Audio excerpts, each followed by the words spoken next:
morning, good morning. Good morning, please take seats. Welcome to day 2. I hope you had a wonderful evening after a day full of discussions with Secretary of State, Secretary of Defense, ministers, secretaries general of NATO. Lots of news yesterday coming both from the forum and from our colleagues at the summit. We have the NATO statement with the irreversible path for Ukraine to join NATO. We have clear announcements about F-16s flying over Ukraine's sky later this year. There is much more that will be previewed in our first panels. But let me remind you also of some housekeeping notes, which I actually wrote down to make sure that I have it all. Today we'll have a number of panels that will take questions. We hope to do a better job than yesterday on taking your questions. For those in the audience, please line up behind the mics, or actually behind the, on the outside of the far side of the room. For those joining us online, you can do it on the website. For Twitterati in the group, please use the hashtag @NatoSummit on Twitter and Facebook. We have lots of good things happening on the website, behind the scenes, YouTube, interviews, so on and so forth. I'm just going to skip through it. Before we start, I also wanted to thank our co-organizers, our hosts, of course, the NATO Public Diplomacy Division, US government, as well as our partners and co-organizers, Atlantic Council, CNAS, GLOBSEC, Hudson Institute, and my organization, German Marshall Fund of the United States. And with that, now let me turn to our scene-setting conversation run by Marie-Doha Besancenot, Assistant Secretary General for Public Diplomacy, conversation with Julie Smith, US Ambassador to NATO, a good old friend, and frankly, a former GMFer as well. Marie, the stage is yours.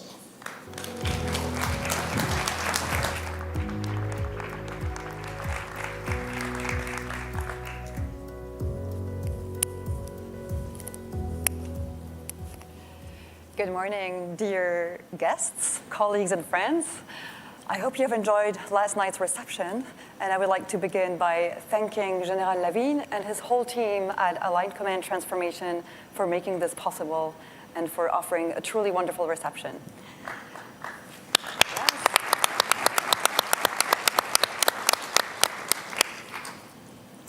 As we open day 2 of our public forum, I would like to thank the United States government for the incredible support and making this forum possible for 2 days.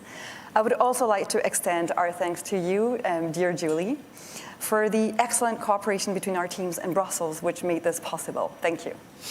Thank you. Thank you very much. But I have to return the thanks right to you, Marie-Doha. I mean, you and your team in Brussels, it's just been a wonderful partnership. And forums like this are just so important to always have next to, almost attached to the summit itself, because everything that NATO does cannot be done in isolation. We need to hear from outside experts. We need to, first and foremost, celebrate the first 75 years of this alliance's history. But we also need everyone in this room to help us think about the next 75 years. Where should NATO go? What types of initiatives and policies should we look at? And help getting the message out about why NATO at 75 still matters and why we believe that it serves US interests and serves the interests of our allies. Thank you, and I have to confess, you've been one of the great inspirers of our outreach efforts this year, so thank you very much. We had a very great first day here at the forum, a full house throughout the day, with tremendous leaders who provided their reading of NATO's key priorities right now. What struck me personally is how strong their vision was, and how determined they were, and also how aligned they were, the profound convergence between all of their views.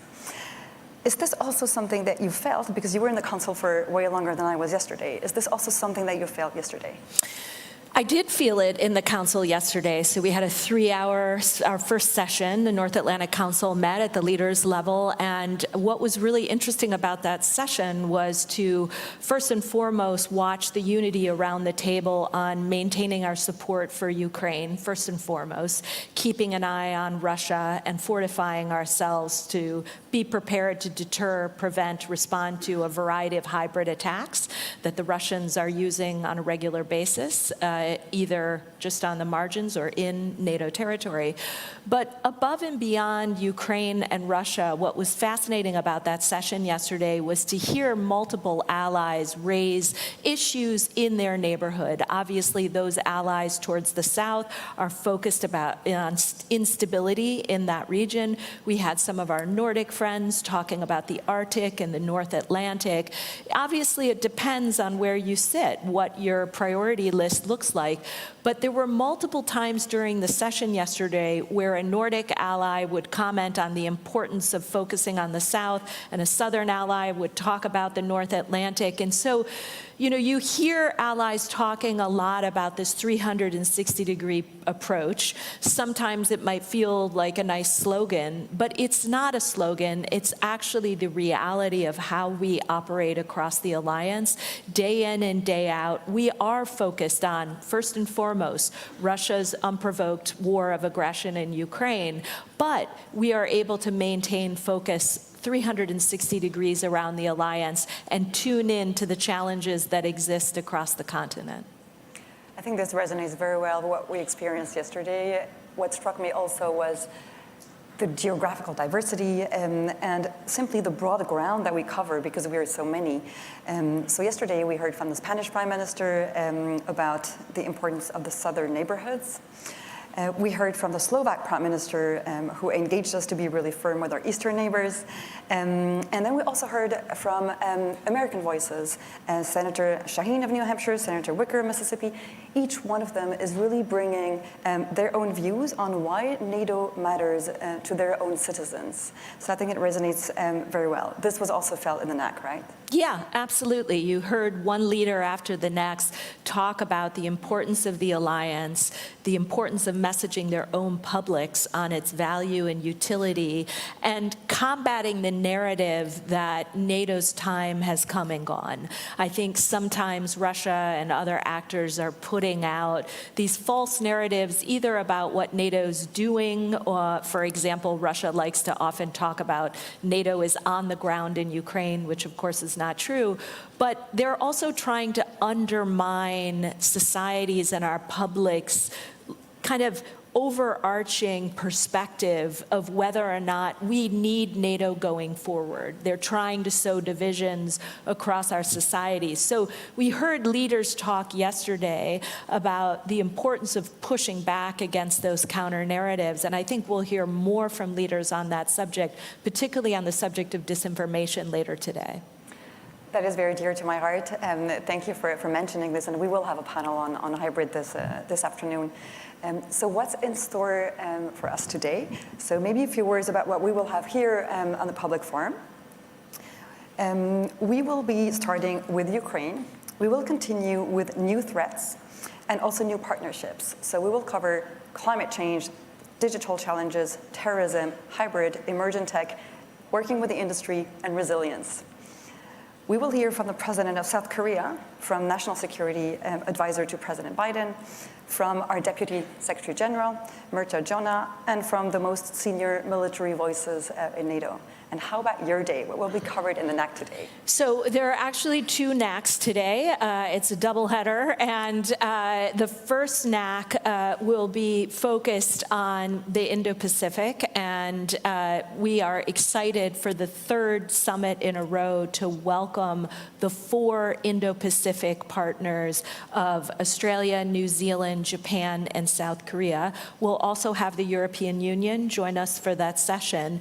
And I think what that that does is continue to remind us that many of the challenges that we face, such as disinformation, but I would add malicious cyber attacks, I mean, the list is long of the hybrid toolkit, these are challenges and threats that no longer have any borders. And so we at NATO find great utility and value in sitting with our Indo-Pacific partners and the European Union to talk about ways in which we can strengthen our policies, either individually at the national level or collectively through the NATO alliance, to bring the Indo-Pacific and Europe together to talk about how do you roll out a new cybersecurity policy? How is your country coping with artificial intelligence and other emerging and disruptive tech? How are we all coping with the challenges of defense production? There are lessons to learn kind of across the alliance and with our partners on all of these subjects. So that particular session is one I'm looking forward to, because I think, first of all, our partners enjoy it, and I know NATO allies enjoy having them in the room and learning from their collective experience. Second part of the NAC, the second NAC of the day, will be this new format that we created last year, which is the NATO-Ukraine Council. So we'll have President Zelensky at the table with us this afternoon. And this is just a fantastic way to bring Ukraine into the conversation, to have them, in essence, sit at the table as an equal. We will be eager to hear from them about what the immediate requirements look like, what more we can do for Ukraine, and we will be keen to project unity and get the message out on everything we're doing to build that bridge to membership. You've heard the announcements on the F-16s flying this summer. You heard the air defense announcement at Mellon Auditorium when the president spoke. We are rolling out a new command for Ukraine to help them with modernization and interoperability, and we're working on this new financial pledge that we rolled out yesterday as well. So taken together, plus the language in the Declaration on Ukraine, that is in essence a bridge to membership. We're bringing Ukraine closer to the alliance, and today's afternoon session will just be a wonderful, wonderful opportunity to again sit down with President Zelensky and talk about what Russia is doing in Ukraine. So very important deliverables today. Yesterday we also saw the statement. Fewer paragraphs than last year. Yes, deliberately, yes. That was a challenge, and you made it. So maybe a personal question, how was it working as allies on that text? Well, negotiating text at 32 is always a challenge, and let me commend all of the negotiators that down to the last minute were negotiating up until about midnight, night before last. So it's an enormous undertaking, and look, everything that happens at NATO has to happen through consensus, and so you've got to go through every sentence of that declaration. This year it is shorter. Last year I think we had 90 paragraphs. This year I think it's about 39, which felt much more reasonable. But actually, I really encourage folks to take a look at the declaration, read it carefully. There's a lot of very interesting and fascinating parts to the declaration, particularly the nexus between Russia and China, this ever-deepening and evolving relationship, and what these two countries are now doing together. The fact that China is providing these dual-use components to Russia to be used in the war in Ukraine. I would also offer that the paragraphs on resilience, in particular protecting critical infrastructure, and all the good work we're doing on cybersecurity are really worth a read as well. We're proud of this declaration. I think it really leans in. It says a lot about how far this alliance has come just in the last 2 years. And of course, you don't want to miss the section on Ukraine, that irreversible path to NATO membership. Absolutely. It's online since last night, so you may all read it. So because we care about outreach, I would like to highlight 2 projects in this respect. One is about science. Thanks to our chief scientist, who must be somewhere in the room with us. There he is, Brian Wells. Thank you for being here. And because this day is very much about the future, about tomorrow, I would like to recognize 3 young women who are the finalists of NATO's Science and Technology Women and Girls in Science Initiative. I know they're here with us too. So Sandra from Spain, Julianne from the UK, and Liana from the Netherlands. Congratulations. Julie, I know you also care about young female leaders. So congratulations to you.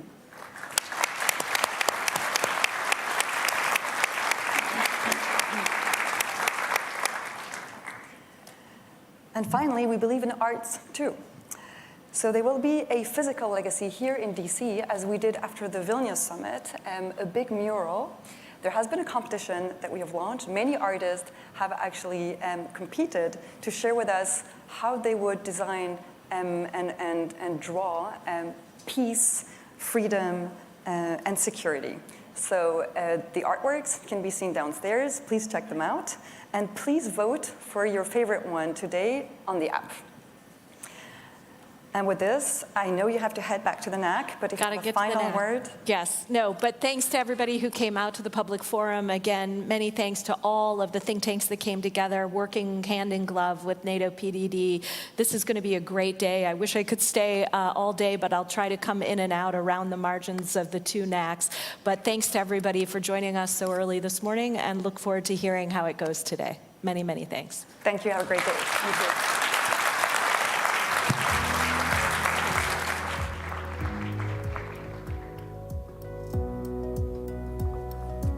Not the program.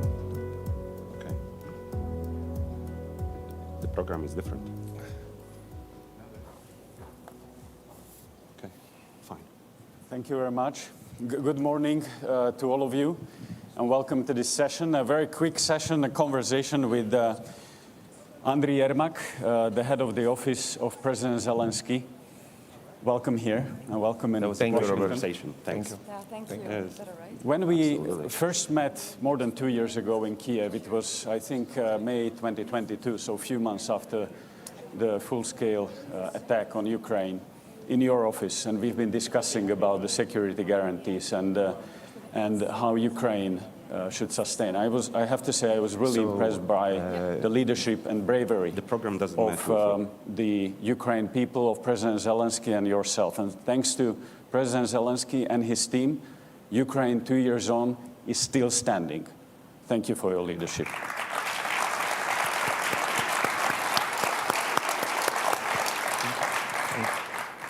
Andryi, this is your second summit in person. You've been in Vilnius last year. You are here in Washington.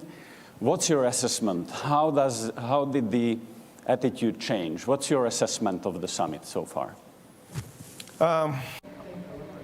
That you remember our meetings. Yes, of course, it's a lot of things happened. Unfortunately, the terrible war, Russia against Ukraine, it's continue, and everybody, all the world, I'm sure, see the tragedy of the 2 days ago. Then the Russian rockets, it hit directly to the children's hospital. And this is the one more evidence that Russia, it's terrorist states, and continue this genocide against our people, against our nations. If you ask me, are I happy of the results? And I can answer that not just me. Ukrainians will be happy, then we win this war. And then we withdraw the last terrorist from Russia, from our lands. This will be real when I can say that we are happy. But I can say that we are satisfied for the results of the Washington summit, because the languages of the documents, it's really strong. We can see that the alliance made the real steps forward. I think that the next stop, it's Ukraine need to receive the invitation. But it's good what now we can see the unity of the alliance for the irreversible path for the membership, full membership of Ukraine in the NATO. Of course, it's very good that the new systems of the air defense will be delivered to Ukraine. It's critically important to secure our cities, secure our people. It's necessary. We need more.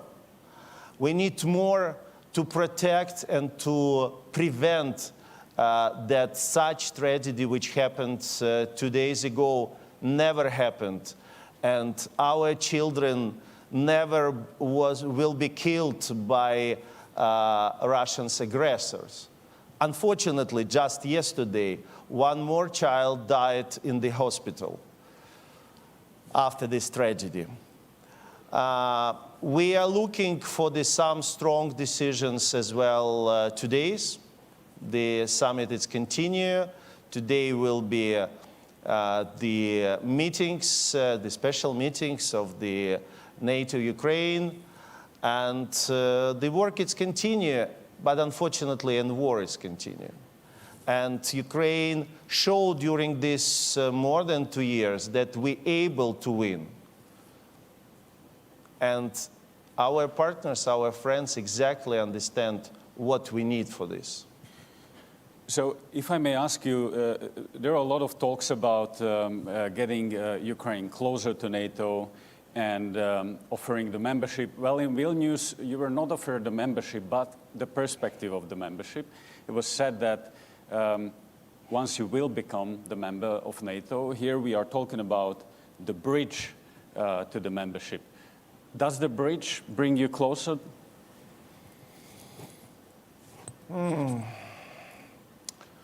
You know, Robert, when you living in the war, you have little bit different feelings. And we are looking for okay, it's a very good that we have so strong languages. It's a very good that NATO demonstrated strong unity. It's one of the very important things. But of course, it's for our people who is make the decisions. It's a very high support of the Ukrainian society of the future membership. And of course, it's as I said, is a step forward. It's a strong step forward, and the world irreversible. It's demonstrated that it's not now the questions if, it's only questions when. But we still think that the membership of Ukraine in NATO, it's our national interest of our security, but as well is the interest of NATO. Because Ukraine fighting is not just for Ukraine. Ukraine fighting for all Europe, Ukraine fighting for all free world. And I think this long period and heroic fightings of our people, it's demonstrated that with Ukraine, NATO will be more strong. Absolutely. I can't agree more, and I'm sure that there will be a time soon where you will train NATO troops about how to fight Russians.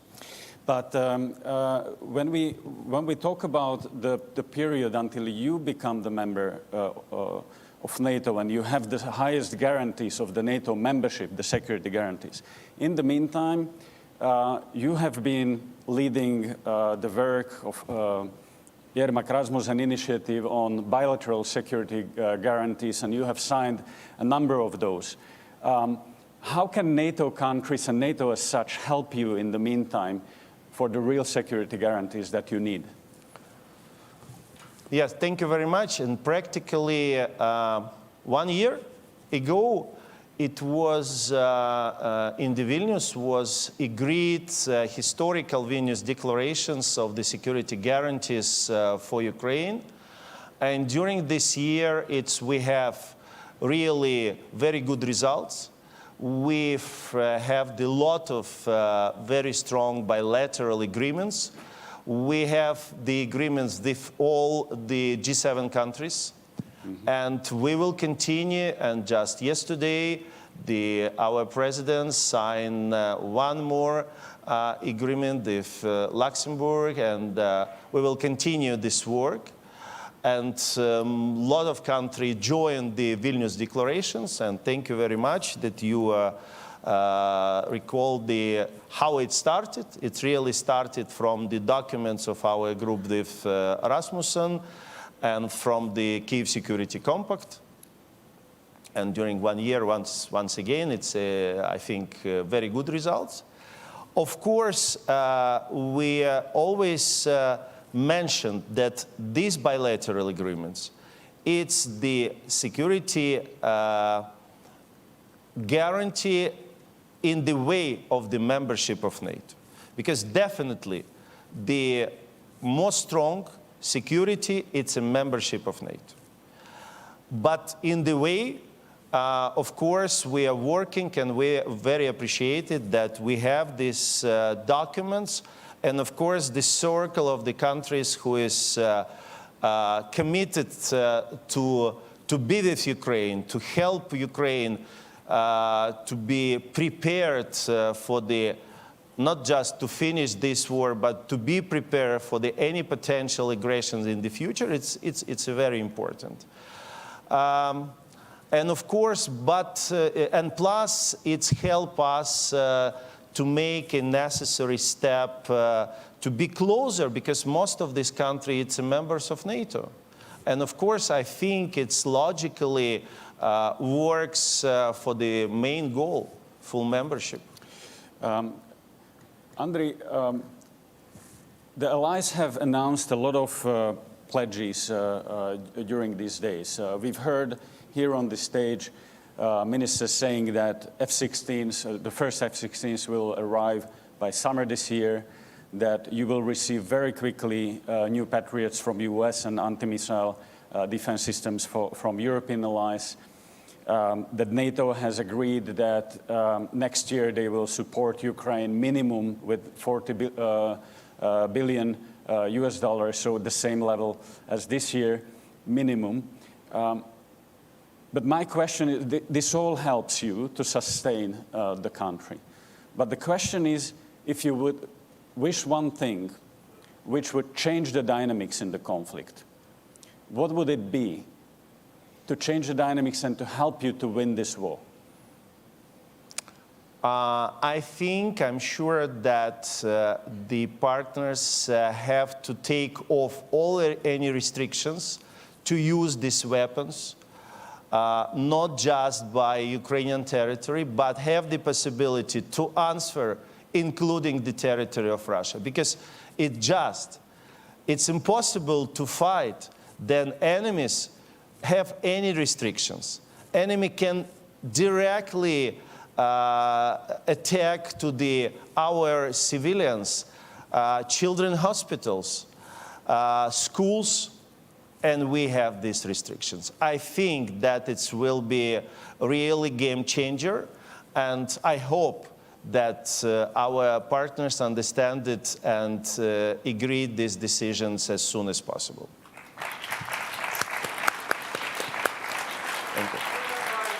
So there is a clear call to put down all the restrictions, because now the war is asymmetric. They are able to attack everything in Ukraine, but you are not able to protect yourself by preempting that.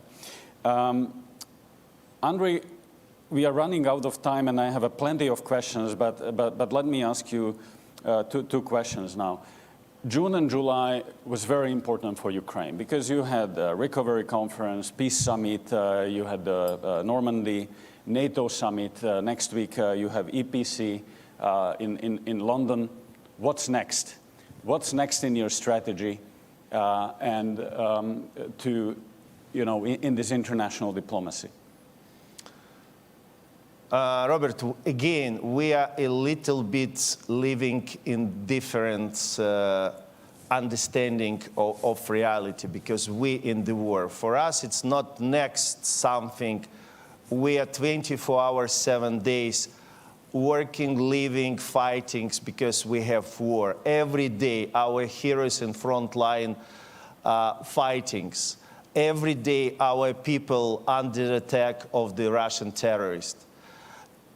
Thank you that you have mentioned, yes, of course, the last couple of months, it was really, I think, successful for Ukraine, and the recovery conference, and then G7 with very strong decisions, bilateral agreement with United States, historical documents, and historical first inaugurated peace summit in which we was able to have more than 100 countries and international organizations. And this is the first step. We don't stop to work to realize the peace formula of President Zelensky. We're looking just for the next weeks for the thematic conference by each points of the formula. This is on the way of the preparation of the second summit, in which I hope we will be able to have the joint plan of responsible country in the world, how to stop this war, how to back just peace, which is very important. Ukraine needs just peace. How to settle all the crises which created this war. And I'm very optimistic that we will be able to do it. And for us, we're not stopping for any, just not day, just for minutes, because all of us, all Ukrainians, we living in the war. And this can stop when we win this war. Andryi, last question. There will be some very important elections in US and Europe. And there is a lot of conversation that if the elections how the elections in US can change the support to Ukraine. Are you in touch with Trump people? Are you talking to them? What's your assessment? Look, first of all, all the period of time then President Zelensky in his positions, we have very important things. We have bipartisan support in the United States. And of course, we have and continue to have the lot of meetings, especially in Ukraine, and we are very appreciate that the representative of both parties visited to Ukraine and personally to see what happened, personally to feel what happened in Bucha, in Izum, in Irpin. And after this, it's not necessary to explain for what Ukrainians fighting and why we are so strong and why we are so strongly sure that we're able not just to defend, but to win. And very important that just during this couple of the days, once again, we feel how strong support of American people. And we very much appreciate it because it's historical moment that our two nations very close and ordinary Americans very clearly understand for which values we are fighting. It's really very understandable here in the United States because we are fighting for democracy, we are fighting for freedom, we are fighting for our independence. It means that the election in the United States, it's choice of American people, and we very much respected it. But our goal to keep the support of American people, American society in high level, and to work with our friends, colleagues, and partners in the different levels. And I can say that we really have historical level of the cooperation between administration of President Biden, the president who is made for Ukraine. I can say that what never made another president of United States. And Ukrainian people have very much gratitude and of course it's cooperation between our military, it's cooperation between Congress and Parliament of Ukraine, and we will continue to this work. Election is the domestic case here, and Ukraine very respect any choice of American people. Thank you very much, Andryi, and thank you for fighting not only for your freedom, but for the future of rule-based order and for the future of the West. I'm sure that, and I can see it on you, that the burden that Ukrainian people and the leadership is taking on its shoulders, because the future of the West is being decided in Ukraine and in the East. Thank you for fighting. Thank you. Thank you very much. Thank you. Slava Ukraini. Slava Ukraini. Героям слава. Thank you. Glory to Ukraine, glory to the heroes. Thank you very much. Thank you. Thank you. Thank you, Mr. Yermak. Thank you, Róbert, for a fascinating conversation. So far, we talked a lot about Ukraine, so it was particularly important to hear directly from Ukraine, from Mr. Yermak. We heard very clearly what Ukraine needs. Among the key issues to go toward victory is ability to target Russia and not fight with hand behind their back. Now we're going to switch gears and we'll talk about NATO leadership on climate and energy security. The conversation will be led by Beth Sanner, my colleague at the German Marshall Fund. Beth, the stage is yours.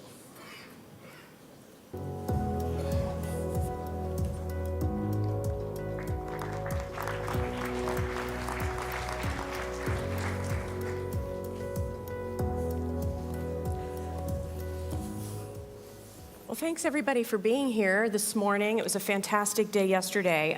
We only have 20 minutes, so I'm going to make the intros really short, and then we're just going to dive right in. And I just want to thank our two guests for joining us today on this panel. We have Mr. Podesta, which I think that John Podesta is well known in capitals around the world, including the United States, probably first as Chief of Staff for President Clinton. He joins us today as Senior Advisor to President Biden for international international environmental policy, and during his day job is overseeing the IRA, which is the historic legislation to bring clean energy and technologies to America. And Foreign Minister Barth Eide. The minister is a two-time foreign minister and a defense minister, but he's here with us today because he brings unique perspective as also having been Norway's environment minister up until last year. So let me just kick this off with Mr. Podesta and review for everyone. Not everybody in the room probably follows environmental issues, but NATO has really stepped it up in the last 2 years since the strategic concept in 2022, making the environment a centerpiece of strategic and operational planning. NATO has set up the Center of Excellence on the environment, thank you, Canada, and just this week released a study, a very good study actually, worth a read on climate and security. So why do you think, John, that NATO should be focusing on climate change?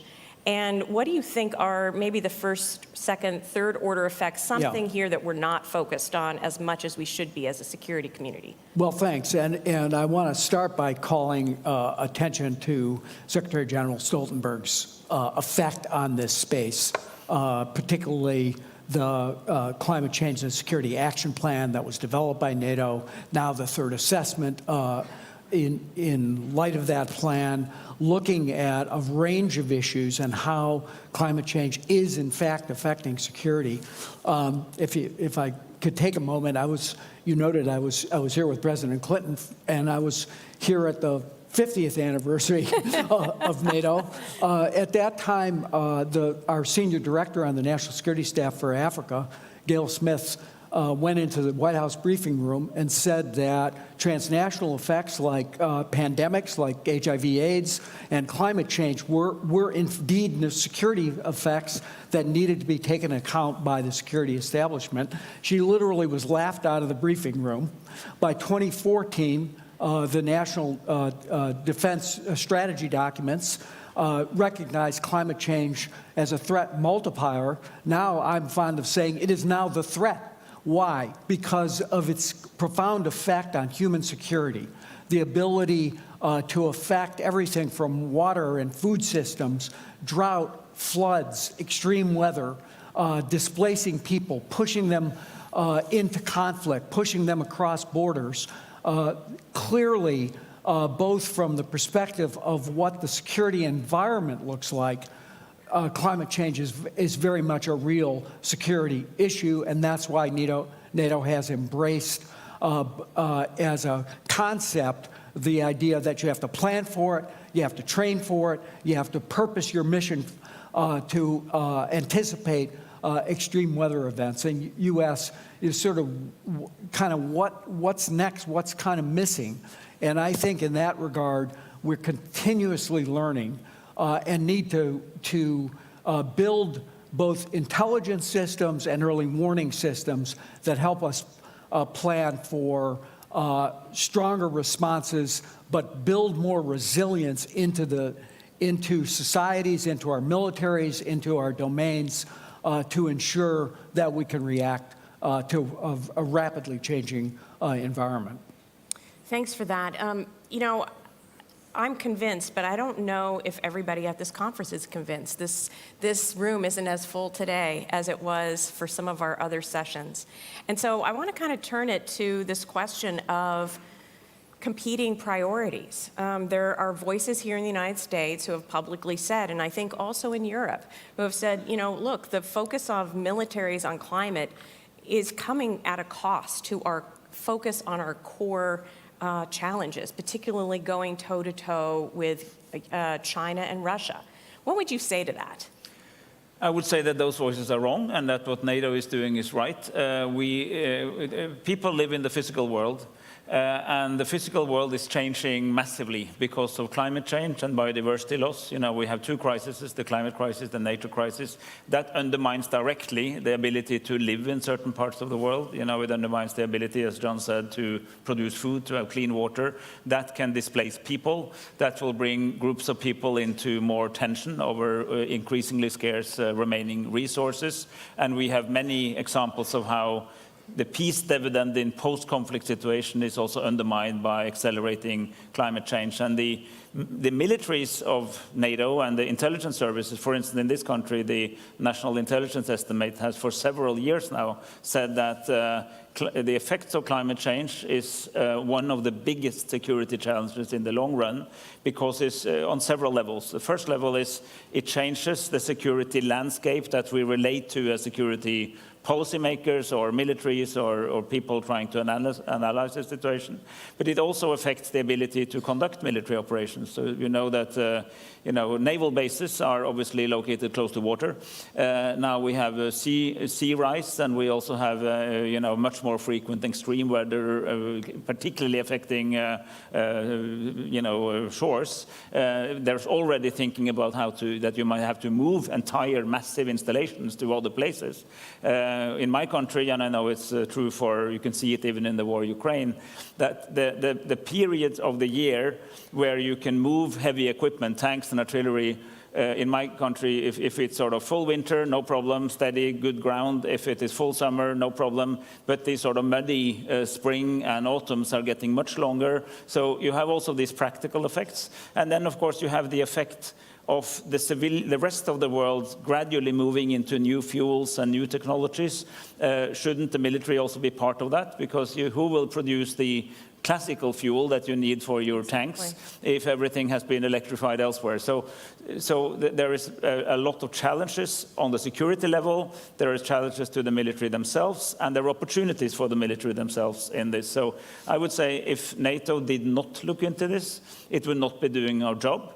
Because, and I say that not only as a former climate minister, but also as a former defense minister, you always need to think about the current, but also the future. If you only focus on the current crisis, you may overlook the trends that will take us to the next crisis. Just as much as if you only look at the next crisis, you'll not be able to dealing with the current. So you need to do both.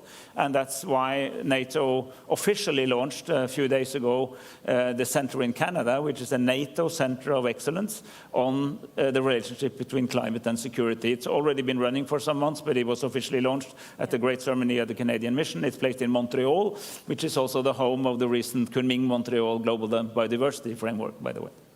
And thanks for mentioning the National Intelligence Council. I oversaw the last two of those, and we have the new global trends will be coming out in the next couple months. Well done. So I'm going to switch gears and ask Mr. Podesta, in your role as overseeing the IRA, it is no news to you that some Europeans have chafed at this legislation and seen it as too protectionist, and that it was maybe a symbol. Maybe people on both sides of the Atlantic see both Europeans and the United States approaching climate issues in a way of competition rather than collaboration.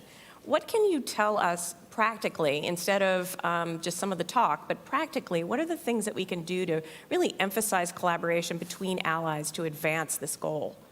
Well, I think, particularly when we're talking about our European allies, I think the biggest response to the Inflation Reduction Act and the other actions that President Biden, Vice President Harris took at the beginning of this administration, like rejoining Paris, was thank God. Thank God they're back in the game. They're actually made a commitment to reduce our emissions by 50%. They're making the investments that are necessary to do that. They're creating whole new industries. And I would say, and as I have said to others, and particularly our European colleagues, what we're doing here is also driving change, innovation, cost reductions. BCG estimates that the effect of the investments on Inflation Reduction Act, now $410 billion since President came into office, in clean energy, will reduce particularly these newer technologies like green hydrogen and others by as much as 25%. That's good for the world. It's in a sense, it's a global public good. But we do that in the context of encouraging others to go along with us. If anything, we have to speed up this transition. We have to go faster. We have to go firmer into a zero carbon world. And we welcome our European partnership in doing that. That's why we're in discussions, for example, with Norway to do a memorandum of understanding on how we develop high standard critical mineral agreement between our two countries, doing the same thing with the EU, with the UK. We signed an agreement with Japan. We have Australia, South Korea that can take advantage of some of the provisions of the law. So I think we also have to recognize that we're in a dangerous security posture with respect to some of these clean technologies. Yeah. Very over-dependent on a single source of supply for critical minerals, for batteries, for upstream solar technologies, trying to control the entire supply chain in that space. And particularly to my European colleagues, I now can say, look what happens when you're dependent on a single source of supply for your energy needs. We need to work together to develop secure, market-based and responsive supply chains. Yeah. Can I totally agree with John. And industrial policy is back very big time in Western countries. It never left Asia. China is the name of the game, but even our allies in Asia always had a strong public-private partnership. We, for some decades, thought the market would do well on its own. It didn't really, and now we see both in Europe and in North America a massive return to the idea that if you need real, serious, long-term innovation, if you need to change things fundamentally, you need more of a in the market, we need a strong support from the state. That's why many of the innovations we have and which we use, everyone is looking on a cell phone now, are using the internet. The internet only exists because the United States government invested in DARPA, and the innovations that led to the internet is thanks to very solid state innovation. And there's so many examples of that. There are two drivers that make this particularly important right now, and they both begin with C. It's climate and China. And China is representing not only China, but the other non-democratic, non-Western countries. We need to be able to compete in the new technologies of the 21st century. We dominated many of those of the 20th, but the jury is out for the 21st century technologies. But also because we need these fundamental complex changes on climate. We need, not only to produce new energy sources and new energy carriers like hydrogen and ammonia, we also need to have technology to use it and to distribute it, and that will not, you can just not do that by leaving it alone to the market. So the security, climate, and economic policy is coming together in ways that, in a certain sense, resembles the early post-Second World War years, actually, but now for a new set of purposes. And yes, we have, the Europeans and Americans have exactly the same goal, which is to reduce more than 50% in this decade and then eventually go to net zero. We in Europe are more leaning towards carbon pricing and these kind of issues. There's more direct support in the IRA, but the goal is the same. So if we just sort out the nuances between us, we can sort of collectively strengthen the West, but also taking the lead in moving to a more climate-friendly economy. So it feels like, NATO's making all the right steps here, but it is nascent. And just this discussion is very overwhelming. There's so much to do. Having everything being a priority means nothing's a priority. In the last couple seconds, what do you both think are the key priorities that NATO should focus on in this area in the next few years? I'll start with you. Well, number one, we started, it's nascent, understand the depth of the influence of these trends on security landscape, both globally, but also in specific context.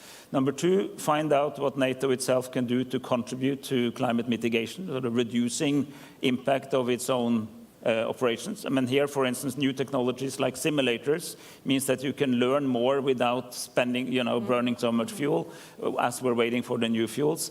And thirdly, adapt to climate change for NATO's own operations, own missions. That, recognize that the world in 20, 30 years will look fundamentally different, the physical world, and we can start to predict what it will look like.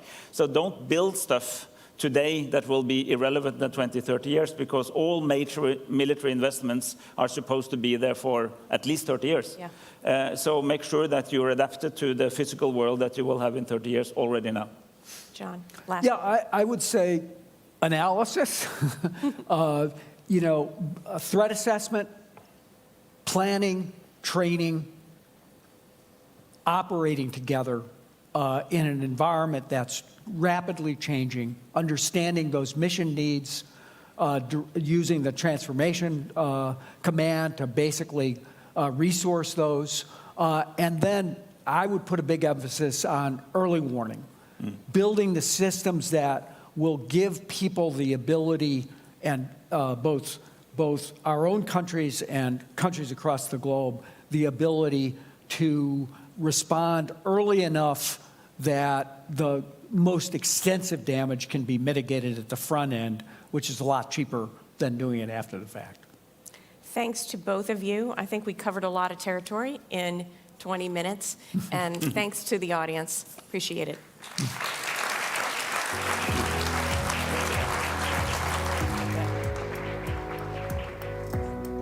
Thank you, Beth.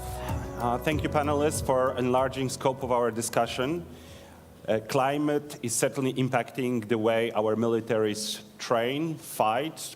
It impacts the context in which our threats develop and the way we innovate. So one area that is most impacted by climate change is the Arctic. So I would now invite you to watch a short video with a view from the Arctic, featuring leaders from Finland, Northwest Territories in Canada, and North Slope of Alaska. Take a look.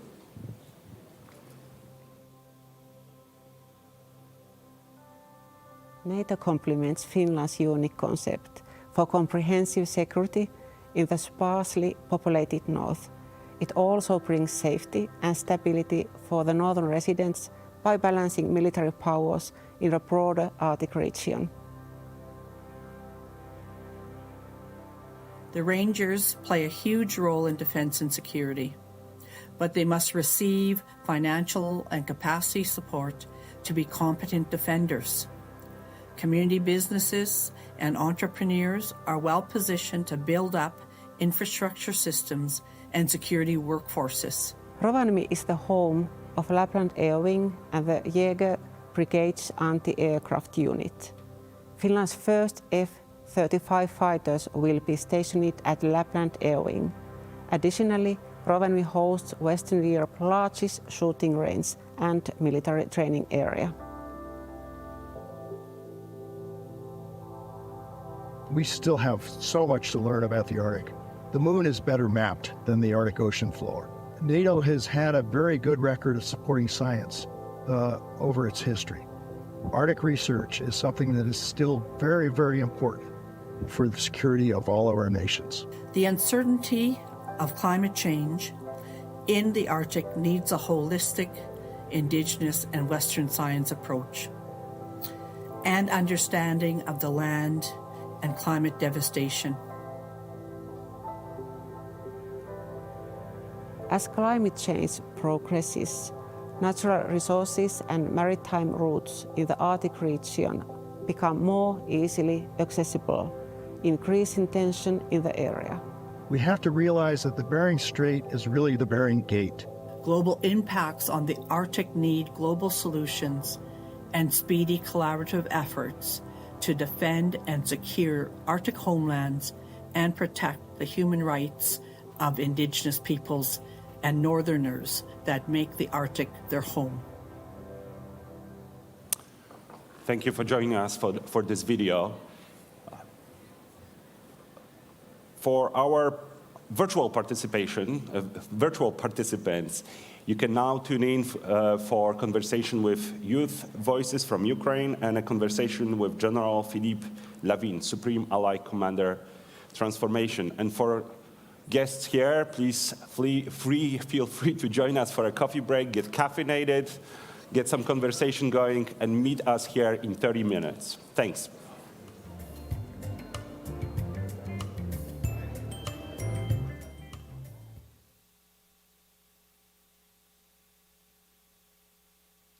Good morning, everyone. My name is Jim Townsend, and I'm with the Center for a New American Security, or CNAS. And I spent about 35 years of my life working on NATO and Europe in the Pentagon. So it is a great pleasure for me personally to be here for the 75th anniversary of NATO, and a real personal feeling for me to be here with my good friend and the Supreme Allied Commander of Transformation, General Philippe Lavin. It's great to see you. Thank you so much for being here with us. Thank you very much to be here, and it's so important to have this 75th anniversary in Washington, where the treaty was signed. Absolutely, and the weather is pretty hot here, and I'm wondering, back in the day, was it as hot for them as it is for us today?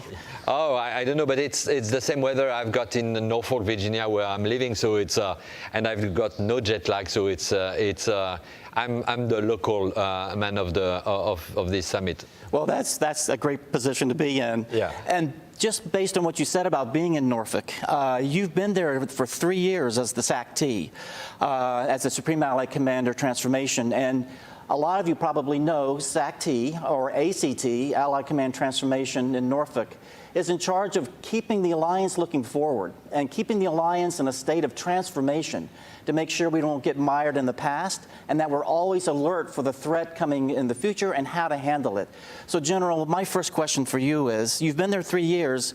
What's your takeaway from that posting there in Norfolk? Besides eating fried food and Southern cuisine, what's your takeaway from your time as ACT?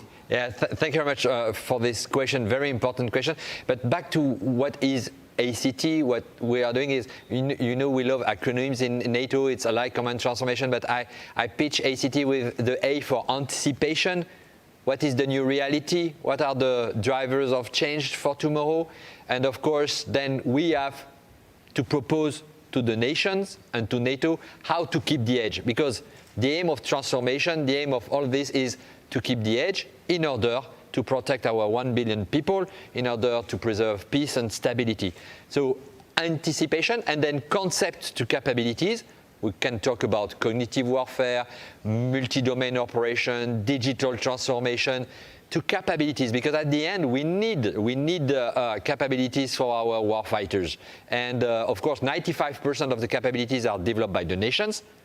So it's why I'm sort of chef d'orchestre, manager of the team, in order to say to each nation, hey, you have to produce this effect. And so then they have to deliver the capabilities. I'm building 5% of the capabilities, which is the glue of it. And the T of ACT is super important, and is the most important, is the talents. because we need skills, we need the right skill, we need the right people, we need the people to be trained in and exercised to be able to keep the edge. So 3 years, wow, it has gone so fast.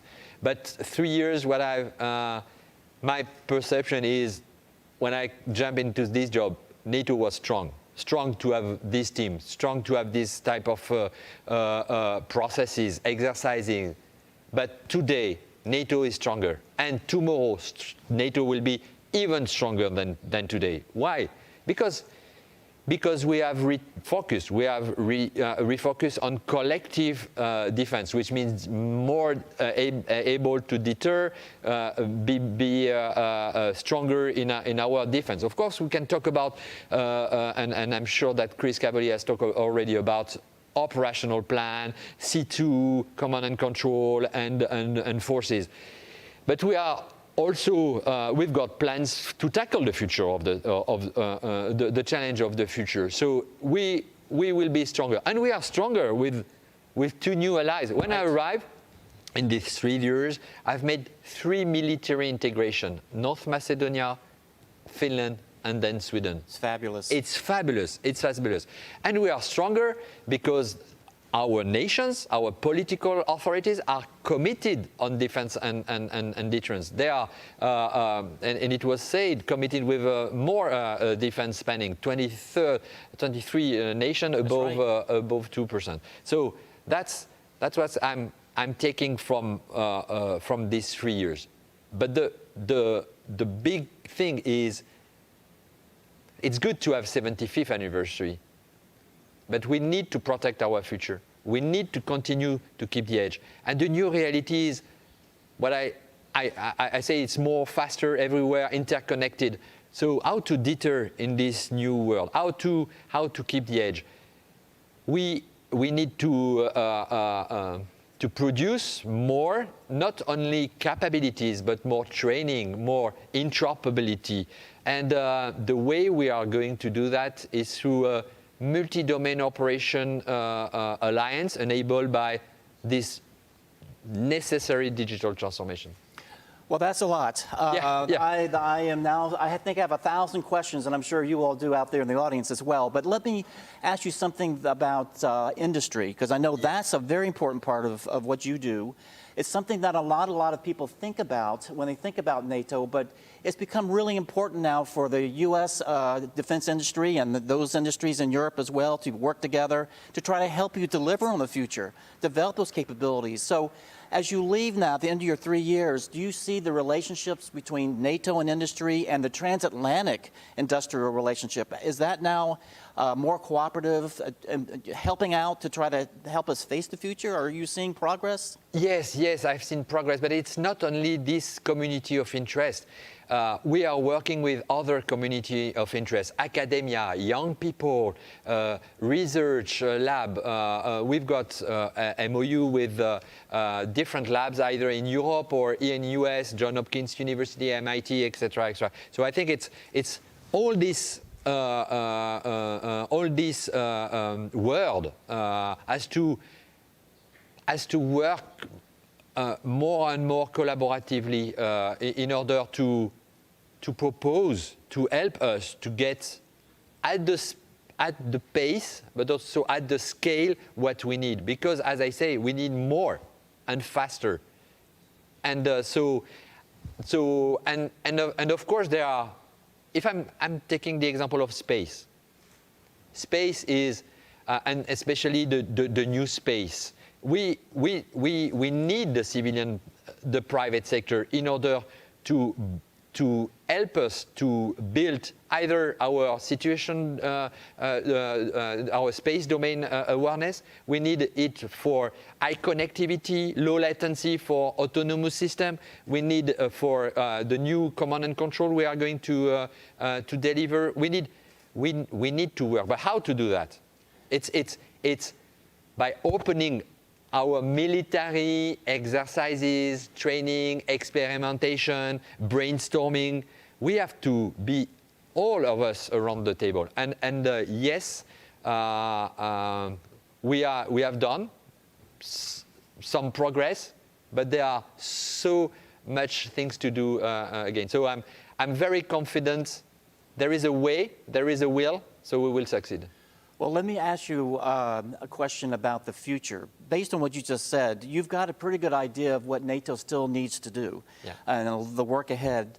As you look at turning over your command to your successor, what would you advise your command about your vision of the future and your vision of what NATO needs to be doing to handle the future? Where should the priorities be? What are the characteristics that your successor needs to take into consideration? So I think that we've got already a lot of things on the table, and we, after this, the political guidance we received in 2023 with my brother in arms, General Chris Cavoli, we put on the table what do we need. So it's on the table. And so nations know what we have to do. But the question is how to do it.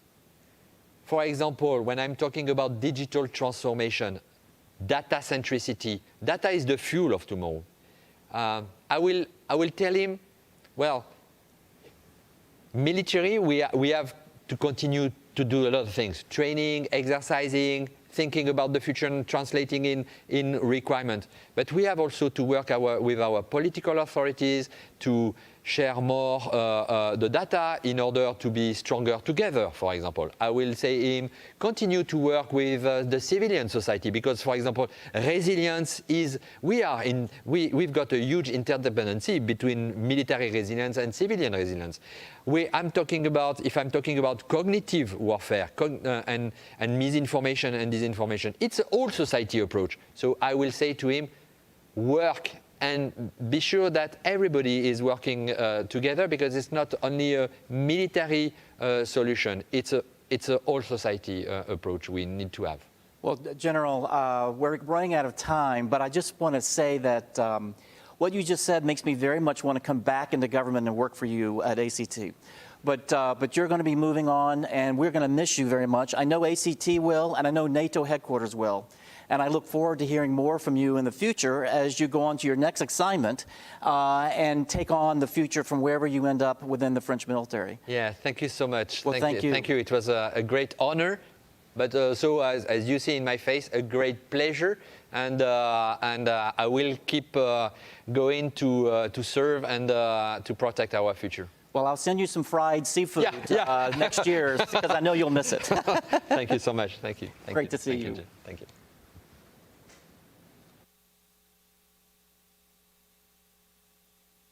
Kept in brutal conditions for 2.5 years because they defended your family. Beaten every day, slept standing up, weighted 45 kilograms. That's the reality of my brother. As a prisoner, as a war prisoner. To be heartbroken 4 times because Russia said that your son dead. To lose all your property 4 times because a missile hit your house. But to stay and continue to fight. That's the reality of my family. Everyone has their own reality in the world right now, everywhere, but fighting and staying true to ourselves. That's only what we have right now. Every day, millions of Ukrainians perform a heroic feat by defending Ukraine with arms in hands. Despite air raids and blackouts, we continue to work, study, and help others. Volunteer and raise funds for those who are on the battlefield and those who have been injured in the shelling, to protect our freedom and independence. It's a heroic feat of being brave, strong, and unbreakable. Today, each of you can perform the same feat, to save the lives of those who are saving yours in this very second. But there's only one way to save the life, one simple thing, to close the sky. The time has come for a common feat, for the common dreams to come true. It is time to make a final decision and not back down on it, because together we can change the course of history and ensure a future of peace and justice. Everyone, thank you very much for tuning in. I'm very excited for the discussion that will follow. We are the TV studio, the NATO Public Forum. My name is Max. I'm from Ukraine. I make educational videos online. Why don't you guys introduce yourselves to our audience? Yeah, sure. My name is Mariam Goblashvili. I'm a vice president of Youth Atlantic Treaty Association. Hi, my name is Josie Bloom. I'm the NATO research team lead at the Center for Warfare Analysis and Evaluation. Okay, amazing. Let's kick it off with the first question. Sure. It's going to be a hard one. How has the Russian invasion of Ukraine changed the lives of youth in Ukraine? Yeah, exactly. We are observing that it has happened. And actually, the Ukrainians, young Ukrainians, they should work and study in Ukraine, in a peaceful Ukraine, are facing this kind of war and try to survive. I can tell you a story. We as YATA have many chapters, like 40 chapters, and one of them are YATA Ukraine, or is YATA Ukraine. Mm-hmm. And after we got elected in 2022, we tried to contact YATA Ukraine. It was very difficult. And after a long time, we got an answer that the president of YATA Ukraine is on the battlefield mm-hmm. and fighting. Mm-hmm. And this is the reality young generation is facing. And we as Europeans, we as member of NATO should do everything to support these great people. They try to be helpful for their country and are fighting for Ukraine against Russian aggression. I think for me, the biggest takeaway was that it really can happen to anyone. And I think while that's scary, I think it's an important thing to understand. I don't know, I grew up at the height of the global war on terror. Mm-hmm. And I think while I knew things were going on, I wasn't fully old enough to understand all that. And all of a sudden, I'm 18, 19 years old.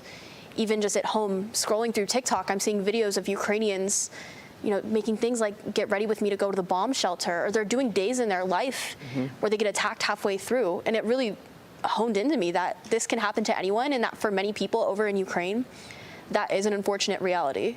And I think that while we've seen the resiliency of them demonstrated countless times, I think it's important to understand that this is an absolutely real threat that does happen, and we need to be taking steps to address it. Mm-hmm. I was actually on the way here, I was on the call with my grandma, I call my grandma every day. And then the connection just cut off because the lights were cut because of the Russian strikes, and she had to go to the bomb shelter. She actually finds it very comfortable. She set up a whole thing for herself there of all her favorite things. As a Ukrainian, I think sometimes it's tough to find a balance between asking for more help, but also being grateful for the support that we get. But if I can address this question to you, the question is, what more can NATO and other international organizations do to help the Ukrainian effort in our fight for freedom? Yeah, sure. I would say that the support of NATO is essential. And I would like to underline that NATO supports Ukraine greatly. But, of course, we should support Ukraine more mm-hmm. and greatly. That means that I would wish more financial support, more military support, faster support for Ukraine. Of course, I would also underline that we should support young generation, because the young generation is one who will build the future of Ukraine. From this point of view, I can tell you that I saw during the public forum some Ukrainian friends of mine, and I was very happy that I could meet them here. And this is the right way to have these people here, to talk with them, to involve young generation of Ukrainians with these processes, and to enable them to be active and engaged in this kind of processes. And a friend of mine was also here, and I can tell you that here T-shirt has the title, the sentence like, "Be brave like Ukraine is." Mm-hmm. And I think that is the message we should take also for us, we as NATO and as European Union and also as individuals. First and foremost, I echo everything Mariam said, but I think something that we kind of forget sometimes, although it may seem obvious, I think that one of the most important things truly is to be listening and hearing what they're saying and really taking it in. I think that while we have the luxury of not being in that situation, that's not a situation that everyone's in, and unfortunately not everyone has that luxury. I just think that it's important that they know, the people of Ukraine know what's going to help. And while it's important that we're giving them things, we've heard talks of F-16s being sent and munitions and logistics support, that's all important. But at the end of the day, I think it's more not we can help you with this and how can we help you. Mm-hmm. Interesting. I mean, yeah, I think this kind of, because I remember, just if I think about my own experience in my own hometown, at the very, very early in the beginning of the full-scale invasion, you know, how our air defense system was not able to deal with the Russian strikes. Now, of course, it's much better thanks to the support of international community, everybody watching the work that you guys are doing. But of course, we do need more, and thank you very much for saying this. I'd like to move to maybe a slightly positive, optimistic conversation. I think, you know, Ukrainians as a nation, I think we are optimistic at our core. I think we always think about the future, think that the future will be bright, which I believe it will be. You know, from your perspectives, given your fields and your expertise, what does the don't even want to say post-war, post-victory future look like for Ukraine?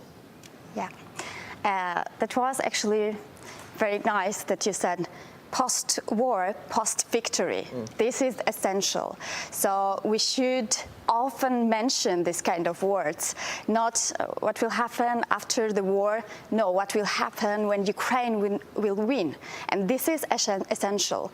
There must be no another scenario than victory of Ukraine. And this is essential for us, for young generation, for Europe, for freedom, liberty, and democracy of Europe and Transatlantic, etc. Because Ukrainians are not fighting not only for their own country, but for all of us. So after Ukraine wins this war, I see the bright future of Ukraine. I think that after this terrible war, Ukraine can gain the strength, and afterwards we will see Ukraine with better infrastructure, with more European institutions, with brighter success in every field, and I'm looking forward for this day. And I want like to mention also that many people lost their lives during this terrible war, and we all should help Ukraine and support Ukraine in name of these people who lost their lives. And we as youth, we as young organization, Youth Atlantic Treaty Association, are happy to help in this process to rebuild Ukraine and to support Ukraine and young generation of Ukraine. I think that post-victory, I see a Ukraine where the people don't have this looming threat of Russian aggression over their heads. And I think that without that looming threat, Ukraine can begin to work on meeting those benchmarks to join NATO. And joining NATO, as much as, you know, Ukraine needs NATO, we need Ukraine. I think it's important, Ukraine, we can help strengthen democracy and really help protect stability and political democracy within that region. And I think that's something that we often forget. I think it's super important to defend that. Mm-hmm. Yeah, I think, you know, you mentioned the sacrifices that people in Ukraine have made. You know, for the audience watching, I'm sure you guys are aware, there is, I don't know, a Ukrainian family that hasn't had a loss in the family or close to the family, including mine.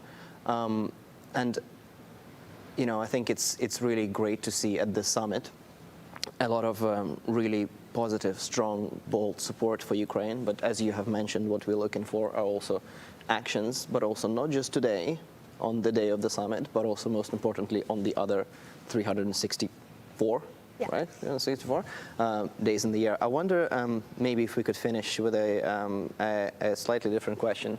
So I'm from the south of Ukraine, the northern coast of Black Sea. I wonder if there is a part of Ukraine that you would like to visit post-victory. Yes, sure. That would be Odessa. Good choice. Okay, great. I have a friend who just last week visited Kyiv, and it honestly looked amazing. I think seeing everything, even seeing it now with everything going on, it just seemed incredible. I think post-victory, I would love to visit it, not only for the history, but just to see, here's what a post-war Ukraine looks like, and here's what, you know, Ukraine should look like. Okay, both of those places, highly recommended. If you do get a chance and you want something maybe Hopefully that will be less busy. It would be Mykolaiv, that is my hometown. We have loads of bridges, loads of rivers, loads of good snacks. I'm looking forward. Yes, I would like to maybe close, because we are at time. For the people watching, thank you very much for tuning in. Thank you very much for support, and your support means a lot to us in Ukraine and to the international community. And I, really appreciate the NATO Public Forum and everything that's happening here. And yes, I think for me, I've seen a lot of positive things, but I think to summarize what we've been saying here, we are looking for more bold action and bold steps by NATO and the international community. For also all the Ukrainians watching, дякую вам дуже, and Slava Ukraini. Slava Ukraini. Slava Ukraine.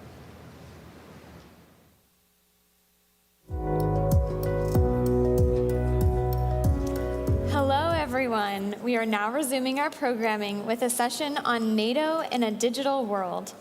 It is my great pleasure to invite to the stage Ambassador Kornblue, Distinguished Fellow at the German Marshall Fund, to moderate this panel. They will be delving into the ways that NATO and its commercial partners are deepening collaboration in order to combat disinformation and safeguard the alliance's technological edge. Please join me in welcoming Ambassador Kornblue to the stage.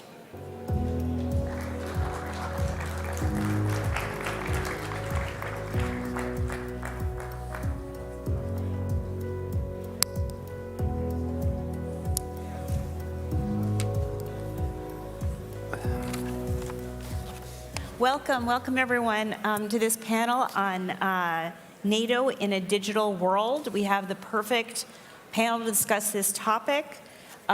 Starting to my right, we have Karan Bacha, who's the Google Head of Public Policy and Government Relations. Robert Blair, Microsoft General Manager, National Security and Emerging Technology. And Ludwig de Camp, General Manager, NATO Communications and Information Agency. This topic is underscored by the fact that in the declaration yesterday, hybrid threats were mentioned. We know that NATO's adversaries are intent on using disinformation, cyber attacks, ransomware to not only supplement military activities, but to attempt to undermine our democratic societies as a whole. So we'll get into all of those topics. I wanted to start first, Karan, and ask you about the digital transformation of NATO, and then I'll ask our whole panel to start off and just give us some thoughts about that. What are your perspectives on that? Why do you feel that that's important at this time? Well, look, I think we're seeing digital transformation reshaping institutions, governments, companies around the world. So it stands to reason, I think, that NATO, both as an institution and in terms of member countries, is focused on it rightfully as well. I think four things really jump to mind in terms of why it's so important, Karen. I think the first is just simply the operational efficiencies that are being derived from digital transformation, from moving into a cloud operating environment, from the application of artificial intelligence to solutions. These are palpable gains in terms of efficiencies, in terms of cost savings, in terms of being able to provide better services. So I'd first of all point to operational efficiency. Secondly, very close to NATO's missions itself, digital transformation enables greater interoperability. It enables sharing of information, of intelligence, of threat information. Look, third, closely related is cybersecurity. I mean, it's been a recurring theme over the last day, how critical that entire threat vector is, and digital transformation, what we see going on, is going to be absolutely key to addressing that. And then lastly, maybe most excitingly, optimistically, is the innovation that is being released by what we're seeing globally. The ecosystems of innovation that are happening, often in partnership with entities like NATO, that are creating these test beds of new technologies that are going to be really the differentiator, we think, for NATO and for the NATO member countries going forward. So altogether, we think there's a broad set of reasons, but I all counsel in favor of leaning into the digital transformation process that's underway. Thank you. Robert? What are your thoughts on the digital transformation and why it's important at this time? Well, I think before I should add just a couple things to what Kron had to say. First, thank you for having us up here today. This is an incredibly important topic, and I think that you've really got at least two extraordinarily well-qualified people up here to talk about it. So I think it's important to talk a little bit about the threat environment that NATO's facing, both currently and then potentially in the future. Currently, in the cyberspace, it's an active area of operations. We're seeing nation-state actors operate across the world in cyberspace, and we don't see that threat vector going down anytime soon. And just in terms of cyber attacks, we're facing roughly 345 million cyber attacks, Microsoft and our users every day. 345 million every day. And these attacks are not just prolific, they're becoming more advanced. That shows us that the actors that are behind them are seeing significant value, or at least not seeing a lot of cost in implementing these against people like Microsoft and other nation states. Not only that, they're becoming more consequential if they're going to actually succeed. More and more, in fact, we're tracking at this point of roughly 40% of nation-state cyber attacks are against critical infrastructure targets, and we've revealed some in the recent past. These are targeted largely toward civilian infrastructure, not necessarily military infrastructure. So it's incredibly important that NATO begins to occupy this space in order to ensure that we don't cede it to potential adversaries. I think the other one builds upon major lessons learned from the Ukraine crisis. The main reason that the Ukrainian government was able to sustain its control, its services to its people, is that it digitized its economy. It digitized its government. It digitized its services to its people so that when the Russians combined cyber and kinetic attacks in what we're calling a new sort of hybrid warfare, they're able to move those services outside of areas of harm into areas where they could continue. So this is the time for NATO to take a look at these threat vectors. This is the time for NATO to digitize, and we're really proud to be a partner for that effort. And Ludwig, you're living it every day, so tell us how it's going, but also why you think it's important to be doing this at this time. Thank you, Karen. I believe the composition of this panel is already part of the message, because digital transformation is very much about NATO partnering with industry and making concrete advances in digital transformation. But the centerpiece really is for NATO to be able to work across multi-domain and conduct multi-domain operations. What does that mean? Everybody's familiar with land, maritime, air.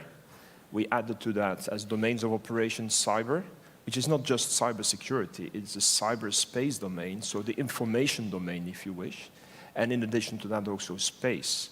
And so digital transformation is really an enabler. It's not just about technology, it's also the human dimension, it's also how we adapt as an organization. So that bottom line is these new technologies and emerging and disruptive technologies pose a lot of risk and challenges upon NATO, but they also offer a lot of opportunities. And so it would be a significant handicap if we just were focusing on dealing with the challenges of new technology and not reaping the benefits of that new technology. So that's why digital transformation is so important for NATO. Terrific. Let's get a little more specific. And maybe I'll start with Róbert, because you bring up some of the cybersecurity challenges. Can you dig in a little bit deeper? As you said, Microsoft is often on the front lines, as is Google, of these attacks. Tell us a little bit about the specific challenges in terms of deterrence and attribution especially. I'm glad you're bringing up deterrence, because I've been having a lot of conversations along these lines in the last several weeks. We seem to be entering into a new narrative, a new time of policy formation between industry and governments around how to really wrestle with cyber deterrence. It's a really hard problem. And it starts with attribution. Historically, it's been difficult to always provide solid attribution for nation-state and non-nation-state actors. There still is tremendous challenge in that, but as their TTPs have changed, our ability to actually figure out who's doing what and from where have also evolved. So the attribution challenge now, I think, lies less in can we do it technologically, more in how do we do the attribution? How do we combine forces between government and industry, and civil society for that matter, outside of industry, in order to provide a common voice, not just on specific cyber attacks, but on the potential consequences of those attacks. And not just on the potential consequences of those attacks, but on the cumulative effect of any, what we call an advanced persistent threat actor, somebody who continues to do this sort of thing over and over and over again. We believe it's important for everyone to have a better idea of who's doing these things, what they're doing, how they're doing it, and how we can protect ourselves against it. So first and foremost, I think it's incredibly important that we all within industry, which we're already doing, strengthen our relationships with governments and multilateral organizations and civil society to provide that common voice.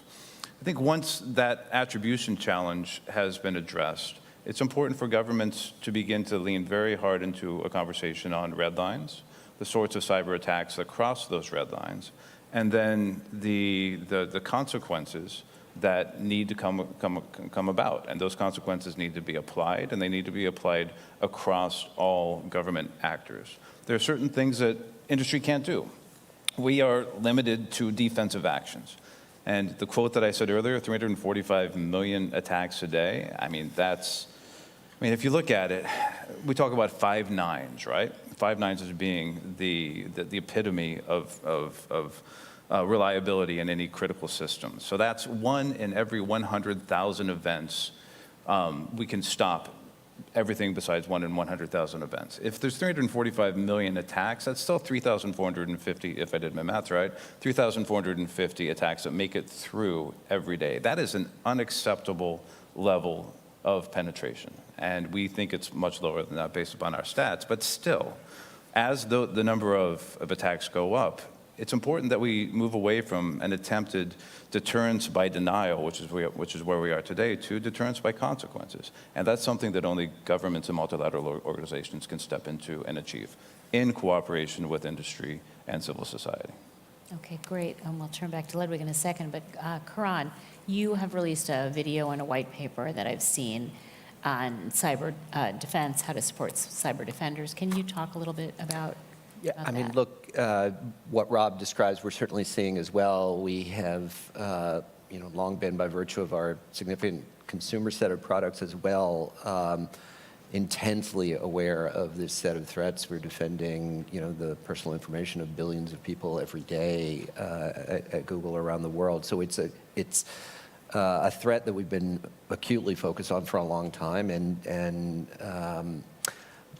certainly see a lot of what Rob is describing. But the paper that you're referring to looks at the potentially very exciting new opportunities that artificial intelligence presents.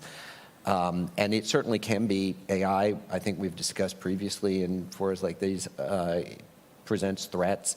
But it can also be an incredible enabler for the defender in this scenario, and really for a number of reasons. I think the first is in detecting, identifying the threat, the challenges that is faced through the sheer volume of information that people on the front lines are forced to deal with is a task that AI is perfectly made for. And we are already seeing, as Google's deploying its technology, that being one of the biggest advantages that AI presents. So taking that massive volume of data and turning it into really actionable insights for the defender.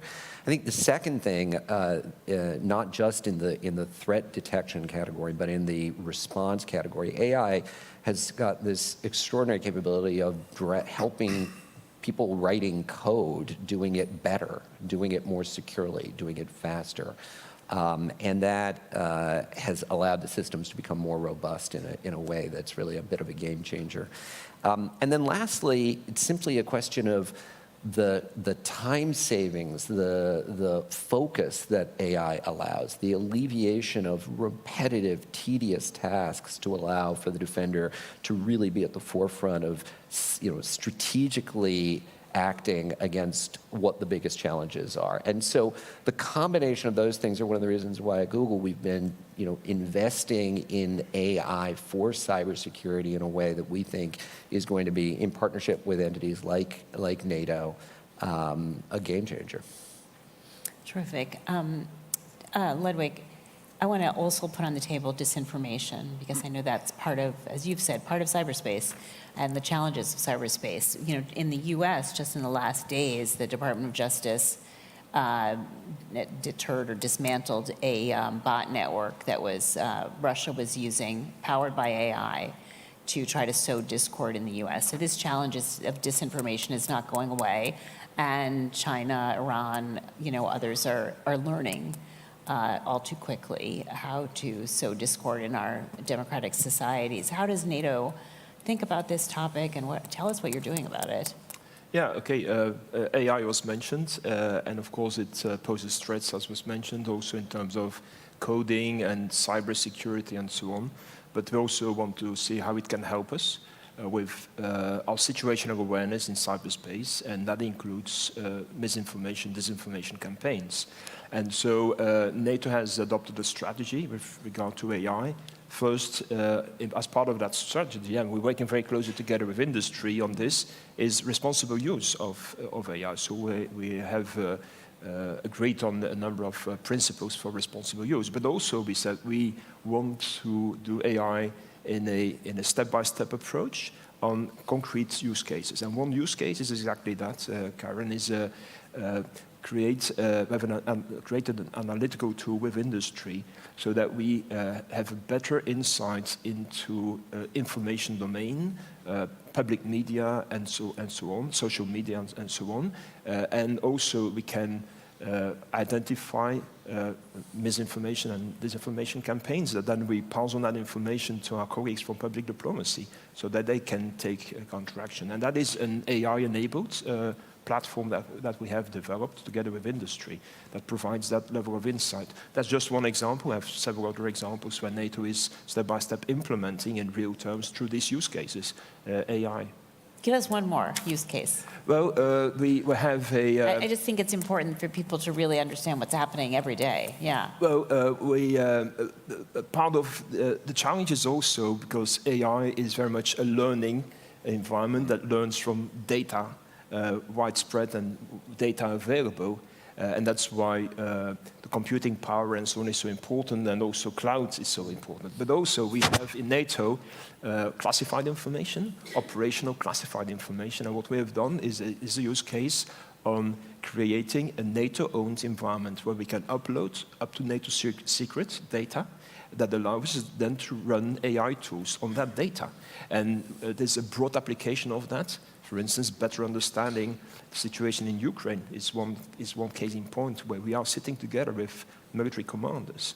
You can do trend analysis, you can visualize what's happening. That's another use case that I thought is quite interesting. So, as you said, one of the things that's unique about this space is that it is, unlike traditional military endeavors, it's not run by governments. The private sector is where all of this defense and offense is located. So maybe you could, not all of it, obviously, but a great deal of it. So maybe we can start with the private sector with Karan, and then Róbert. Talk to us a little bit about some of the obstacles to government and the private sector working together, and what kinds of things can be done to overcome those challenges. How should the private sector and governments, and especially NATO, be working more closely together? I mean, a couple of thoughts, Karen, and you're exactly right. I mean, look, the days of 40, 50 years ago where much of the innovation resided in government or is not the world we live in anymore. This is an imperative that there be good coordination and collaboration between the public and private sectors. I mean, a couple of thoughts. One is cloud. The reality is that much of the innovation, particularly the AI-related innovation that we're talking about, needs to happen in a cloud environment. It's just simply implausible that it would happen in a sort of on-prem... Say one more sentence about that for those who don't understand why. Well, I mean, historically, many entities, private sector companies have run their own computer systems, and the belief in the past had been that that is safer or more economical.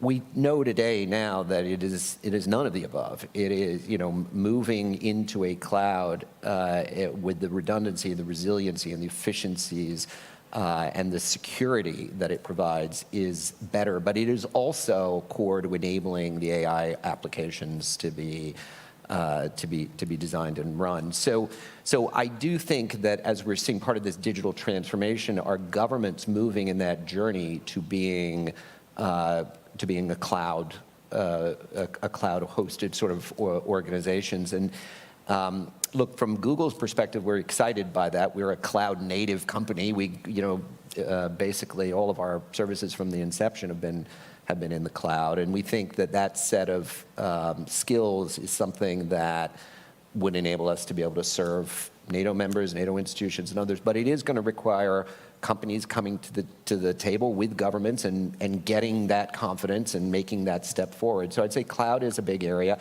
The other area that I'd flag that I think there does need to be good collaboration, coordination, is regulation. I mean, a lot of the entities that you're talking about here are private sector companies that may or may not be familiar with working in a governmental environment. We want to see those companies succeed. We want to see those companies grow. We want to see the ecosystem get built. That's going to require thinking about sort of the broader regulatory and policy environment in which those companies are coming up. Is there the right set of policies around a whole host of things? How data is dealt with, privacy, a tax law, I mean, you name it, and there needs to be thought provided, which is not a traditional space, I think, that the national security community necessarily goes to. But when you start thinking about the private sector as really being a new form of partner, and particularly, look, it's one thing for the big companies, the Microsofts, the Googles, we've got plenty of lawyers that can sort of work our way through these things. But some of the more innovative solutions are going to be found by smaller companies that are going to be determined by, well, does the regulation allow us to start innovating in this space or not? So I think that's another area that, look, at the end of the day, it's going to come down to discussion and dialogue and having public and private sector work more closely together. But those are two areas that I'd flag. And Robert, are you finding challenges that you can identify between private sector and the public sector working together, and what opportunities do you see for knitting those two together to address these grave challenges that we have ahead of us? Well, first of all, I think that what Karan just laid out is really a masterclass in some of the challenges that we in industry, and I spent 22 years in the government, so I saw it on both sides of that particular aisle. I think taking a second to look at the cloud conversation is very important. Sitting down and realizing there are multiple ways to get services through the cloud to the cloud for both classified and unclassified data. And to the extent that governments, especially the militaries, are more comfortable moving some of those workloads, keeping them on classified on commercial cloud rather than hiving them off onto an on-premises solution, that allows them to get access to the best innovation. Industry innovates on the cloud. That's where we are. We put our best, because of the way AI works and the data training process works, the best AI models will always be native to the cloud. The best cybersecurity will always be on the cloud. When quantum becomes available, it will be mostly available through the cloud. I am a little worried that within NATO, there's been a bifurcation of investment across different NATO countries, and there are some countries that risk being left behind from this innovation cybersecurity revolution, and that needs to be taken a look at holistically, and that's something that we are more than happy to have a conversation with NATO about and with the partner states. But once you get past those larger macro issues, sometimes it's just a matter of trust. And the best way that we've found to get through some of these trust issues is to put everybody into the same room, give them a common mission, and then have them work through it. And I think the NATO Integrated Cyber Center is really a fantastic example of how that can and will work well. One of the things that we were doing with the US government is helping them set up sandboxes for AI. Folks, my family included, still have a lot of trepidation. I understand why around AI and its application, especially in the national security space.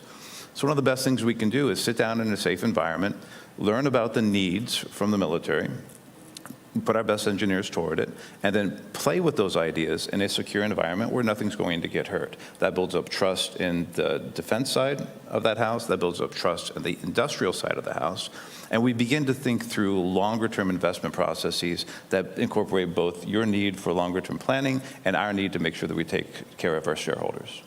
Ludwig, you tell your side of the story. Where do you see obstacles with working with the private sector, and what do you think are the opportunities for both sides improving to do more innovation together, more defense together? Yeah, perhaps highlighting one point. A few weeks before the wholesale invasion by Russia of Ukraine, so that was in January 22, I signed a memorandum of agreement with Ukraine on technical cooperation between the agency that I lead and Ukraine. And initially, the focus was very much helping Ukraine in terms of interoperability, what does it mean, and so on. But this has really been a two-way street, because we learn a lot of how Ukraine collaborates with industry, and clouds is one example, clear example of that. So, and when it comes to collaboration with industry, clearly there is always the contractual part of it, but we need to look really at how we can build longer-term partnerships, in the sense that we need to make sure that the contracts and the partnerships are also fit for Article 5, fit for collective defense. And I believe that is easier said than done, and that's more than just... Can you unpack that a little bit? Tell us about what that would mean and why it's difficult. What it means in concrete terms is actually in the digital space, we have gone extremely far in our reliance on industry for providing cloud-based solutions, for providing software, for helping us with cybersecurity. As we speak, my team is now defending the NATO networks. They don't do it alone, they do it together with industry. But that creates a dependency, a critical dependency that we need to solidify across the full spectrum of threats, including collective defense. And so there's no way back, and I think it's a good thing, that dependency, but it needs to be managed, because there's a lot of innovation that comes from industry, a lot of capacity that comes from industry. For instance, just in this cybersecurity space, I'm aware of the number of people you have on a day-by-day basis monitoring the cyber threat landscape. NATO, as an intergovernmental organization, would never be able to do that. Have so many, that big capacity permanently monitored. So we want to reap the benefits from it, but we also want to make sure that in times of crisis and war, you will still be there to support us. And that, I believe, requires a new set of contracts, but also a new set of partnerships longer term with industry. Okay, that's terrific. This is such a short panel and there's so much to say, but we only have 3 minutes left. So what I'd like to ask you is, there is a discussion of hybrid threats in the declaration that came out yesterday. I'd like you to think going forward a year from now at the next summit. What would you like to see as an agreement among the countries of NATO, but also with industry partners a year hence? And should I start with you? Why don't I start with you, Ludwig, and we can finish up with Karan. Well, we started with digital transformation, and we have identified a number of beacon projects that will enable digital transformation, and one of them is cloud adoption at scale. And that is really what we're working on together with industry, to reap the benefits from cloud computing across the full scope of the information domain that NATO is covering.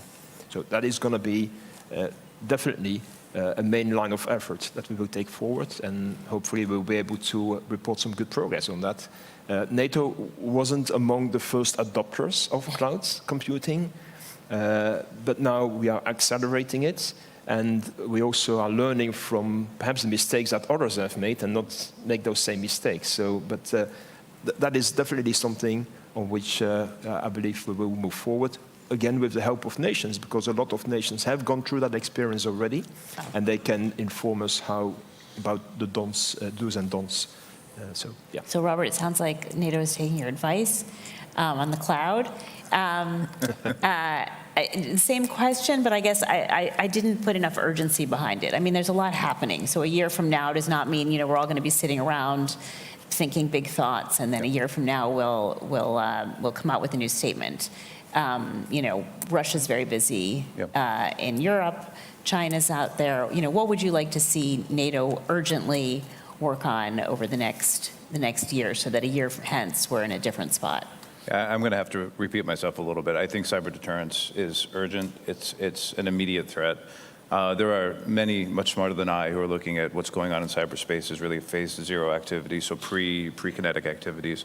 And whether those triggers are actually pulled tomorrow or in several years is somewhat irrelevant. If we, as a group of industry and nations, don't take steps to secure cyberspace now, we could find ourselves in a very bad place and a very bad day. So that common pact on cybersecurity, both on attribution and on cyber deterrence. Great. Karan, why don't you bring us home? I'd certainly +1 to what both Ludwig and Rob said, but in the goal of trying to say something different, let me throw out 2 other things that I'd put as challenges. One is to work, and this may not be a 6-month or 1-year thing, but the reality is that human resources and skilling is a significant challenge to all of the economies here being effective. And also there is a political dynamic to this. As the technology changes people's lives, if people are not part of that equation, they are going to feel more and more alienated from it and from the institutions that are adopting it. So I think one challenge is to think about how do we collectively, public and private sector, work on that. It's a space that Google's been working intensively on with a number of governments, including Ukraine, on trying to raise the skilling level of people, particularly in areas like cybersecurity, where there's a huge need. And then the other area that I would just flag is global governance structures, particularly around artificial intelligence, but other regulatory areas writ large. We are at a moment of equipoise as to whether we are going to move towards a unified transatlantic kind of vision of how to regulate these technologies, or whether we will, and I fear, thus far we've not seen signals that that's necessarily happening, so I fear the alternative is we have a very balkanized approach, which is really going to be to the detriment and open up the playing field to our adversaries. So those would be 2 spaces that I would challenge NATO and the member governments to focus on. This has been fantastic, a masterclass, and I think we all have our marching orders, so thank you all very much. Thank you.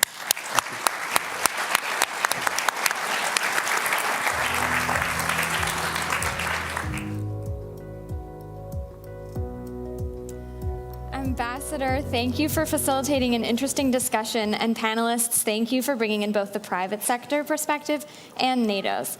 I personally have been covering hacking, disinformation, and influence operations for years, and as I'm sure many of us in the audience know, disinformation, influence, and information operations, along with hacking, have changed and transformed through the years, and so has the private sector response to them. So what a timely and relevant conversation for us today as NATO is adapting to a changing information space. Now we are thrilled to feature today's political scene setter up next. Please welcome to the stage Frederick Kemp, the President and CEO of the Atlantic Council, for the introduction. Thank you.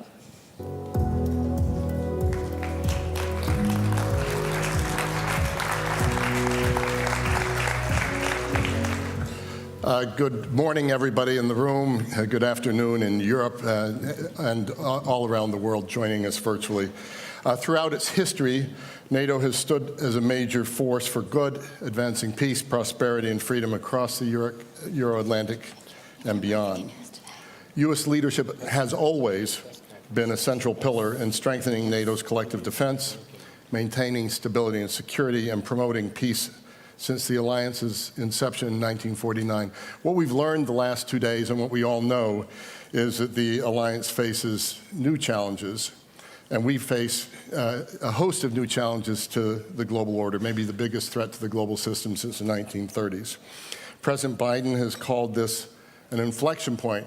The Atlantic Council has been using that language for some years, seeing it as the 4th inflection point, the period after World War I, period after World War II, period after the Cold War, and the 4th now will be the period after Ukraine prevails in its war, in Putin's war of aggression against Ukraine. What all those inflection points have in common is they've been shaped by U.S. leadership alongside partners and allies in a less favorable way at the end of World War I, more favorable way at the end of World War II, and this is history in motion. The post-Cold War world is over, and we're entering a new era that our next speaker, National Security Advisor Jake Sullivan, has defined as an era of strategic competition in an age of interdependence. Navigating this new era will again require U.S. leadership, principled U.S. leadership alongside partners and allies. It's in that spirit that it's my distinct honor to introduce a U.S. strategic thinker and actor whose insights and vision are crucial as we navigate the complex challenges of this century.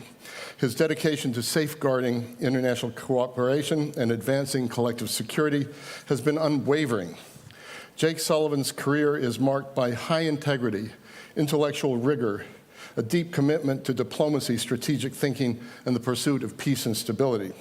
His leadership has been instrumental in strengthening our alliances, addressing global threats, and promoting a world order based on mutual respect and cooperation. He, like all of us, is navigating wars in Europe, the Middle East, tensions with China.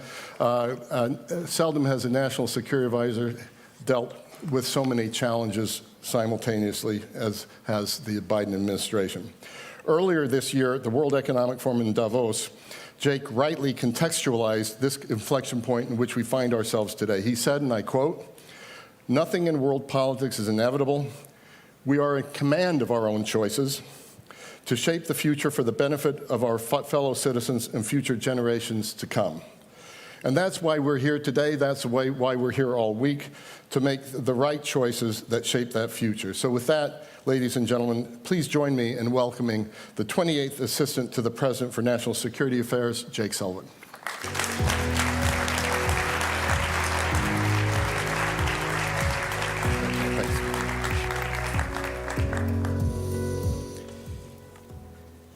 Well, good morning, everyone. It's great to be here with all of you, and I really want to thank Fred for that unduly generous introduction.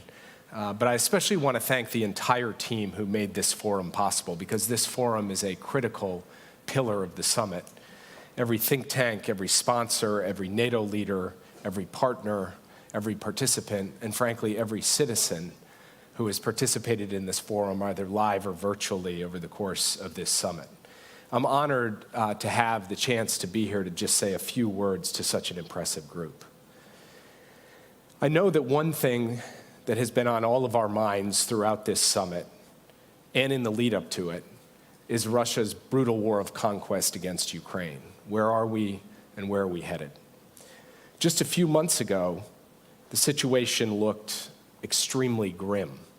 Security funding for Ukraine was held up in our Congress here in Washington, and we all saw the consequences. Ukrainian soldiers on the front lines running out of artillery shells, literally rationing ammo. Ukrainian families worried that Russian forces would take town after town. And we did indeed see the Russians try to press their advantage, seizing that window of opportunity to take additional territory. And back in April, just a few months ago, there were voices predicting that by the time of this summit here in Washington today, Ukraine's lines would crack, Russia would be making a major breakthrough, and the backdrop of this summit would be Russia surging forward across the front. And to be frank, I imagine that many of the people actually in this room today thought that might be the case as well. But Ukrainian forces stood strong, and President Biden, with bipartisan support in Congress, moved heaven and earth to get the national security funding for Ukraine passed. And since then, the picture has changed considerably. Russia's Kharkiv offensive stalled out. Russia is continuing to throw wave after wave of men into the fight, taking little increments of territory, but at astonishing cost. By and large, the front lines have stabilized. Ukrainian mobilization efforts have improved. Ukrainian units are building stronger fortifications and defensive lines, and day by day they're pushing back. This is due to the people of Ukraine, to their sheer courage and commitment to their country and its freedom. But it's also due to the support of the United States and nations around the world, including NATO allies here gathered at this summit. So this morning, I want to speak a little bit about the picture as we see it in Ukraine and the steps that we are taking to ensure that this war is a failure for Russia and a success for Ukraine. I'll start on the military side of things. The fundamentals of this conflict are artillery and air defense. And over the last few months, we've surged both to Ukraine with the new resources authorized by the Congress. Hundreds of thousands of rounds of 155 ammunition to the front lines to help Ukraine repel Russian attacks. And we've now provided Ukraine with long-range capabilities, ATACMS missiles, which the Ukrainians are employing with good effect in Russian-occupied areas of Ukraine, including in Crimea. And at this summit, we've continued to make major moves. First, allies have committed to collectively provide Ukraine with at least 40 billion euros worth of security assistance over the next year. And that's not just a dollar sign. That is equipment, tanks, armored fighting vehicles, artillery, missiles, the whole range of capabilities that Ukraine needs to be able to effectively fight and win. Next, in partnership with our allies, we will provide Ukraine with 5 strategic air defense systems and dozens of tactical systems that are especially relevant to help protect Ukrainian forces on the front lines. The strategic air systems will help Ukraine as it endures a continued pounding by Russia of its energy grid with Russian missiles and drones, and a continued assault on its front lines by Russian planes. And we saw the horrific reality of Russia's brutality with the attack on the Children's Hospital in Kyiv just a few days ago, and we are working with the Ukrainians to deal with that attack and to respond with force and vigor. From our own production, we'll deliver hundreds of critical air defense missiles to Ukraine over the next year as well. There was a point earlier this year when it looked like Ukraine might run out of interceptors. But thanks to decisions President Biden has taken, working with allies and partners, we will ensure that Ukraine remains supplied with the air defense missiles it needs for all of the batteries that we and our allies are now providing. And together, the United States, Denmark, and the Netherlands have begun the transfer of F-16s to Ukrainian forces, and Ukrainian pilots will be operating in theater with those F-16s this summer. Like I said, major moves. And we're also steeled for the struggle ahead. President Putin thinks he can outlast Ukraine and its supporters, and he's taken steps to put Russia's war industry, its defense industry, in fact, its entire economy on a wartime footing. And with help from Iran, from North Korea, and from the People's Republic of China, he's attempting to undertake Russia's most significant defense expansion since the height of the Cold War. But make no mistake, this unsustainable war spending masks underlying weakness and fragility, and the economic costs for Russia are mounting and will compound over time. Meanwhile, NATO allies have been making historic investments in our own defense industrial bases without distorting our national economies the way Russia has. Yesterday, for the first time ever, every ally pledged to develop plans to strengthen their defense industrial capacities at home. And like our defense spending commitment, these individual pledges are critical to our collective security. They're going to help enable the alliance to prioritize production of the most vital defense equipment we need in the event of conflict and to produce the capabilities Ukraine needs as we speak to fight Russia on the battlefield. These pledges will also help forge new industry partnerships across the alliance, create jobs, and strengthen our economic competitiveness. And they will spur greater investment in NATO's most significant advantage, our technology and innovation. As the folks in this room know very well, Russia's brutal war of conquest in Ukraine is evolving rapidly. The very shape of warfare is transforming before our eyes because of innovations, often deadly innovations, in technology and techniques and tactics. Ukraine's continued success in this fight and our success in any future fight will depend on innovation, on creativity, on entrepreneurship, on adaptability. Ukraine and the Ukrainian people have that in spades, and they've demonstrated that since the war began. But Ukraine will also have help from the collective innovation and entrepreneurship of its Western partners, and no one should bet against our collective advantage in this area. Already, we're working with Ukraine to solve some of the key technological challenges of an evolving battlefield: electronic warfare, drones, demining, and more where that came from as the weeks and months unfold. Now, taken all together, the steps that I've laid out have put Ukraine in a stronger position on the battlefield. But the military side of this equation is only one part of the progress that we have seen over the course of 2024. Ukraine, with the support of the United States and other allies and partners, has made really remarkable diplomatic progress as well. Just look at the last month alone. At the G7 summit in Italy, the United States and our partners reached a historic decision to make Russia pay for the damage they've caused by unlocking $50 billion from the Russian sovereign assets that we froze together. In Switzerland, just a couple of days after that G7 summit, Vice President Harris and I had the honor to attend Ukraine's peace conference to support President Zelensky's vision for a just and lasting peace in line with the UN Charter. That peace summit, attended by more than 100 countries and international organizations, was a remarkable sign of Ukraine's diplomatic strength and staying power, both because of the broad range of countries represented and because those countries spoke with a single voice to say that any peace must be based on the principles of sovereignty, territorial integrity, and the basic maxim that we cannot allow one nation to take another nation's territory by force. In this same time frame, around the G7 summit, President Biden and President Zelensky signed a bilateral security agreement, reflecting a long-term commitment from the United States of America to provide Ukraine the means to ensure its future security. It was genuinely historic. And in a few hours, we're going to make history again. President Biden will convene more than 20 world leaders who've also signed their own bilateral security agreements with Ukraine to launch the Ukraine Compact. This compact knits all of these countries together, and it makes clear that we will continue to support Ukraine in this fight, and we will also help build its force so it can credibly deter and defend against future aggression as well. And after this war is over, all of the countries in the compact will continue to have Ukraine's back, just like we have it now.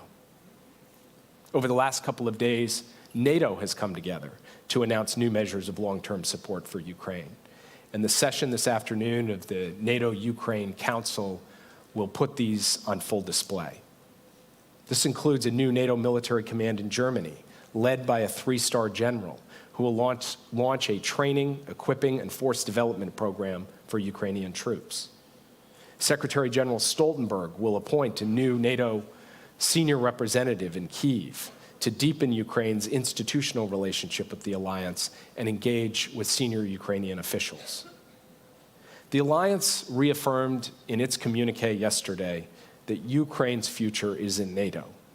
This summit, the Washington summit, is about building a bridge to NATO for Ukraine as they continue to implement important reforms. And the steps I've just laid out are the building blocks of that bridge. Together they make clear Putin cannot divide us, he cannot outlast us, he cannot weaken us, and Ukraine, not Russia, will prevail in this war. The landscape of this conflict today is far different than it was in April, when Ukraine was running out of supplies and equipment and Russia was on the move. Today, on the battlefield, Russia is grinding away, but not breaking through. And Ukraine is exacting massive costs and attriting Russian strategic capabilities. Diplomatically, Ukraine has concluded a successful peace summit and signed new bilateral security agreements with more than 20 countries, as I mentioned before. And at this summit, Ukraine has secured a historic set of deliverables: air defense, F-16s, additional security assistance, a compact of nations committed to supporting Ukraine for the long term, and the concrete elements of a bridge to NATO. Doesn't mean the days ahead, the weeks ahead, the months ahead are not going to be difficult. They will be difficult. No one knows that better than the people fighting on the front lines. None of the progress that we've seen so far was inevitable. None of it happened by accident. It took the Ukrainians stepping up first and foremost. It also took NATO allies coming together to choose again and again to stand with them, to defend the values that have always united us as democracies: freedom, security, sovereignty, territorial integrity. This is what our predecessors did for 75 years. And this is what we all must do in the years ahead, even when it's tough, in fact, especially when it's tough. So yes, the road ahead will be challenging. President Putin is determined to keep trying to take over Ukraine, and countries like Iran, North Korea, and China are cheerleading him. We're clear-eyed about all of that, but we are also clear-eyed about Ukraine's strengths and resilience and courage and commitment and effectiveness and capabilities. And we're clear-eyed about our own, too. And we have confidence in Ukraine and confidence in ourselves, and with that, and with the actual work, the spade work that has gone into the results produced at the summit these last 2 days, we are demonstrating our commitment to stand with Ukraine in their current fight and into the future. And what I would ask in closing is that as we look at the picture before us, and as we think about what we need to do to succeed and to help Ukraine succeed, that we recognize this war has been unpredictable from the start. People thought Kyiv would fall in less than a week. Kyiv still stands today. People thought earlier this year we'd be looking at a much different picture than we're looking at today. The future, the history of Europe, of Ukraine, of the world order is not yet written. As Fred said in his opening comments, nothing is inevitable. It comes down to the choices that we make and the choices that we make together. I believe we've taken some bold steps in the last few days and weeks. We will take more bold steps in the days and weeks to come. President Biden will have the chance to sit down with President Zelensky in a couple of hours to review all of this, and not to rest on our laurels by any stretch, but to say, now that we've come this far, what more do we have to do to get the job done? And we will together get the job done. So thank you for giving me the opportunity to be here today. And thank you for everything you do every day in service of our common vision for the transatlantic community and a better world for all. Thank you very much.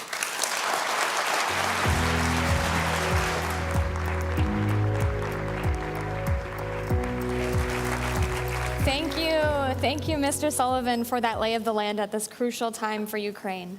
Next, we will turn to a session on addressing the evolving threat of terrorism. Please join me in welcoming our next moderator to the stage, Elena Kuzko, the Vice President for Policy and Programming at GLOBSEC. Elena Kuzko.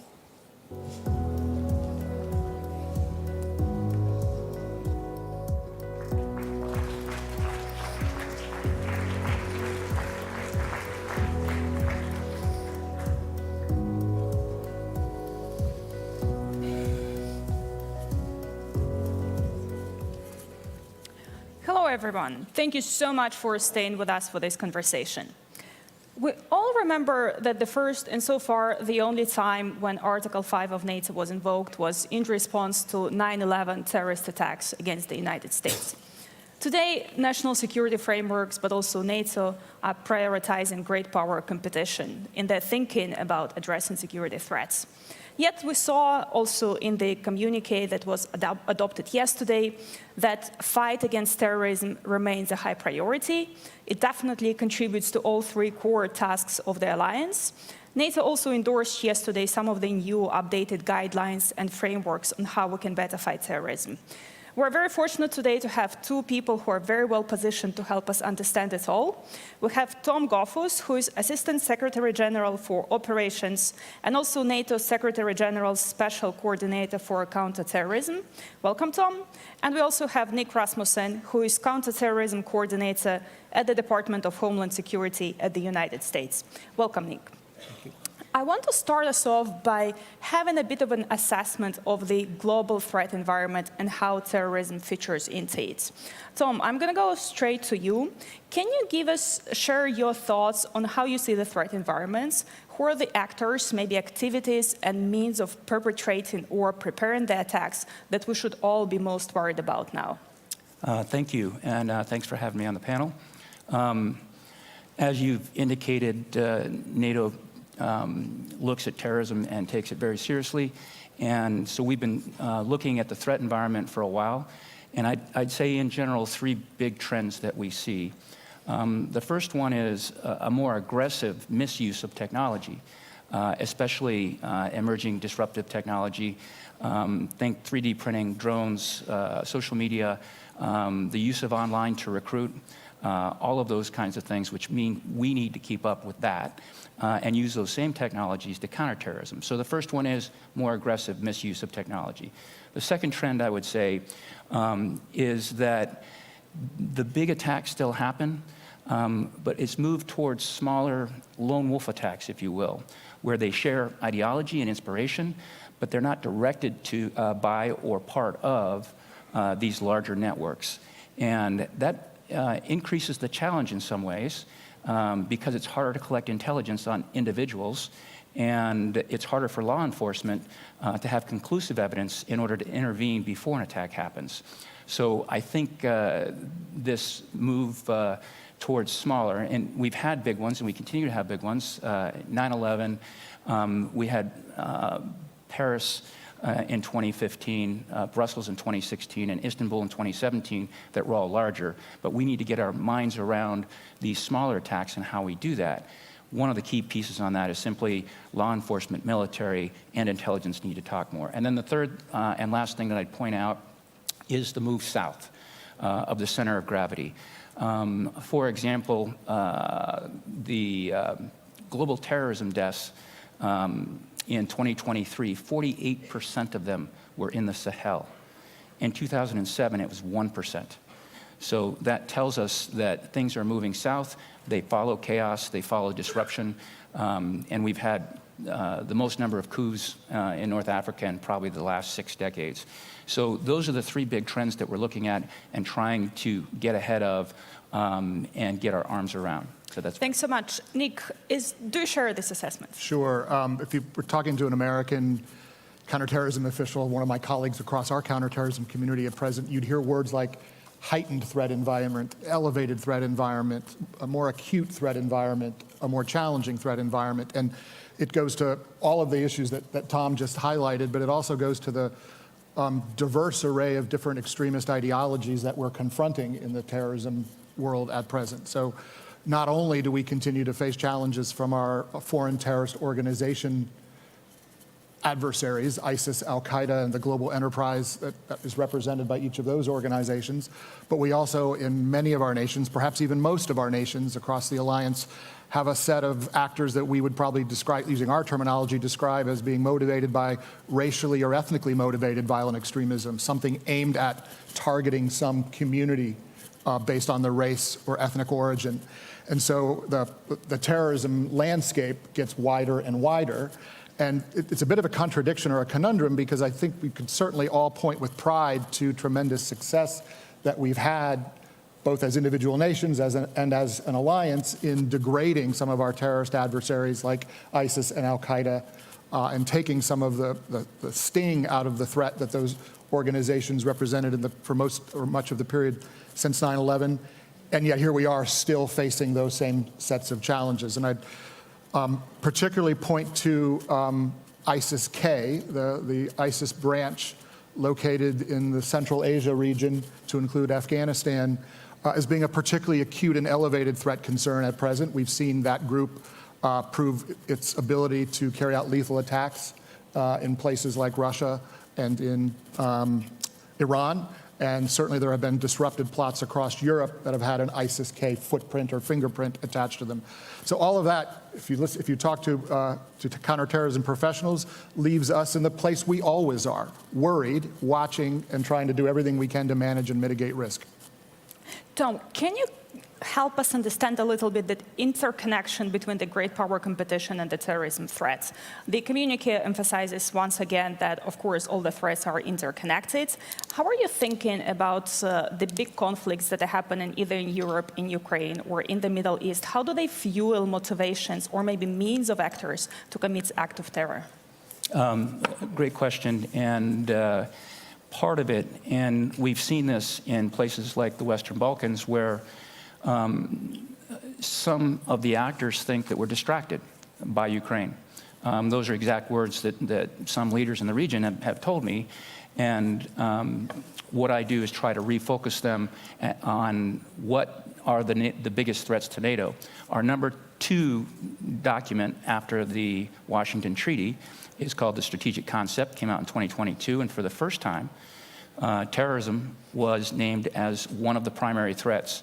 It's the most direct asymmetric threat to the alliance.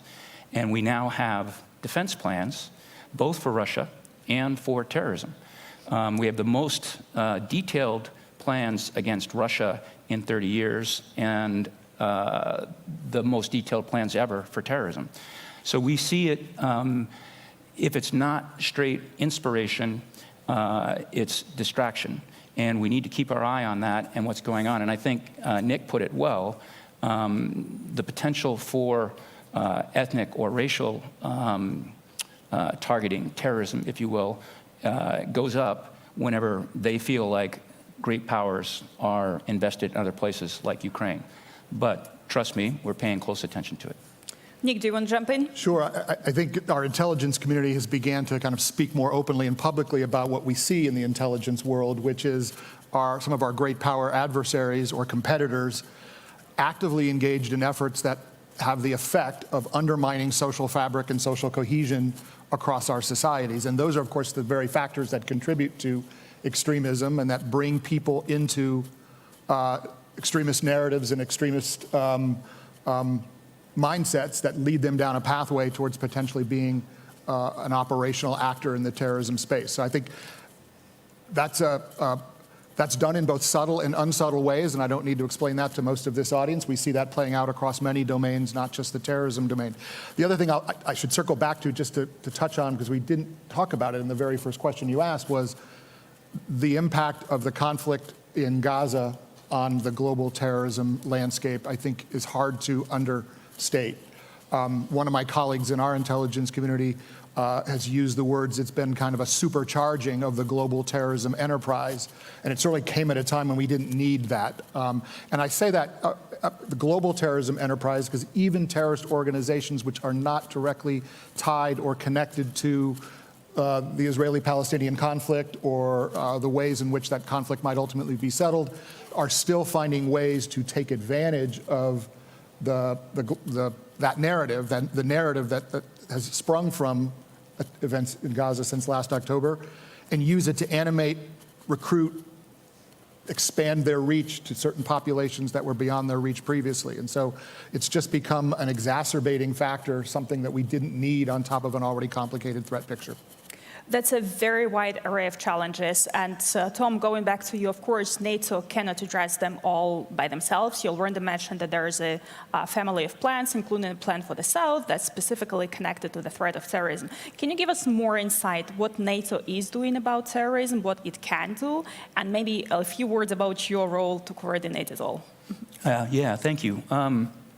The NATO, the 2 documents that you referenced, we have a new policy guidelines and action plan that reflect what Nick has been talking about, the change in the threat landscape.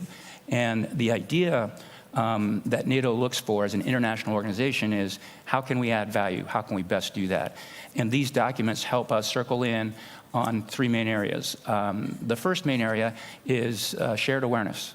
And we do that through many different mechanisms, one of which just met in Croatia. It's called the CT panel, and with sub-working groups. And we share information on the terrorism threat.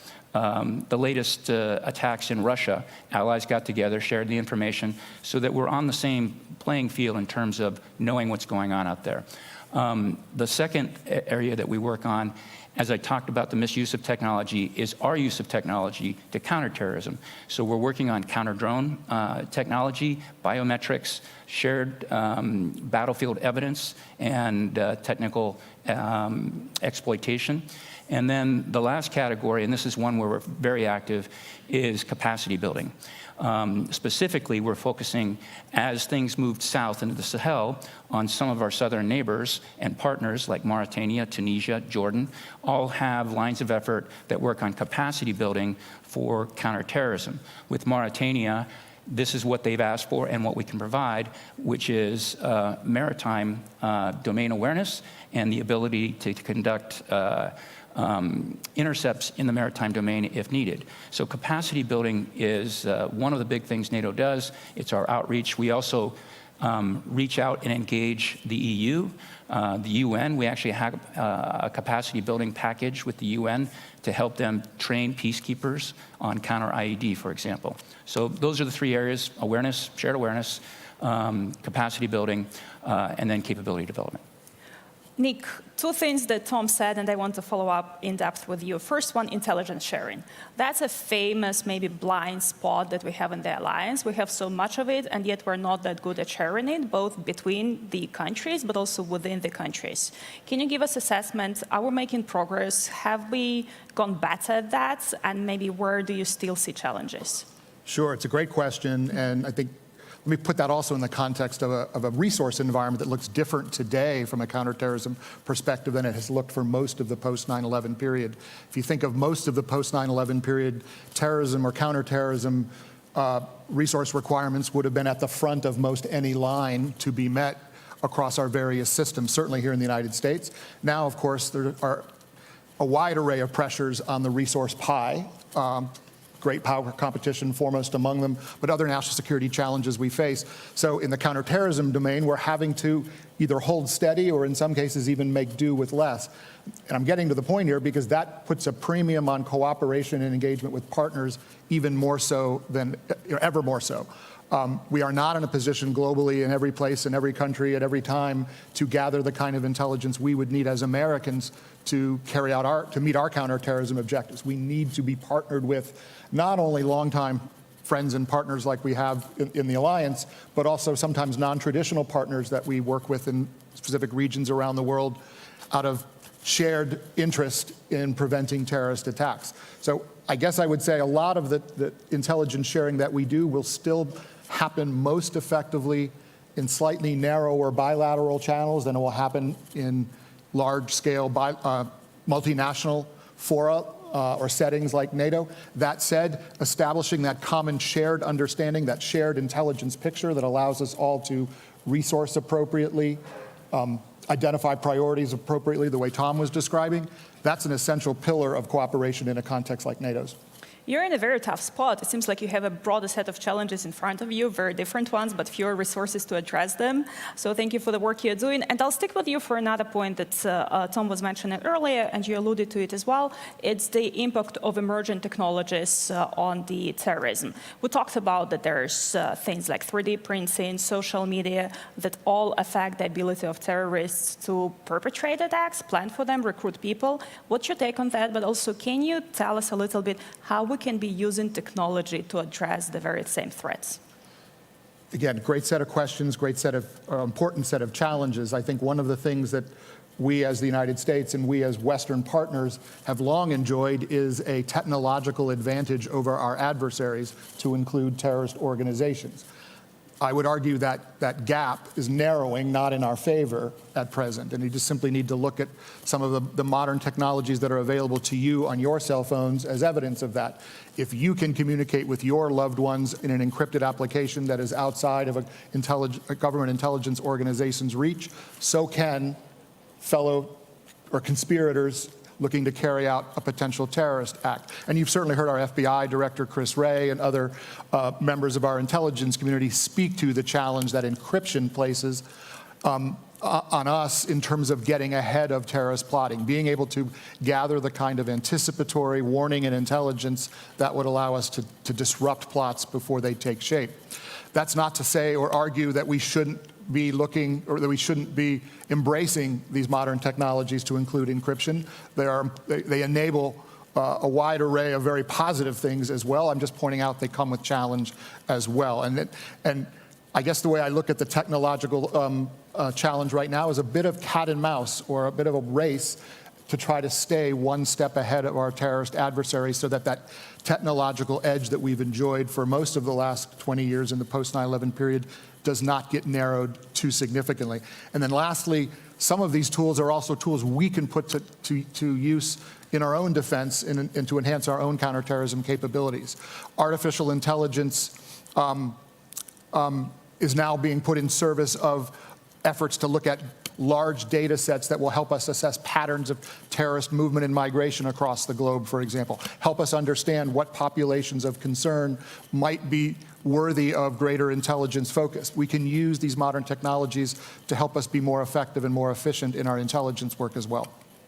Tom, back to you. We just actually had a great panel on digitalization of NATO and how the private sector can contribute to that, what role it plays. And of course, here we're talking about the tools that's primarily now being developed by the private companies. And as we have the challenge to stay ahead of our terrorist adversaries, we also need to work closer within ourselves to make sure that we have the capabilities to do that. In your work, how closely are you trying to bring in the private sector into your counterterrorism activities? Maybe what are some of the challenges that you see doing that, and where do you think you can do better? Another great question, and part of the operations division at NATO headquarters is something called a situational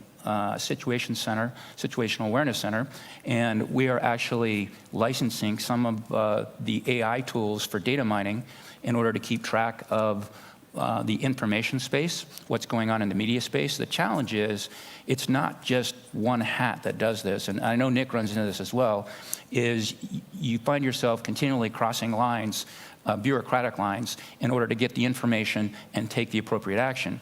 So at NATO headquarters, we're working between the public diplomacy piece, because they're trying to track disinformation and counter narratives, with our Situation Center, and then with intelligence. And it's not always natural to cross those bureaucratic lines. And we see the same thing in national governments, as Nick said.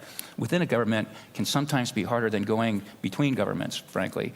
And one of the big areas of emphasis on our CT capacity building work is how to get law enforcement and military/intelligence to share information in order to take the right actions, hopefully to prevent or foil plots. And that's kind of where we're going.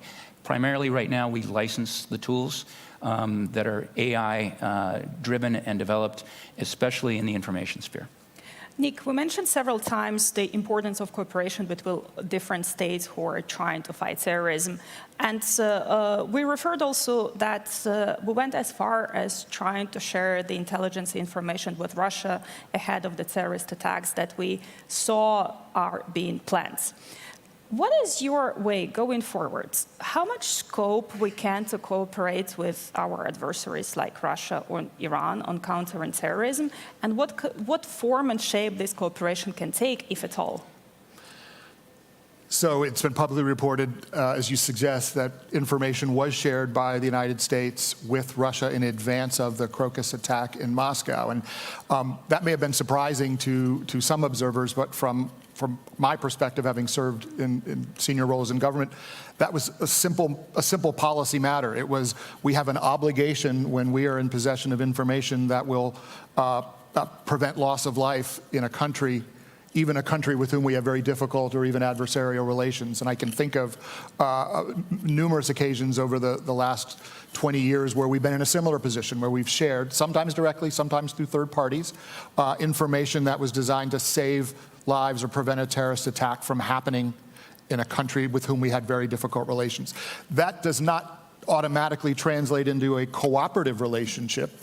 Sometimes it can be just as bare bones and as simple as just sharing a de minimis amount of information as a duty to warn. And the duty to warn principle is something that's fundamental in our system here. Beyond that, though, there are countries around the world with whom we have shared interest in confronting certain terrorism challenges, even if we don't have a broad array of shared interest. And there, developing working partnerships is a challenge, because while there is that shared interest, we have to make sure that our cooperation remains within a framework that accords with our values and law as well. We cannot enable a partner to, for example, take certain steps to prevent terrorist attacks from happening if they would do so in a way that would cross our own lines in terms of the way individuals are treated, or that would result in violation of what we would consider fundamental human rights. So this is one of the challenges that we've dealt with through the entire post 9/11 period, how to develop a framework of partnerships where you can receive the positive output of those shared partnerships without necessarily contributing to conditions in those difficult countries or difficult partners that may actually make the situation on the ground even more challenging. Tom, is that a shared approach between allies? I'm sorry, say again? Is that a shared approach that the entire NATO would endorse? I think the way that Nick put it was excellent. There's a duty to warn, and then there's also the left and right limits of making sure that we're not providing information that somebody's going to use to violate human rights, for example. So I think it's a tough road to plow, but I think Nick parameterized it very well. We're running out of time, so I'll sneak in one more question to both of you. There's a lot of ways how terrorism can be done today. Going forward and looking into the future, what do you think is the next big thing? What is a blind spot that we might be not paying enough attention to right now? What do you think we should be thinking about more that would be more important in the future but might be not visible that much right now? And Nick, I'm going to go to you first. Sure. I wouldn't necessarily think of it as a blind spot, but something I worry about quite a bit looking into the future is the non-kinetic attempts by terrorist actors to have impact on our societies. We all worry about the kinds of attacks we see today, bombings, shootings, stabbings of individuals or in highly public settings. But of course, we also know that terrorist actors have broader ambition than that. They seek to engage in activities that would target our critical infrastructure, whether that's through cyber means or some other means. And so while they have, to date been less than completely successful at widening their skill set to the point where they can threaten our collective critical infrastructure in that way, that is one of the asymmetries I worry about the gap closing over time. Tom, what are you worried about? I agree some of the non-kinetic pieces, specifically the undermining of our democratic institutions. I really worry about that, and there are a lot of elections coming up. Safeguarding that process is critically important, and the credibility of that process. The second thing I would probably highlight is geographic. Central Asia has the potential, given what's going on in Afghanistan right now, to be a net importer of a potential terrorist activity. And so capacity building with Central Asia might be a spot that I'd look for in terms of what we should do. And then Nick highlighted this earlier, and the Houthis in the Red Sea really point at how disruptive they can be now that they've adopted and have technology that threatens air and missile defense really hardcore. I think that's the third area that we're becoming aware of, partly because of Ukraine, but these kind of weapons in those kinds of hands make it tough. Thank you so much both for taking your time and for sharing your insights with us. Fighting terrorism is the definitely whole of society approach, so we'll do our part to help you do your job. Thank you so much. Thank you.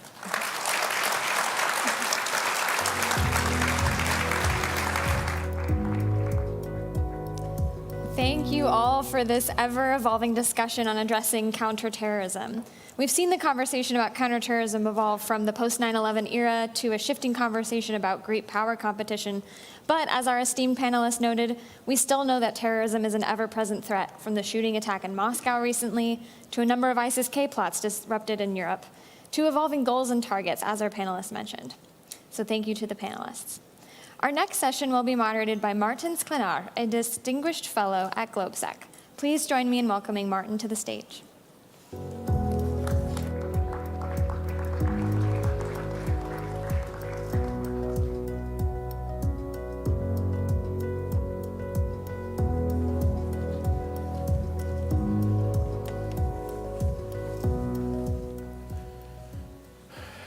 Good morning, everyone. My name is Martin Sklenar from GLOBSEC, and it's my great pleasure to be moderating the next panel today on the public forum. And we will be talking a lot about industry, which seems to be appropriate. We've heard a lot about industry so far in the 2 days that we've been here in Washington during this summit. I'm joined today by three very good panelists, and I hope to have good discussion with them. Please welcome with me Stacey Cummings, the General Manager of the NATO Support and Procurement Agency, Max Peterson, Vice President of Sovereign Cloud at Amazon Web Services, and Stephen O'Brien, Corporate Vice President and Global Business Development Officer at Northrop Grumman. Very happy to have you here, Stacey, Max, and Stephen. Great to have you. Thank you for coming, and we have a lot to talk about. We just heard also from Jake Sullivan, there's a lot of equipment actually rolling from the west to the east somehow, to ending up in Ukraine. So the equipment has to come from somewhere, and let's discuss where it's coming from and how's the capacity that we want to have to produce it. So let's focus first on where we are and what has been done so far. We have seen NATO allies, but also the EU putting more and more attention on the industry, following Russia's illegitimate aggression against Ukraine.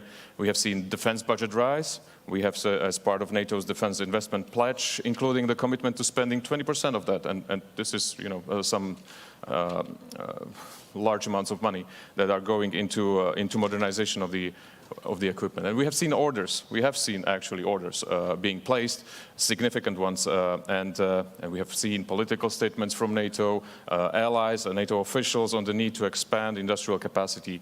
And as recently as yesterday, NATO adopted the next level of the pledge, which is called now the NATO the Defense Industry Expansion Pledge, with 9 specific lines of effort. So that's the situation where we are. We will see allies developing their individual plans, and let's start there.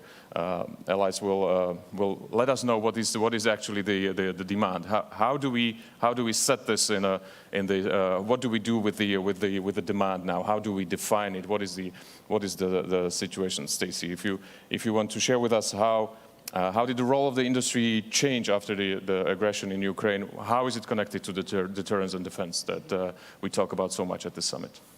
Well, thank you for that question. So the Secretary General has said that without industry, there is no deterrence, there is no defense, there is no security. And so collectively, we of course look at the defense industry as a key partner to be able to enable deterrence and defense. When we look at the changing demand signal, you mentioned increased defense spending and that focus on not just buying to replace the stocks that have been diminished through donations to Ukraine, but also looking at how do we ensure that allies are buying the next generation, the most modern defense equipment that they can, and also with a focus on moving beyond interoperability to interchangeability and commonality. And so as this creates an opportunity for nations to actually work together to buy common equipment so that when they're operating together, they're operating the same equipment, but also designing commonality and interoperability in from the very beginning of the life cycle of a weapon system.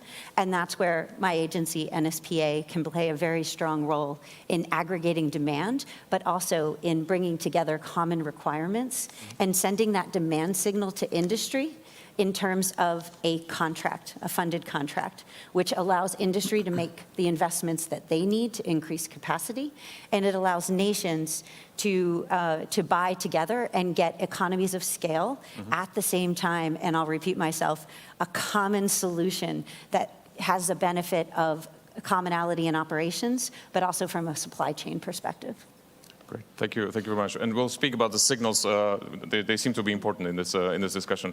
But first, Stephen, we do need capacity. I mean, this is about how do we get to more capacity, and we need it quickly.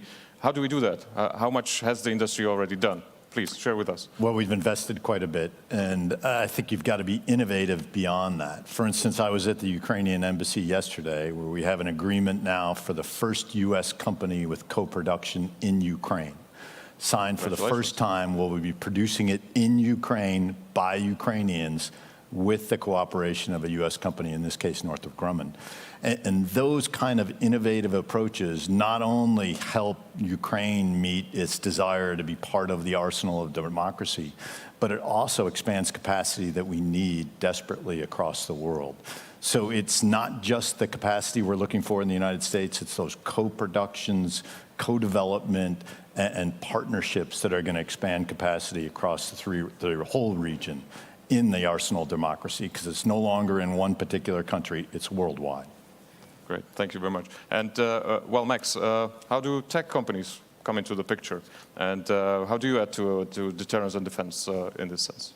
Well, the kinetic effect is no doubt important, but in today's world, and in particular, as we talk about modernizing, the digital battle space is going to be incredibly important. It proved out in Ukraine in terms of the ability to rapidly collect information, synthesize it, and then get that information to the battlefield. I think what's really important from a tech perspective is that you have technology partners that have worked in the defense and national security space for a good bit of time. And they don't just bring tech, they bring mission experience. AWS, for example, has delivered top secret and secret cloud computing capabilities for well over a decade. And so we understand how to help integrate those different systems to be able to deliver the digital effect. And in fact, just last week, the Australian government announced that they are partnering with AWS to build their top secret cloud capability. So I think that mission understanding is really important, and I think partnership is really important. It's got to be an enduring, a sustained, and a mission-driven sort of response. And I think in terms of capability, I mean, just take one quick example from space. The average satellite's dumping about 20,000, the equivalent of 20,000 high-def pictures a day. And when you multiply that across all of the collection capabilities that we're talking about here, you've got to have a substantial, a sustained, and a highly capable digital fabric to be able to process and store all of that, but importantly, to be able to share it across all of the NATO member community. But also, at the same time, protect it from, Security has always been job one. Great. Let's talk on signals then. Stephen, what signals is it that the industry expects from Stacey and, the governments? What are you looking for? Well, we're looking for contracts, as Stacey will tell you right off the bat. That's the best signal that you're ever going to get. I'm shocked, I have to say. Yeah. What Stacey's doing is incredibly important. It's not just the contracts. It's the predictability that allows us to have a stable supply chain, if you will, a stable workforce where we're not having peaks and troughs in our production line that makes it impossible to keep the people employed and that talented workforce with us the entire time. And also that contracting mechanism that Stacey has is now streamlined. So no longer are we doing many different contracts with many different countries and many different languages. You have a single contract that Stacey's able to do. Obviously, that reduces the cost to the players, but also reduces the time. You get a stable workforce, and we get investment that industry is able to make by doing that. And it's all made possible by Stacey's team. And I think everyone's a winner for it, Stacey. Thank you. Yep. So, there is one demand signal to industry, and that is a funded contract. And what we would recommend is that nations come together to bring I already talked about commonality and the benefits of commonality, but buying together increases quantities, and this is a commonly known, the more you buy, the more you're going to save.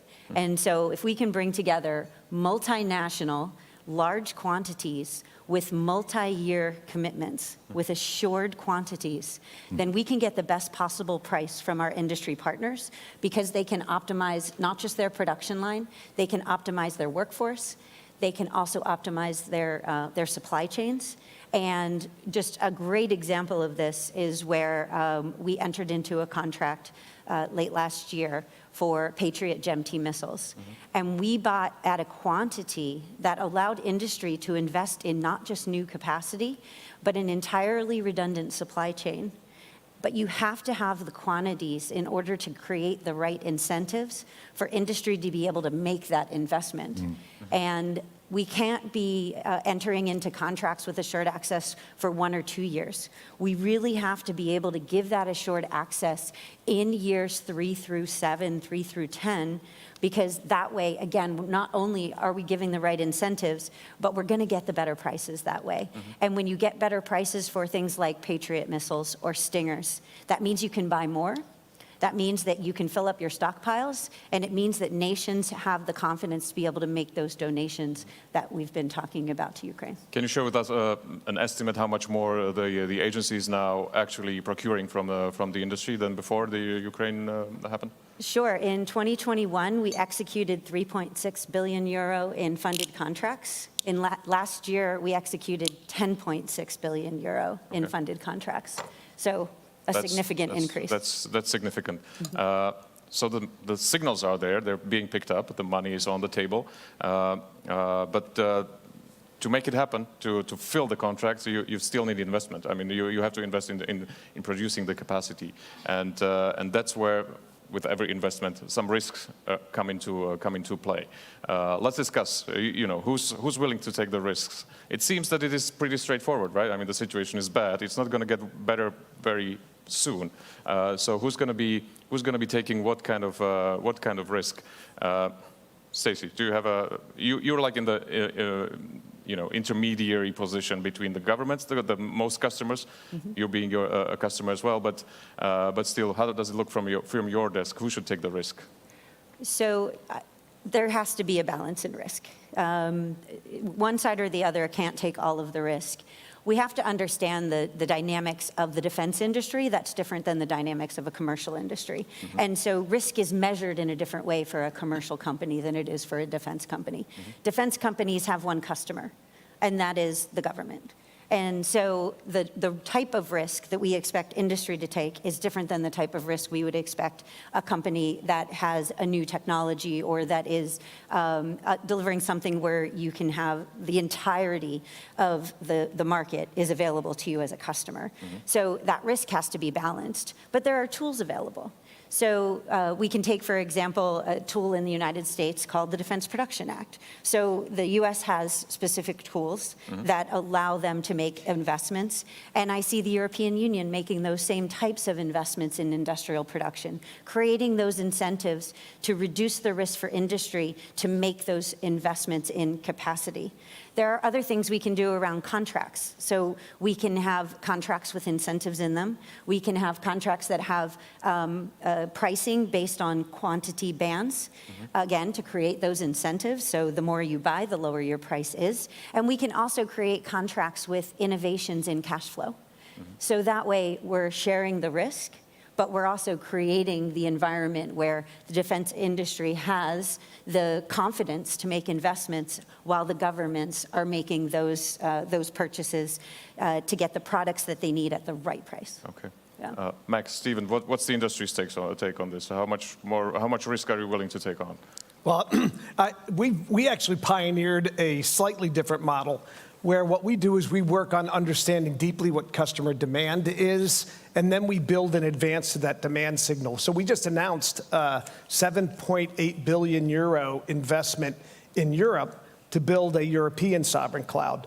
And that's based upon our understanding of the work that we've done across highly regulated industries and defense and national security space in the EU, and an understanding that we believe we have to work, again, in partnership on things like standards, on things like compliance, on things like security, so that we can actually get the platform capability from a tech perspective that we're going to need for defense across NATO. And that includes, in particularly, the ability to interoperate with the U.S., with Canada, and with all of the member partners. So we make those investments in advance, and we anticipate customer demand. That's the only way to really get hyperscale cloud capability. Slightly different than some other industry partners. Yeah, the more traditional ones. Stephen, are you okay with the traditional industry denomination? It is. It's, for us, it's about partnership. Stacey will tell you that whether the prior items we were talking about with contracting or as we put demand in, there is no way we succeed without one another. And governments and industry on that partnership and bringing the business cases that are sometimes difficult for governments to see, whether it's the other companies that are going to invest in with us, other countries that are going to invest on this, all to meet the demand that we foresee it. and lay it in. But we can't have excess demand without a partnership to absorb that extra cost for surge capacity. So the traditional commercial model of build it and they will come, we really have one customer, and the build it and will come is a partnership that we look forward to the demand signal together, and then we put innovative business cases and investments in there to build toward that demand. I understand that, and it seems that this is the time now for building it because they will come. I mean, it looks like everybody is coming this way. What is it what is it that you need in like more detail to be able to plan out that investment? Because it's not just to find the customer, but is it time? Is it amount, or what is it that you would be looking for if you could choose? Well, it's the investment that we need, and it's the government cooperation to make it possible, both for our company on the U.S. side as well as the international governments to do that. There are environmental concerns. There are obviously licensing concerns. The only way this becomes reality in that is a partnership between government and industry to make it happen, whether it's international governments and U.S. government, in this case with our company. That's the path to success. I'd add on to what Stephen just said by saying I think we need aggressive tops-down leadership as well, because we are at a place where speed matters, and in fact, speed matters disproportionately if we're going to continue to defend. And that goes to the kinetic effect, and it also goes to the digital effect. We've seen some great strides, in particularly, spurred by the conflict in Europe, by Russia's invasion in Ukraine.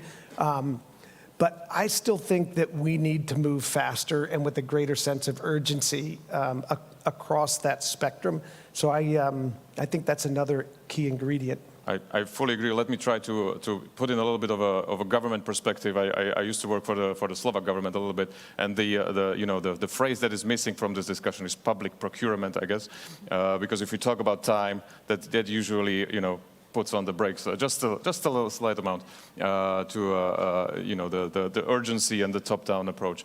But I get it. I mean, if this is if we have all the political signals, there needs to be strong decisions and steps to make that a leaner process, at least if not quicker. But let's try to address. So, how much capacity do we need? How big are the muscles that we are flexing here, and how much time do we have to get there? Stacey, you want to try? So I think the challenge that we have in defining from an industry perspective, how much do we need? You're looking across multiple nations that have sovereign decision-making. Mm-hmm. Nations can come together when they choose to, and of course, we have a ready-made platform to incentivize nations to come together and to consolidate their demand. How much we need is based on what is the stock levels that we're looking for, how much have we already donated, what do we need for the foreseeable future to support Ukraine, and then what is the level of stocks, level of systems, defense systems that we need in the future to continue to deter our adversaries. And when you put all that together, you also need to consider that we don't all buy exactly one thing, that we're going to say we need 1,000 of these one things, because we have a lot of different configurations, we have a lot of different systems, and nations do make that decision based on their requirements and based on what's in the best interest for them and the way that they operate. And so the idea that we can say, well, we know we need a lot, so industry should start building it. I do agree that the public sector needs to give clear requirements, and the way we give clear requirements is through contracts. And by doing it together, we can get economies of scale, and we can also create more certainty for industry so that we can fill our stocks, make sure we have exactly what we need, and industry knows that they will be able to continue to support the demand that we're going to have in the future, not just the demand that we have for today. Exactly. I think the other important piece is resilience, and you touched on that, right? By taking that approach, you wound up getting an additional supply line. Right. And so it's both the demand that we need to plan to, but it's also the resilience that we need to think about when we're doing that. Great, Stephen. And you have to innovate. And some of the things, I mean, take 155, right? We talk a lot about it now in NATO and where it is. You know, NATO's 75 years old. Guess what? We're still making 155 the same way we did 75 years ago. And it has a lot of stresses on the supply chain. Forged steel, that supply chain is at its max right now. The automobile industry has gotten away from forged steel. They use Ost-tempered ductile iron manufacturing. Doesn't matter what it says. What it is, a much larger supply chain where you can use that to build the shells that go into 155. We're already doing it on the Navy 5-inch guns. Why not bring it into 155? Another way you can innovate, even on something like 155, just like we did on JDAM, which is an aviation weapon, but 155 is a ballistically guided round of artillery. In other words, it's just gravity fed. It's not as accurate as we want it to be. The simple way is replace the fuse with a guided weapons fuse. You don't have to produce as much because now you have a precision weapon and it hits the target. Instead of using 3 155 rounds, you can use 1 in that. Instead of building more, make it more accurate. Innovate in that way. Much different than maybe Max is using with the cloud, but you can innovate on some of the more basic items that we have out there and reduce the challenges on the supply chain, reduce the challenges on the total number that you have. That's the way that we've got to think about this from industry, and then we've got to bring it to government on what we can do. That's great. Let's dive into that. I would also encourage people in the audience and online to send in their questions. We'll have time. Let's talk about innovation a little bit, and I want to provoke just a little bit. I understand that as a case, but it looks that Russia is using Cold War style equipment to keep this war going. So is innovation helping us, or is it slowing us down in the quick increase of the capacity? Max, I mean, you've been called on the innovation. I'm sure you've got a great answer. Well, I hope it's a great answer. Thank you. I mean, I just have to say +1 to what Stephen said, right? Our adversaries don't stand still. And that gives us the imperative to innovate. And I think that's one of the places where we actually have an advantage if we harness it right. We have a tremendous set of technical skills. We have a tremendous set of technical capability. We have really innovative startups across all of the NATO member countries, across a very big ecosystem. And I think it's our ability to leverage that and put it to effect that matters. I think you take a look at what we've been able to do with drones and sensors and things like that. And if I can build on what Stephen said, not only is making the munitions smarter important, but actually being able to understand the effect in real time and movement and run the analytics in real time to figure out where the next round goes and the next round goes. So I think we absolutely have to keep the imperative and the speed on innovation, and we need to think about it in a comprehensive sort of fashion. So don't just innovate on the tech. It needs to be innovation across tech, across battlefield commanders, across industry, and I'm excited because we do a ton with Northrop Grumman already in terms of innovation across those platforms. Stacey, how is the NSPA pushing innovation in this? Yeah, great question. So you brought up the term public procurement that kind of has a bit of an attachment to long bureaucratic processes. But as an acquisition professional, I would say that you can innovate across the entire life cycle of requirements all the way through in service for a defense system. So when we look at generating requirements that are more outcome-oriented or operational requirements so that we give industry the opportunity to propose back to us more innovative solutions to meet our requirements instead of saying, I want what I had before, I just want it to be newer.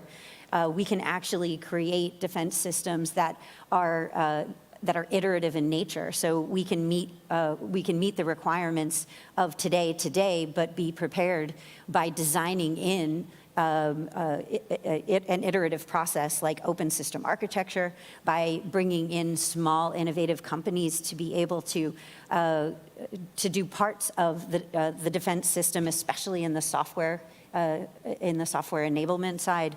But we can also innovate in the procurement process, digital acquisition, digital engineering, which allows us to better understand the intellectual property and tech data that we're acquiring, and again, deliver capabilities that are meant to be upgradable, so that as the threat environment changes, you're continuously assessing whether or not your defense system is meeting your needs, and you're able to upgrade it annually, every 6 months, even down to when we're talking about software, every 2 weeks, where you actually design that in from the very beginning. And I think that is the way that we transition from this thought process of public procurement being something that's bureaucratic to really talking about acquisition from the beginning all the way through the life cycle with a digital thread that enables the operator, but also enables the maintainer and the supply chain to be reactive, and where just-in-time is a good thing, because just-in-time means that you have everything you need to either build the part or to iterate on the design on a real-time basis. And so technology is really, I think, going to, and is already, transforming the way we design, acquire, and support defense systems. Great, thanks. Before I turn to the question from the audience, and we're getting some good ones, let me use your presence, Max, here from, I mean, the A in the AWS stands for Amazon, so, you know, I'm going to broaden it up a little bit. Yesterday we heard from Secure that some of the gaps that we have actually in the NATO force are in the enablement and the logistics, department. So how can we put more companies into the defense industry to help us deal with that? Amazon might have some experience there.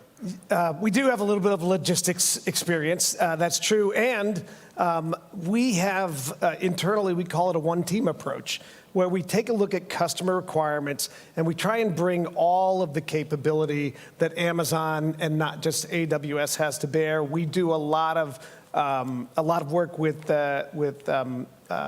the transformation organization and General Lavigne's organization, including where we have brought logistics skills to the forefront to do pilots on logistics, including where we bring another Amazon company. It doesn't start with an A, starts with a K, Kuiper, which is a geostationary, or a low Earth orbit satellite system. It'll be comprised of some 3,200 satellites to bring communications to bear. So, I think you're spot on. I think many industry partners have strengths that are important to defense and security, and we ought to figure out how to help across the spectrum on that. Just for my interest, as AWS was created, did you think that it would be a defense industry company?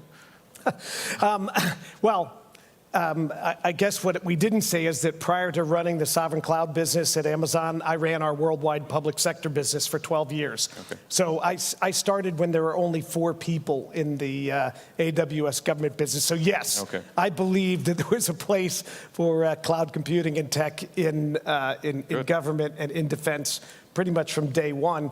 And even when you look at the recent experience in Ukraine, Amazon, the logistics company, set up supply capabilities inside of our distribution centers to get aid and other things into Ukraine, at the same time that the tech part, AWS, was helping to get the Ukrainians' core systems and core data backed up and out of the country and into the cloud.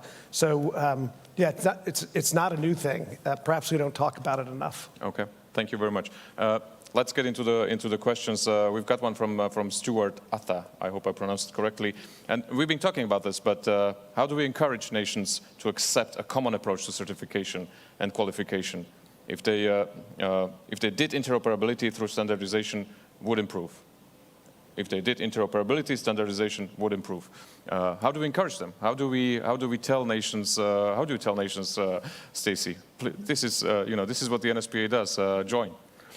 It is what we do, and we have 38 support partnerships. So those are partnerships where 2 or more allies, and in some cases up to 29 allies have gotten together to say, we're going to buy things together.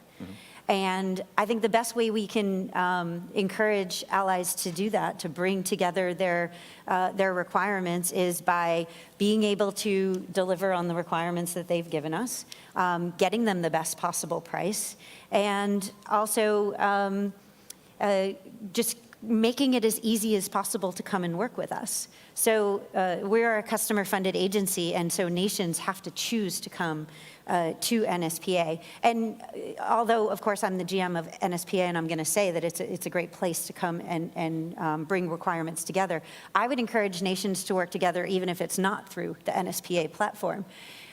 I think there's a great benefit in looking at it regionally, but also looking at it from an operational perspective.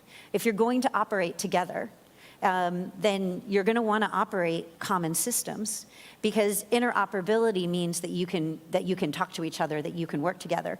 Interchangeability or commonality means that if you're in a tank or a truck and it's disabled, you can get out and hop into the tank or the truck of your partner without going to training before you can do that. You can share supply chains. So if you have a part shortage or a critical part that has downed your aircraft or has downed your system, then you can turn to your partner and you can borrow it, you can use it. One thing a lot of people don't know is that we can actually do multinational FMS cases, foreign military sales cases, with the US. The benefit of that is not only a streamlined process of being able to work together, not only that, and potential for significant savings through economies of scale, but also being able to exchange end items on the back end because you're part of a partnership is a benefit that you can't get in any other platform. And that's something that I think is a great incentive for nations to be able to have that flexibility that you don't have if you're not part of a partnership. Great, thanks. Stephen, how do you persuade your customers to buy, the stuff that you produce, not the one that I mean, just what Stacey's talking about. It's not just the lower cost, it's also the speed. So it is impossible to overestimate the amount of time the contracting timeline takes. If you're talking about individual contracts with each one of the NATO partners, sometimes, generally speaking, these contracts take about a year to negotiate, and it slows things down. People don't get their product, if you will, and it's wear and tear on both industry to put those contracts together, and it's wear and tear on the governments to write them. Using the platform Stacey has, that's all eliminated, and you get the lower price, and we're able to stabilize production, and with stabilized production, we're able to innovate and invest on those products for the future. Seems to be, NSPA seems to be at the center of this, which is very good. Let me explore one more thing, and we got 5 more minutes. How much do we'll come to you right away. And you mentioned this, Max. You're building your cloud in Europe. How difficult this is to follow NATO and EU in this? Are they close? I mean, we want them to be as close as possible on the industry. It's usually the same industry, producing very similar stuff. How difficult is for you to move between those contacts? Well, I'm going to piggyback on the standards question because standards are vital. And so we work really closely across the EU on standards, security standards, privacy standards. We're working very closely on something called EUCS, which is the cybersecurity standard for the EU.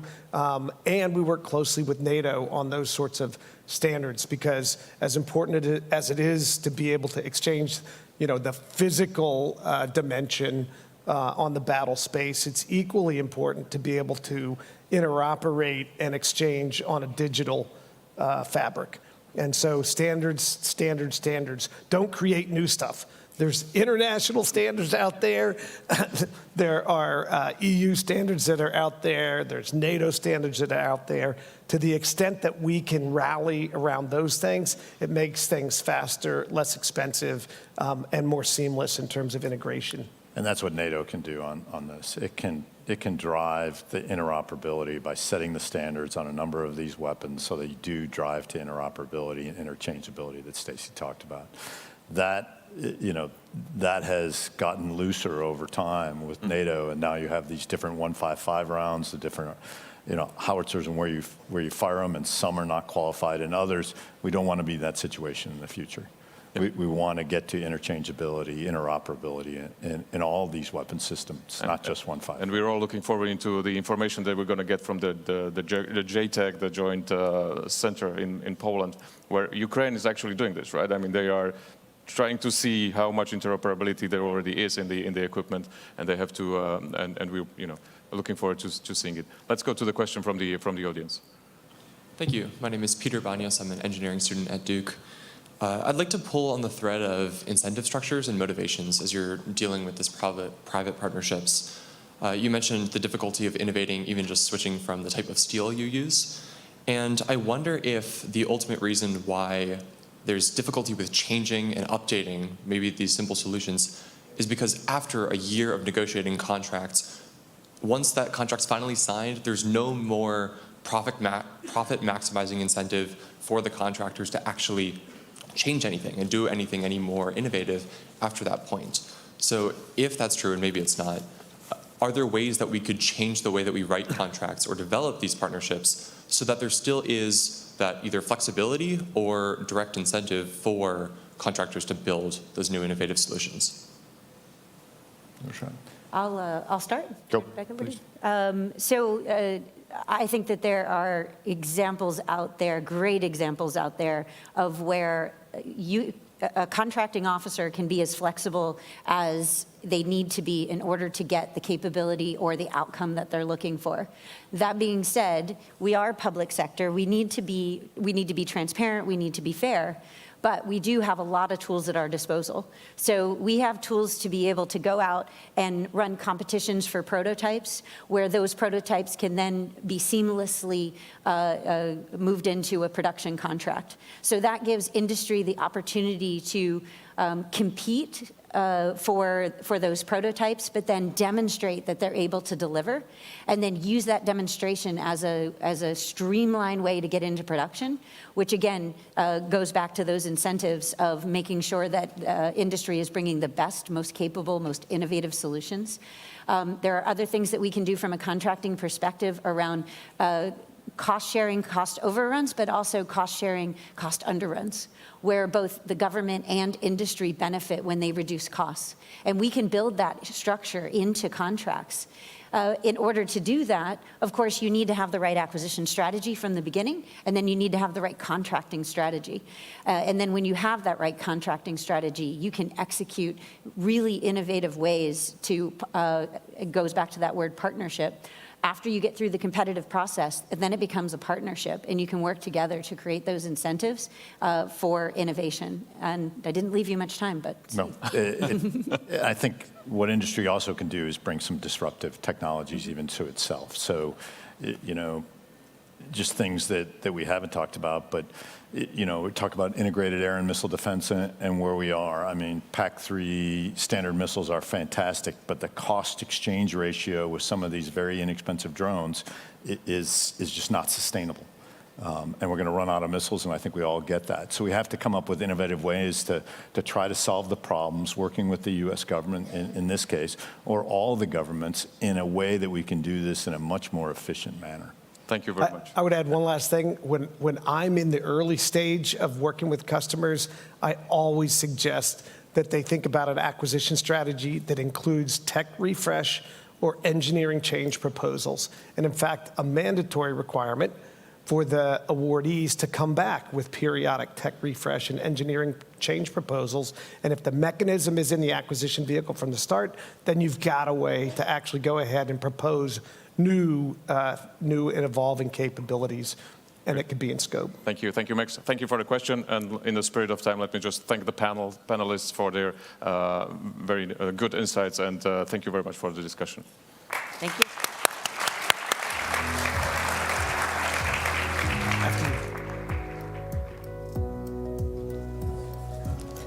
Thank you to our panelists. What an important conversation to wrap up the first half of today's programming, from looking at stocks and what Ukraine needs to fight Russia, to the ways that government and private sector can better collaborate to optimize supply chains, which in many ways can make or break what effective defense can look like. We will now break for lunch, and our online audience will hear a studio interview featuring Deputy Secretary of Commerce Don Graves. We'll reconvene at 1:30, and in the meantime, bon appétit.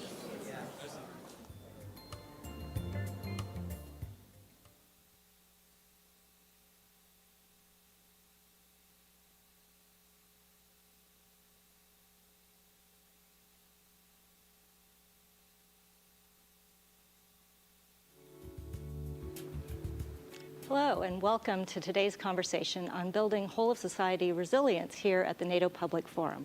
I'm your host, Shanti Kalathal, and I'm joined today by Deputy Secretary of Commerce Don Graves and Deputy Homeland Security Advisor and Deputy Assistant to the President, Caitlin Durkovich. I'm so glad to be having this conversation with you both. I thought we would kick it off by talking a little bit about what resilience means.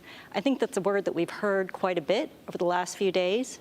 A lot of people have brought it into conversations about security, about people, about communities, and yet we sometimes don't exactly know what that means, especially when we bring it outside of the context of individual resilience. Mm-hmm. So let me ask you both, what does resilience mean to you? How do you think of it in the context of a government, in the context of a nation, and also in the context of a community? So maybe, Caitlin, let's start with you. Great, thank you. And first of all, Shanti, it's great to be with you. Deputy Secretary Graves, always wonderful to share the stage with you. I think resilience really, at the end of the day, is about how you respond when things don't go as planned. And you can pull that string through all of those different sectors, through government, through society, and through your personal lives. We actually have an official definition that we use in our policy documents now, and it's about the ability to prepare for threats and hazards, to adapt to changing conditions, and to withstand and recover rapidly from those conditions and those disruptions.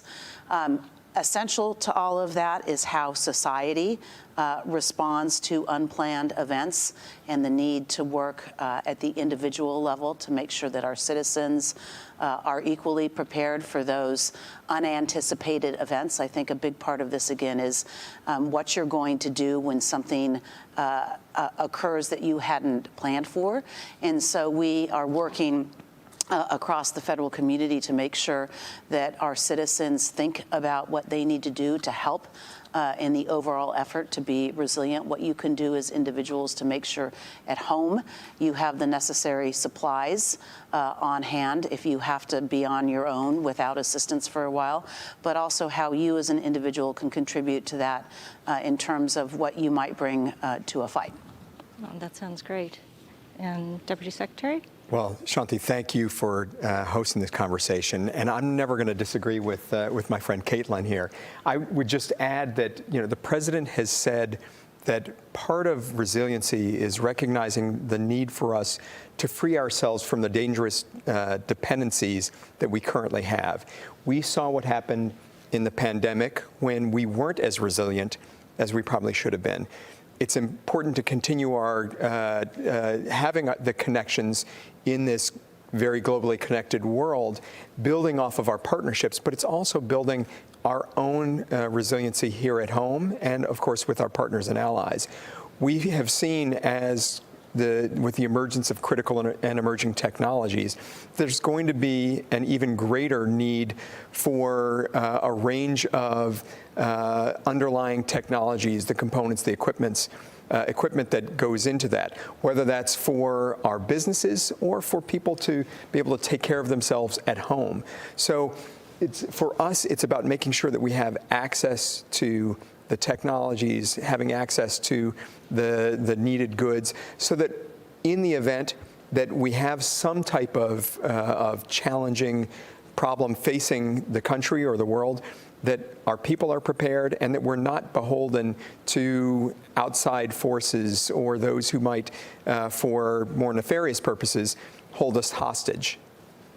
Okay, yeah. I mean, I think we can all agree that the way that you framed it, resilience is a very good thing, but it's one thing to talk about it as a theory, another thing to put it into practice. So from your respective perches, how do you go about putting resilience into practice? So for us, I mean, we are a very large department at the Department of Commerce. And so we think about things like climate change and dealing with weather and the types of hazards and events that can affect communities, can affect regions, can affect parts of the globe. So we're certainly spending a lot of time thinking about how we build more resiliency, more access to information, predictive capabilities, and the like. It's why the president was, we were so excited when the president was able to pass the Inflation Reduction Act. It gave us more of the tools that we need to disseminate information, because information is one of those critical tools that you need to be more resilient. But it's also about having the infrastructure, the foundation, and foundational access to some of these tools, things like semiconductors. So we passed this thing called the CHIPS and Science Act, which gave us the ability to invest tens of billions of dollars in onshoring and friendshoring more of these needed critical technologies around semiconductors. So building a more resilient ecosystem is also part of what I think is vital to our overall resilience. When you have an ecosystem that is healthy, when you have multiple communities across the country that have businesses and universities that are innovating, that are driving the development of those fundamental technologies, it allows us to be able to prepare for any sort of eventuality and ensure that we and our partners and allies around the world aren't, again, stuck in a place where we don't have access to things like chips, which means that whole industries have to shut down at times because they don't have enough of them. Sure. Caitlin. Shanti, that's a great question. And in fact, the president in late April signed out a new policy on critical infrastructure security and resilience, recognizing that the complex risk environment demands that we not only think about how we protect and secure our infrastructure, but that we need to bring that concept of resilience to it.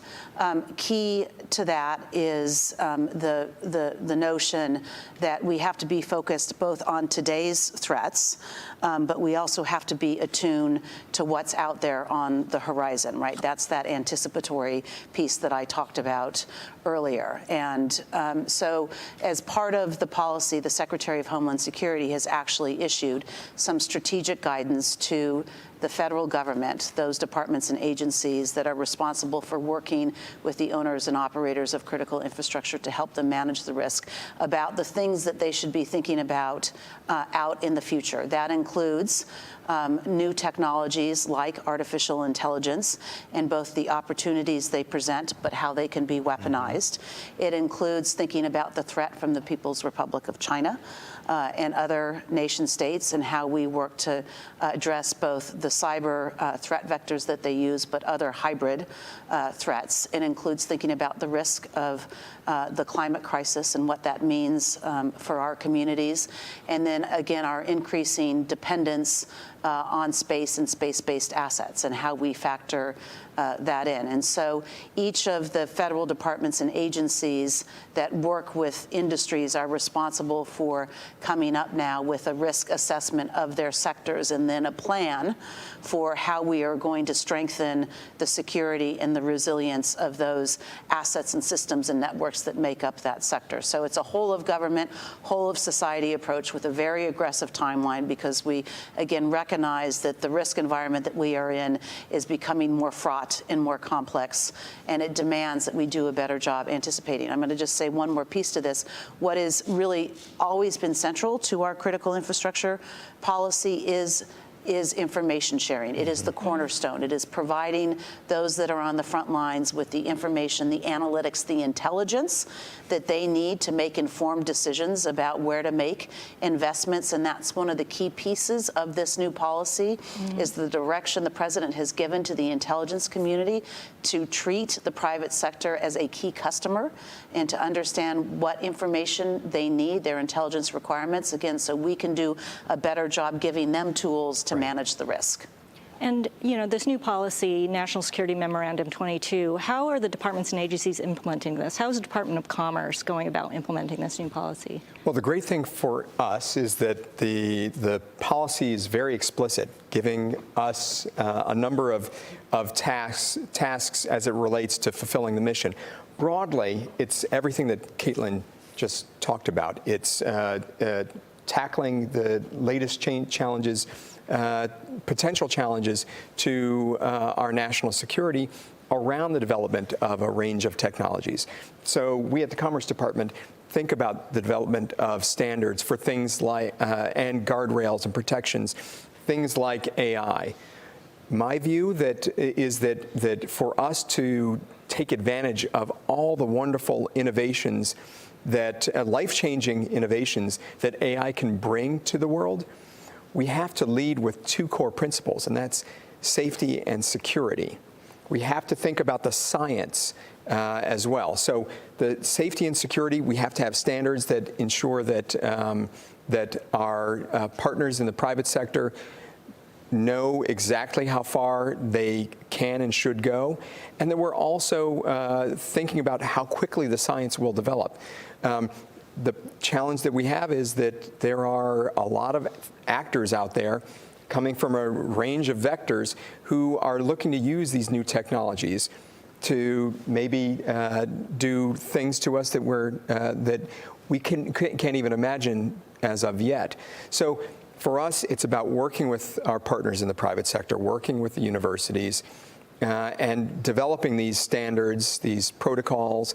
It's why we stood up the AI Safety Institute at the Department of Commerce to specifically look at the ways that we build guardrails and approaches that give companies the transparency, the clarity, the predictability that they need so that they can continue to innovate and come up with new approaches that will change our world for the better, but also protects us against all of the potential downsides that technology like AI could bring.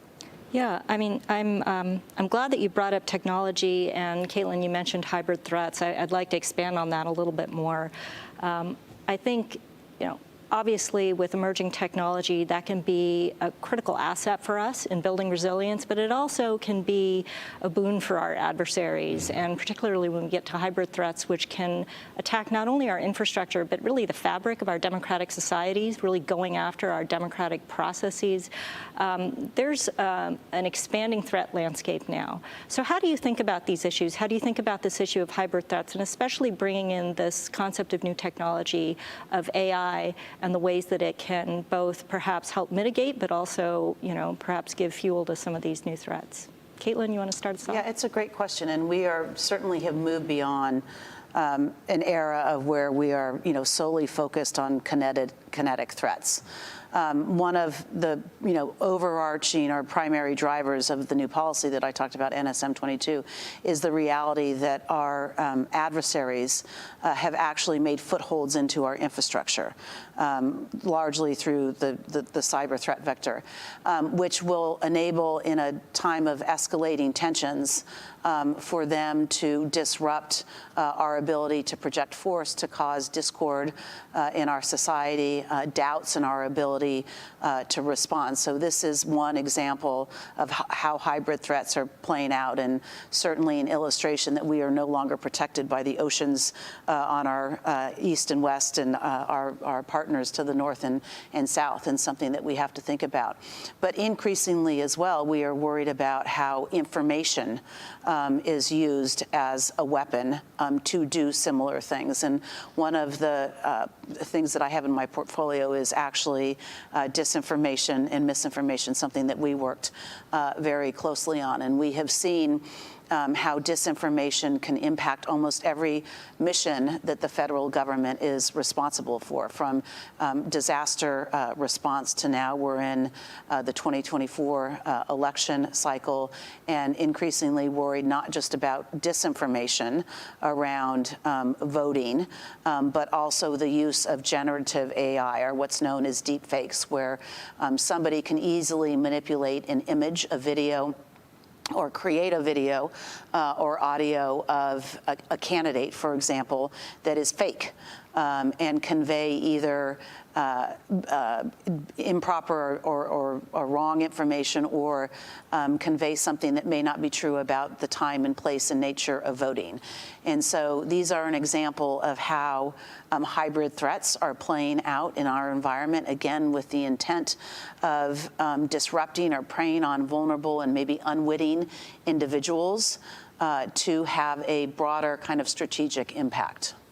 Yeah, please go ahead. And I think the key to this is making sure that we're getting to the points of potential critical failure in our overall system. Our biggest companies and our government agencies spend a lot of time, a lot of resources focusing on the biggest challenges to our critical infrastructure, to their systems. The problem that we have as a society, and I think this is across not just the United States, but all across the globe, is that the vulnerabilities exist within our supply chains. They exist within our keynotes across local communities, our small and mid-sized businesses, individuals who don't have the wherewithal, don't have the resources, don't have the full understanding of the nature of the challenge that we're facing. It's why we have our Cybersecurity Center of Excellence, as well as our Institute for Cybersecurity Education, which is meant as a counterpart to everything that the Department of Homeland Security is doing, that CISA is doing, making sure that the private sector and our partners all across the country, as well as American citizens, have the tools that they need to deal with this burgeoning challenge that we face. So it's certainly cybersecurity, but to your point, it's also AI. So more education is needed on all of this so that people are more aware of the threats that are coming at them that they may not even be aware about. Yeah, I think that, one of the points you made, Caitlin, about the threats and deepfakes and new types of information that may be manipulated, one thing to keep in mind is sometimes people may lose faith altogether and stop believing in things because they're hearing so much about these threats that it actually destroys trust in institutions even further. And that's, I think, something that I'm really glad to hear that the government's thinking about. I think we've been talking a lot about resilience from a U.S. context, but these threats that we're talking about, building resilience, it's not something that stops at the borders, right? I mean, it's something with which we should be working with our partners and allies. So talk a little bit about how resilience can be shared, how it can be built collectively. What have we been doing to work with our partners and allies and those overseas to build our shared resilience? Caitlin, I know you've gone through some work on this front recently. If you want to talk a little bit about that. Yeah, let me just go back quickly to the building resilience piece, especially to disinformation. I think that government is not the only answer to this, by the way. This really is a whole of society effort, and that our education system, that our civil society needs, and our partners in all of this, frankly. And for the very reason that you said, there are parts of the public that do not trust in large institutions and governments, and so we have to use every available mean to help our citizenry better understand how this threat is evolving and how we build resilience. And I always say, when I was taught at some point in my life when you walk into a supermarket and you see a tabloid magazine and some false headline about a famous person having 8 alien children, well, someone along the way taught you that that was not true and to question that. And that's the same approach that we have to take when we build resilience to disinformation, but it's not only a government mission or effort. Related to how we are doing this with our partners, I think this is where there is a really good news story, and that we have many our allies and partners that are have been thinking about resilience for some time, and they may be challenged by different threats and hazards. And many, I think, the Russian invasion of Ukraine has also both helped inspire how resilience can be used to counter a threat, but why we need to continue to be focused on building it. I happen to serve as the U.S. senior resilience officer at NATO, and every one of the member countries has a senior national resilience officer. There is a committee that is focused on both the need to drive resilience at home, and so there's some baseline principles that are largely around how we strengthen our infrastructure to enable our society to be more resilient, our economy to be more resilient, but a recognition that a strong national resilience will also mean a stronger alliance. Should we ever have to invoke Article 5 and mobilize forces, that the ability to withstand how adversaries may try and disrupt that force projection and our societal resilience. If we're stronger at home, we're stronger as an alliance. We, in May, actually brought all those senior national resilience officers here to Washington, and we did a series of exercises that were focused on some of the hybrid threats that we were talking about, cyber attacks coupled with disinformation and how we would respond, and had conversations about both the strengths that we have to address and mitigate those threats, but where we had gaps nationally, but also collectively where we could work together. A big piece of this is the communication piece, right, in thinking about upfront. And I'll give you an example. One of the things that we work on collectively together is the threat of what we call space weather, but that's the sun emanating solar flares, and we're in a kind of period of enhanced solar activity where we've actually seen a lot of space weather. We know more and more about how a strong storm could impact the functioning of our infrastructure. And it's changed over time because we have become such a digitized and electrified society. Well, instead of waiting for the big storm to happen and then trying to figure out who's going to be the expert and what our messages are going to be and how we communicate to the public about what a solar event or a space weather event is and isn't, we're trying to do all of that work on drafting the messaging and identifying who our experts are going to be now. So we're in the thick of a response. We're not trying to pull all of this together. And I think more and more how we communicate and message to our citizenry is really important, and we have to put a lot of time and effort into thinking about it, given the very kind of fractured information environment that we live in. What were some of the findings that came out about information sharing and communication among allies and partners from that exercise? I mean, you both have mentioned that that's really of preeminent importance. Were there any interesting insights that came out from that? I think, you know, one of the takeaways, and this often happens in, I shouldn't say often, but in most exercises, everyone agrees that we have to do a better job sharing information. And I think this is where NATO has a strong history of doing that on the defensive front, and we need to think about how we build that same kind of institutional capacity on the resilience front.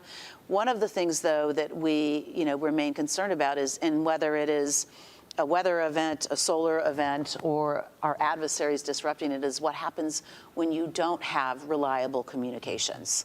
And that there is intermittent or disrupted comms. That is going to challenge all of us, and it is something that we are working on here in the United States to build resiliency and to think about, all right, if commercial communications isn't available, how are we going to function and operate in a degraded environment? But we also have to do it with our partners and allies overseas.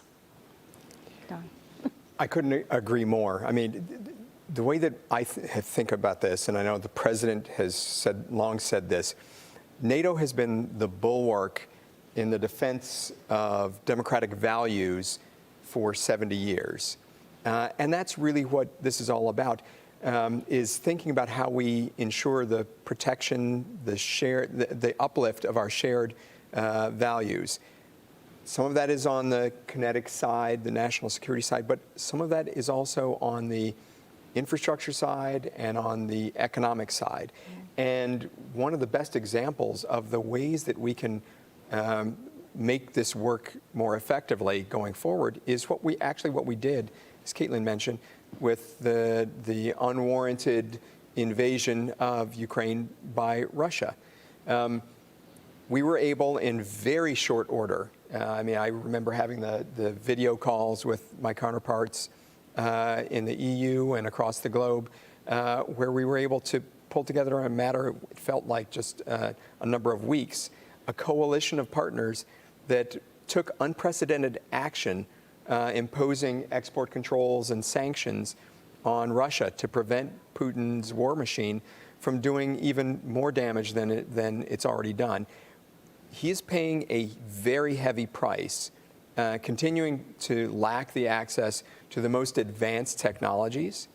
And so it's that type of concerted, coordinated action that partners and allies do together that I think can be most effective in the type of environment that we're in today. So I think that going forward, the more that we can share what we're seeing, we can coordinate on the development of standards and approaches so that we can protect the type of world economic order and that is, I think, of value to all of the NATO partners, to all of our allies and partners. It allows us to have the type of security and resilience that will protect all of our people, whether it's from kinetic harm or from the type of hybrid types of attacks that we're seeing much more of in recent years.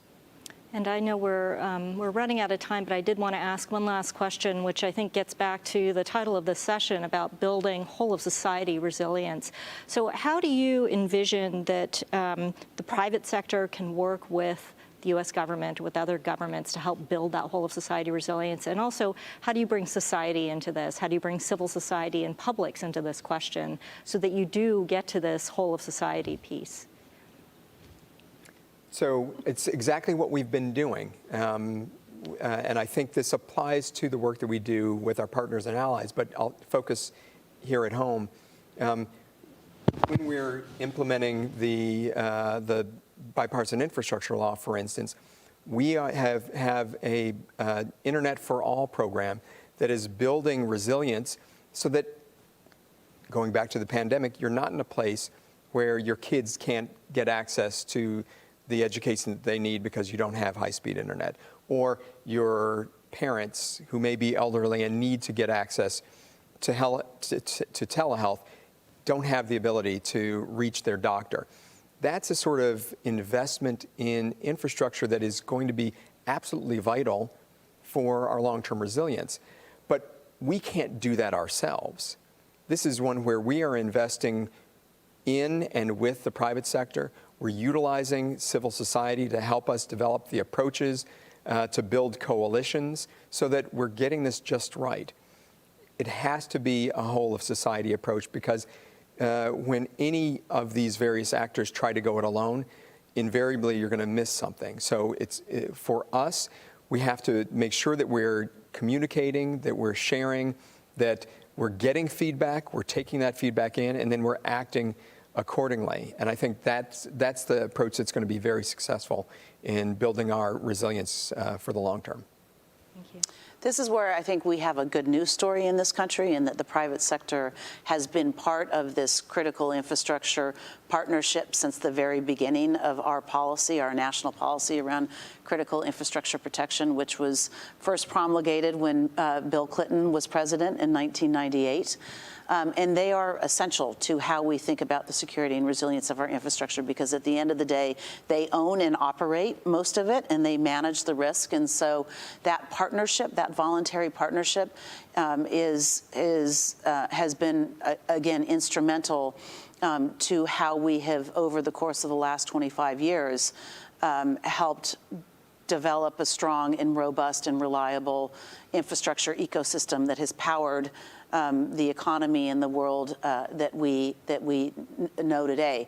I think increasingly we recognize that the voluntary aspect of it may have outlived its usefulness, and that we do need to do more to drive standards and regulation, especially in those sectors where there isn't it. So we make sure that there is a minimum baseline of security and resilience practices that industry is following. We are bringing a lot of the lessons learned of our critical infrastructure partnership to NATO and having conversations about how we actually bring industry to the table, much like NATO has on the defense side, how we think about it in the resilience context, and bringing, again, those key captains of industry to the conversation.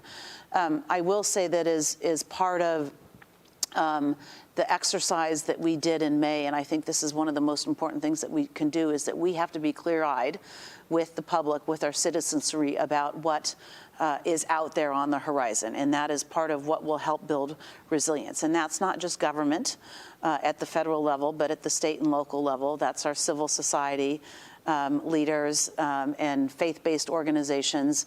We are I think, being forthright about what we're anticipating to happen here at the federal level in the next 3 to 5 years, and we have to make sure that our citizens understand that, and that that message needs to be consistent across partners and allies, and that is what will help drive resilience. If we are open with the American people about what we see out there on the horizon, I think that will help drive societal resilience and what we expect of them in a time of crisis. Well, this has been a great conversation. I'm sure we could all talk a lot more about this subject, and I anticipate that the themes of resilience are going to echo throughout the rest of the discussions here at the public forum. But I'd like to thank both of you for joining us here. It's been a great conversation.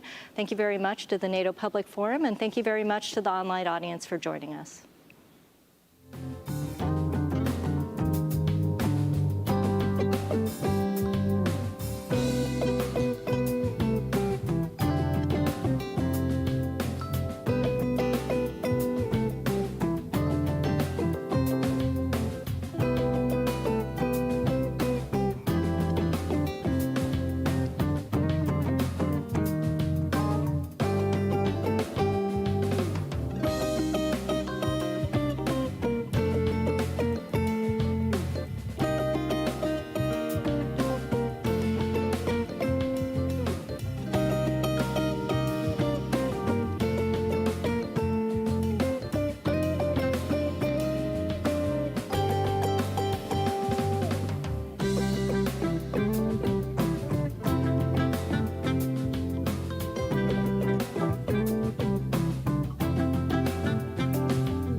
Good afternoon. Welcome back from lunch. Come on in, come on closer.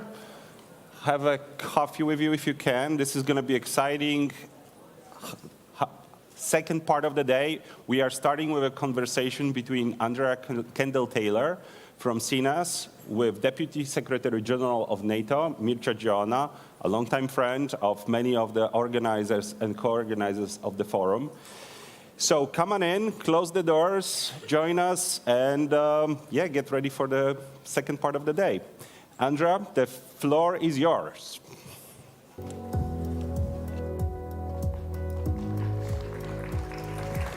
Hey, guys.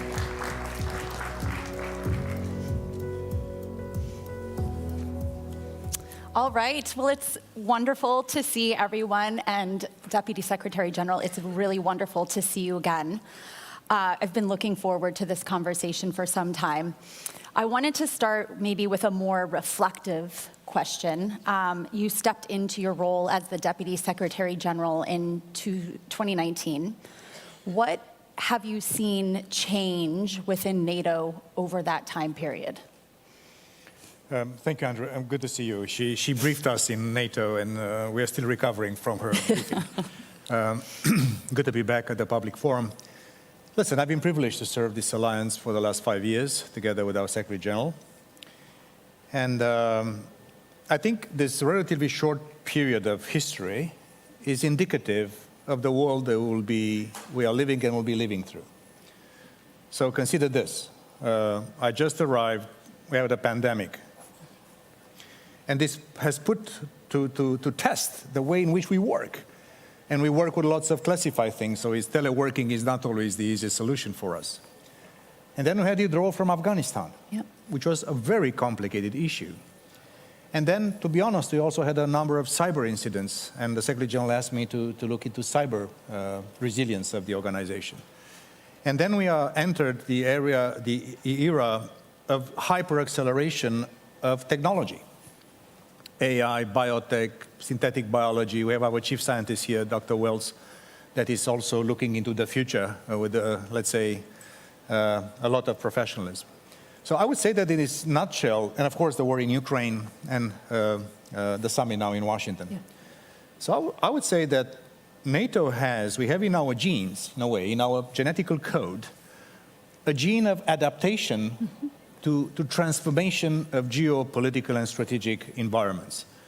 And I gave you a variety of shocks and transformative evolutions that are indicating that NATO is an organization that has this capacity to adjust, transform, and be relevant to our citizens. Yeah, we'll dive into some of that throughout this conversation. But so you talked about the shocks and the challenges, but you and with Secretary General Stoltenberg have accomplished so much during your time at NATO. You in particular have been focused on fostering NATO's partnerships, championing innovation across the alliance, and also finding ways to increase our resilience and adaptability. So a lot has been done in each of those ways, but what would you say is some of the unfinished business? Where do you think on some of those issues that you've been so instrumental in pushing forward, where do you think the alliance needs to go? You know, we made a lot of progress. I think where we all have to do much better is, one, to harness the talent of our innovation ecosystem all across the alliance and our partnerships. We just came from a second session of our summit with our Indo-Pacific partners, with the EU. They're, in a way, organically linked to us in terms of democracy, the way in which you see the world, and their economic models. So the first thing we should do, and that's what I'm doing as chair of innovation in NATO, is making sure that not only the big universities and the big tech companies and the big countries in NATO that are so advanced, and that's good, are contributing to this innovation ecosystem, which is the big differentiator, if you want, in global affairs historically. But also Albania, Estonia, Romania, my country, everyone has talent.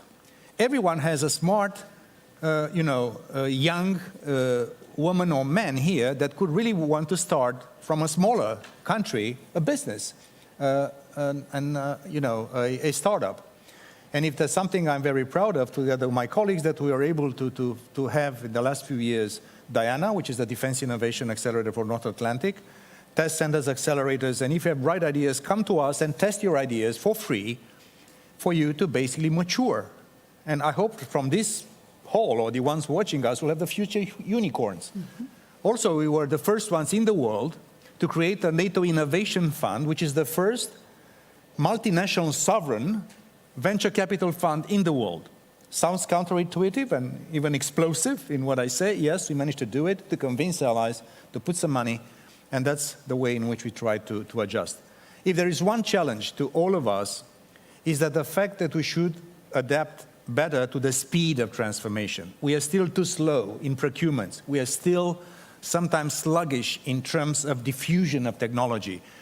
We should be much more early adapters, and I think NATO is moving in that direction. But if I would say something, especially governments, institutions like us, we have a relative slowness which is inside. To give you an example of the way in which we are adapting, we have an AI strategy back in 2021.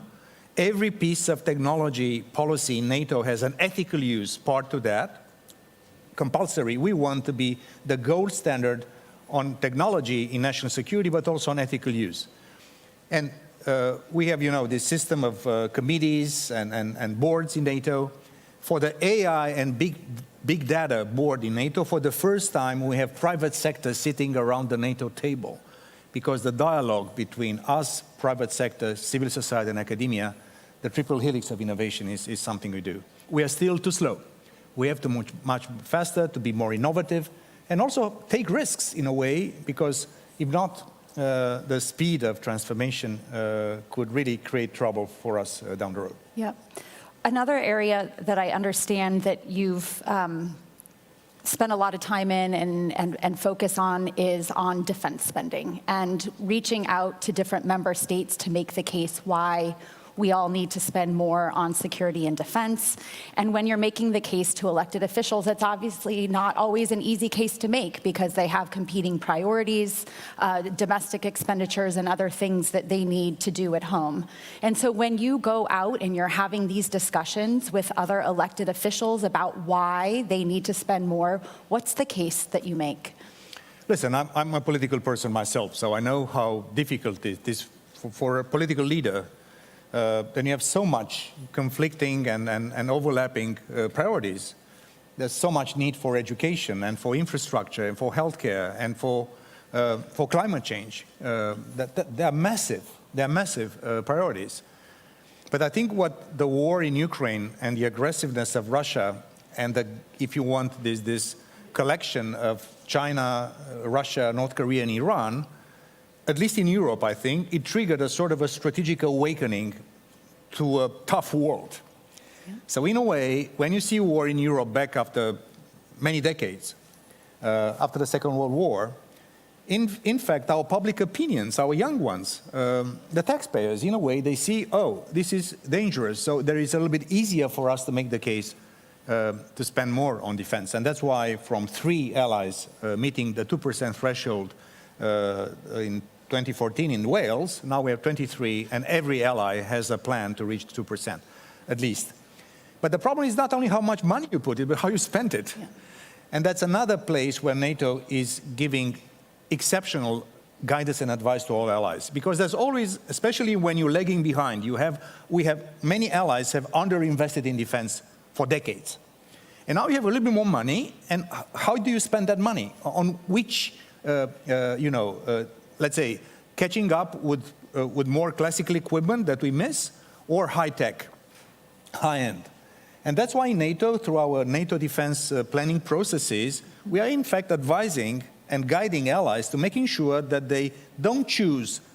It's a false dilemma, let's say, more traditional, conventional, or high-tech. It should be both together. And in a way, you're also saving taxpayers' money. That's why I'm so happy to see also here in Washington at the Chamber of Commerce so many signings of contracts among many allies, purchasing together, best return on investment, more agility. So this is something that I believe we are moving in the right direction. Let me also give you an example, especially for the young ones here in this room. So back in the 60s and the 70s, 90% of all technology used and innovation used for national security and defense was produced by governments. Department of Energy, labs, NASA, DARPA, all these kind of things. Today, 90%, the same 90%, of everything we use in national defense and security is produced by the private sector. So that's why we need to work in sync and organically consult.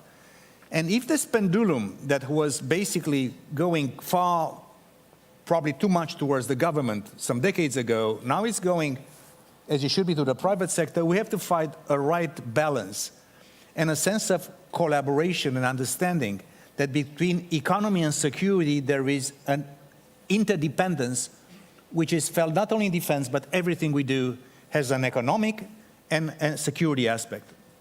So security economy. And something that we are very much working on together with many allies, and that's why we welcome the arrival of Finland and Sweden into our alliance, not only because they are, high-end, sophisticated, strong democracies, strong technological nations, because we are probably one of the best in the world in terms of societal resilience. They know how to absorb shocks. And if there is disruption in your society or economy for whatever reason, the idea now is not only to go back to the status quo ante, so just to restore the functions of government, but to use a crisis to move to the next level. So that's why societal resilience is something that we work very much, and that's why more on the resilience on a defense side and resilience on the civilian side is something that we do. Well, you raised such an important issue on this resilience because, as we talked about when I was in Brussels, there is a significant uptick in Russian efforts to undermine the alliance using these hybrid threats, and everything from the GPS jamming to the news today about an alleged assassination plot against a German defense manufacturer, blowing up the weapons depots, et cetera, et cetera. There has been a substantive uptick in what Russia is trying to do. Is NATO prepared and equipped, and how is NATO planning to respond to these types of threats? Because the risk is that if it's just Latvia's problem or just France's problem, that those costs are manageable from the Kremlin. So how is the alliance thinking about taking this issue on? Our defense ministers, just a few weeks before the summit, we adopted that ministerial a beginning of a more concerted response from NATO to a concerted policy of aggressiveness by Russia against our interests across the board. Cyber attacks against water plants in America, assassinations, espionage, sabotage, risks to our critical infrastructure, things that disinformation, misinformation, meddling with our election campaigns. So if you treat, you're right, Andrea, if you treat this individually, this is Lithuania's problem or Germany's problem, America's problem, and we don't inform each other through intelligence sharing and learning from each other, then our response would be basically segmented and less effective. So that's why we also, our leaders will approve later today, I think, also a special strategy of countering Russian malign influence in the Western Balkans. And across the alliance, we are working to really push back and basically be far more effective.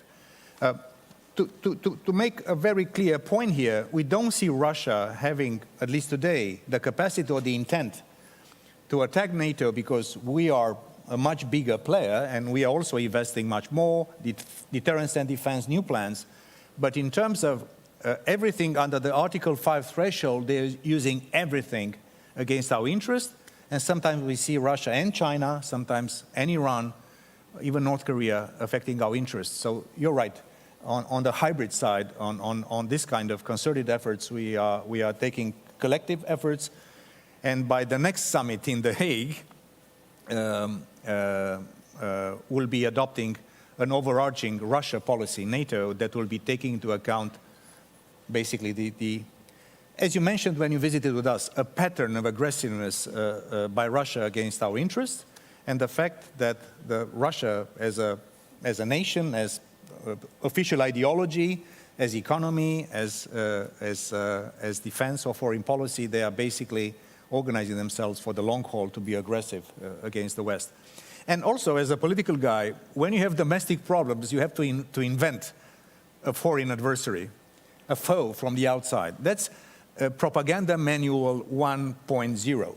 And they're doing just this. NATO has no aggressive intentions against Russia, a defensive alliance. They're trying to portray NATO, America, EU, whatever, as the big existential threat to Russia, which is total nonsense, just to justify a grip of power inside, and together with other countries like China and the others to unravel the world order that we represent and embody through NATO. Well, I want to pick up on that theme exactly, which is, strategic competition has been a big focus of this. We've had panels on the axis of upheaval, the growing cooperation between Russia, China, Iran, and North Korea. How do you think that competition and this alignment and increasing coordination among revisionist actors will shape the alliance moving forward? How is the alliance thinking about dealing with this shifting geopolitical landscape? We just came from the session of our summit with our Indo-Pacific partners and European Union. And the first natural answer is to really reach out and work much closer with our natural partners, which are democratic nations from all over the world. Of course, respecting Washington Treaty indicates that we are a transatlantic organization. We are not a global organization, but security is global. That's one thing. We should do much more together. We should really bring NATO and the EU even closer strategically in using the respective toolbox of the two organizations. We have to work with many of our partners. There is something that our leaders, and I myself, as a person with some experience in international affairs and politics in general, I think we have to do a much better job in reaching out to the other nations that are neither, let's say, explicitly with us nor with the other group of countries. And this is where we have to do a much better job together. That's why I was so happy with Secretary Blinken yesterday to host our partners from Mongolia, from Indo-Pacific, from Armenia, from the Republic of Moldova, which is under immense Russian hybrid pressure, from Bosnia, from Colombia, from all over the place. So I think not only NATO, but NATO and the EU and our nations, we should do a much better job in reaching out to these countries. To be honest, sometimes to be a little more humble when talking to them. And there are players in the world that in the end will be also determining in you the balance of power and the shape of world order. Number one condition, let's make sure that we stay united in NATO. Let's make sure we reach out to our natural partners as democracies around the world, and let's together offer a better deal to the others. Better deal, also economically, not only in strategic terms. The India, Middle East, Europe economic corridor, which was launched at the G20 New Delhi summit. That's a big thing, which was in a way says not only the Belt and Road, there are other ways to connect India to the Middle East and to Europe. So I think there is a lot of work we need to do inside NATO with our partners, but also to do a much better job and offer these nations that will be basically the ones that will be, in a way, creating, a new reality in world affairs, a deal and the respect that they deserve, because I think they also want, in fact, the same thing like we do. They do not want a world which is the rule of the jungle is dominating that thing. They want predictability. They want to grow. They want business. They want maritime, freedom of navigation. They want rules for cyber, for AI, for biotech. We all want the same. But if we don't offer them a genuine, fresh, respectful, and also money-supported deal, they might be tempted to go elsewhere, and this will be really an issue that we should avoid by all means. We have a teeny bit of time left, and I thought I would take then the opportunity to ask, this is a historic summit, the 75th. What are you most proud of coming out of this summit? Listen, perhaps I'm subjective all my life, my young life as a young ambassador of Romania. I tried to bring my country into NATO. And here I am after a number of years at the top of this great alliance of ours. So on a personal level, this is a matter of immense pride. On a more political and strategic nature, I would like to say that I'm so proud to see that 32 allied nations, 1 billion people, 53% of global GDP, adjusting to this difficult period of transition. The world is in flux. And if I see how quickly we're adjusting to this new reality, how we can sometimes avoid natural differences amongst allied nations, because it's not easy to keep consensus in this alliance.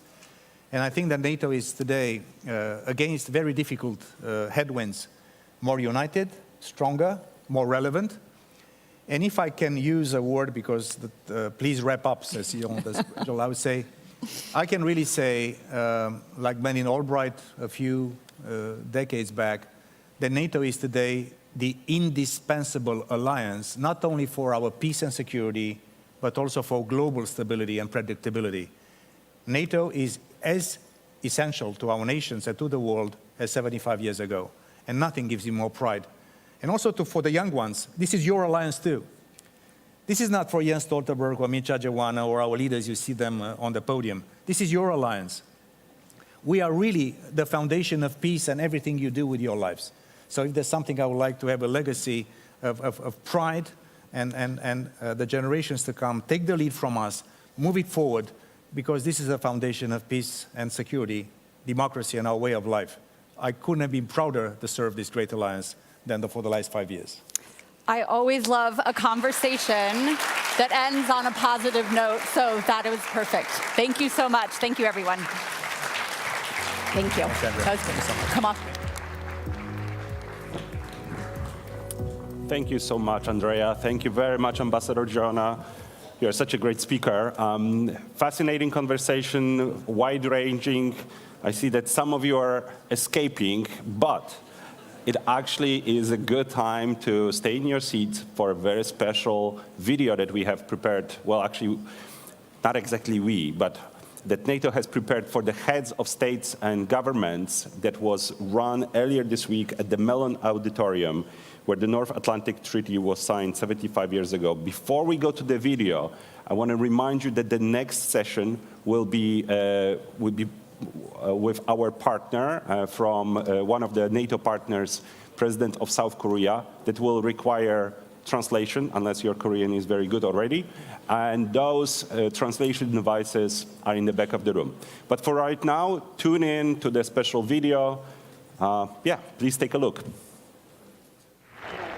The day of days for America and her allies. Celebrations throughout the country at the end of the greatest war in history. In April 1949, 12 nations came together in Washington to sign the North Atlantic Treaty. The Russians had not demobilized. They retained overwhelmingly the largest force in Europe. From Budapest come the first pictures of the battle which has shaken the world. In Berlin, bricks, mortar, wire make up what decent people call the Wall of Shame. More Russian troops were on Czechoslovak soil than were Americans in Vietnam. It appears military forces are crossing the border. A platoon of troops deployed this morning around the main airport in Crimea. President Putin ordered atrocious acts of aggression against innocent people.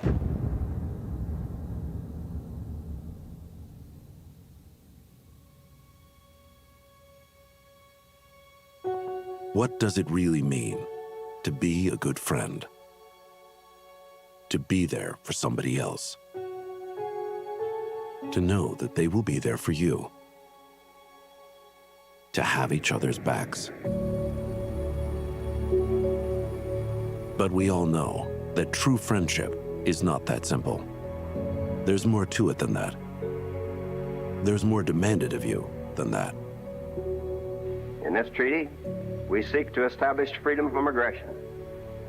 To protect this area against war will be a long step toward permanent peace in the whole world. Friendship starts out as a promise we make to each other and to ourselves. Let every nation know, whether it wishes us well or ill, that we shall support any friend, oppose any foe, to assure the survival and the success of liberty. It's a pledge to take the other's interests as seriously as you take your own.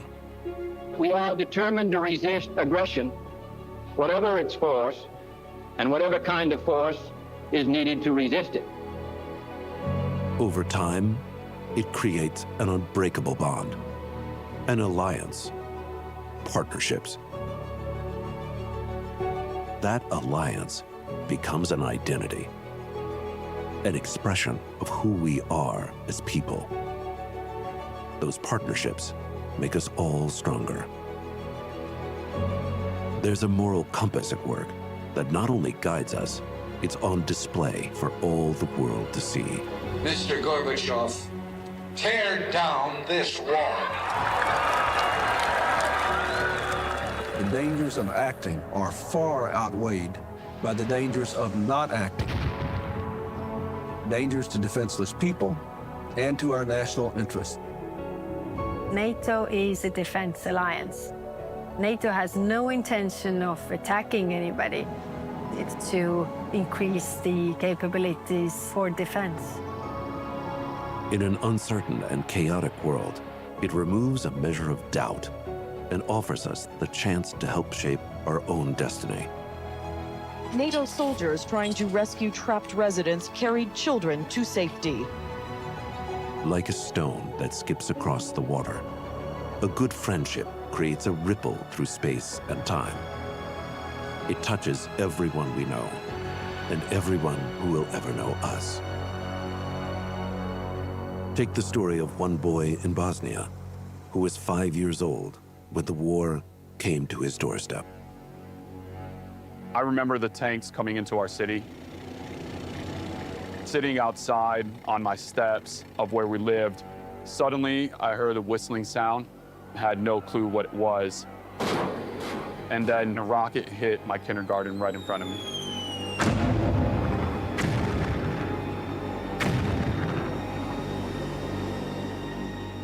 Byro Bazaiko also remembers the day the Allied forces helped liberate his city and returned his father from a concentration camp. I'll never forget the night that my dad finally came home. I remember waking up and not recognizing the man in front of me. I could see every bone in his body. Without the presence of NATO, I don't know if I would be here today, yet alone my entire family.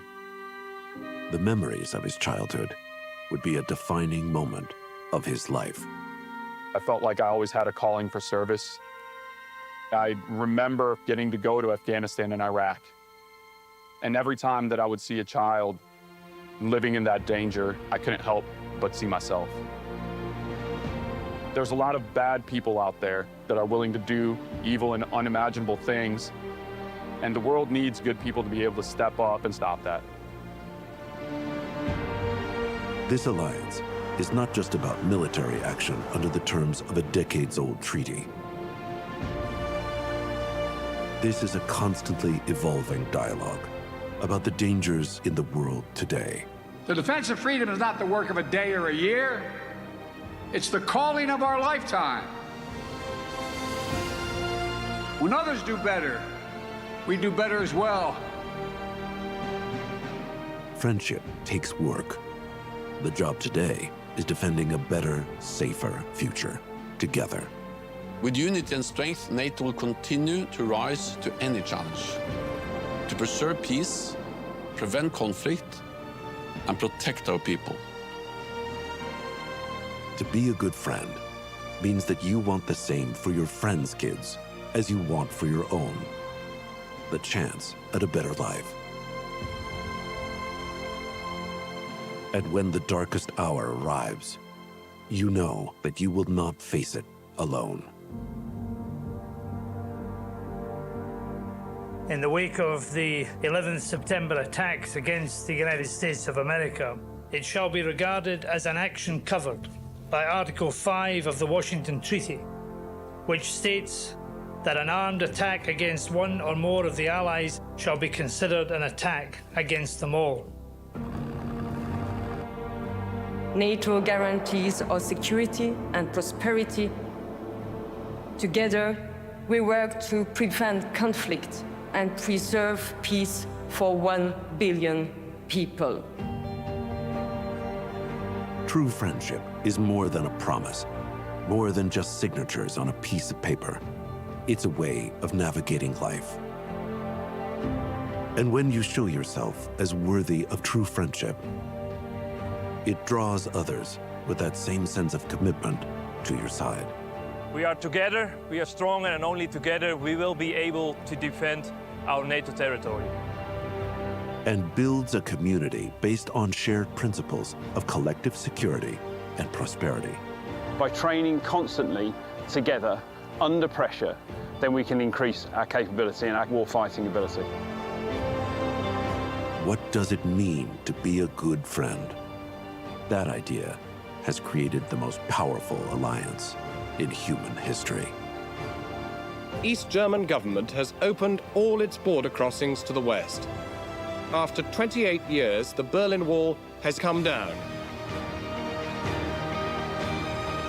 I don't have even the English words to explain how I feel.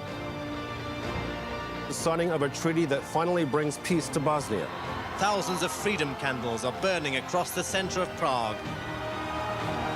We are a free country. For the first time, we are very proud to be here. And every day, we get a little stronger, together. Each member of NATO knows that the strength of our people, the power of our unity, cannot be denied. NATO, safeguarding freedom since 1949, defending our future together.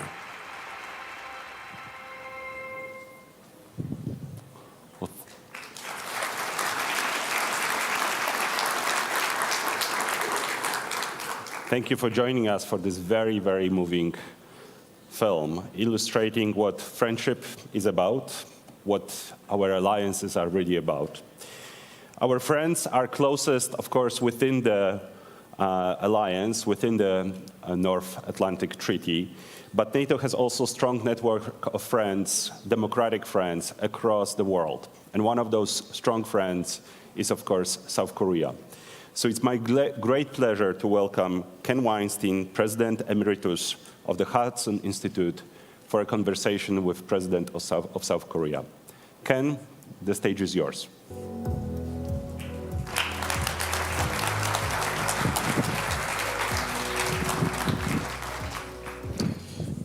Good afternoon.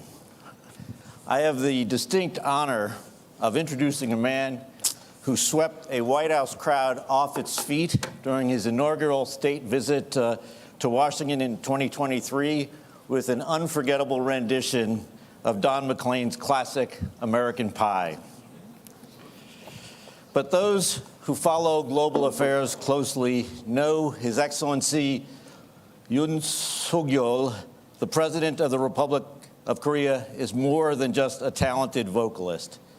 He is an extraordinary leader, a man who has brought forth a dynamic vision of a Korea that leverages its economic, technological, and diplomatic prowess as a global pivotal state to advance freedom, peace, and prosperity through democratic principles and enhance international engagements. Where could I get a headset? President Yoon's efforts to transform Korea into a global pivotal state include significant assistance to Ukraine, expanded global aid, deepened engagement with the global South, including through the recently completed Korea-Africa Summit, which followed on last year's Korea-Pacific Island Forum, and deepened engagement with NATO as one of NATO's Asia-Pacific 4 partners. Showing immense courage, President Yoon worked tirelessly to repair and rebuild Korea-Japan relations in partnership with Prime Minister Kishida. Thanks to President Yoon's vision and commitment, a reinvigorated trilateral partnership between Korea, Japan, and the United States was inaugurated last August at the Camp David summit hosted by President Biden. Ladies and gentlemen, please welcome President Yoon to the NATO Public Forum podium.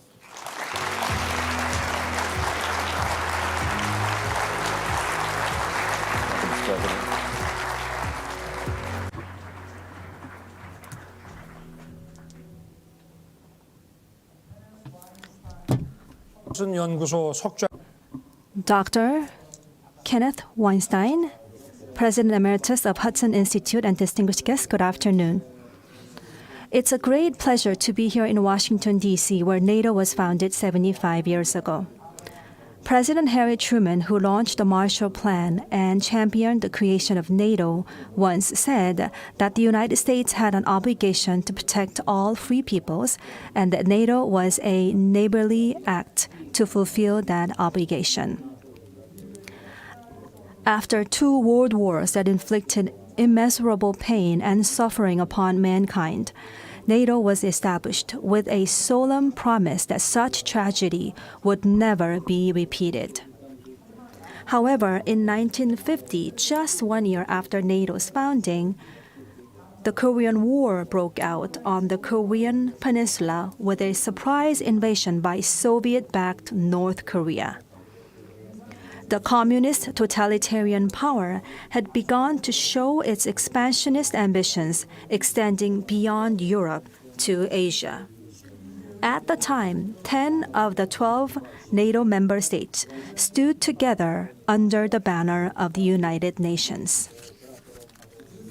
With the blood they shed fighting alongside us, the Republic of Korea was able to defend its freedom and prevent the communization of the Korean Peninsula. On behalf of the people of the Republic of Korea, I extend my deepest and heartfelt gratitude to the NATO family for their willingness to sacrifice for our freedom.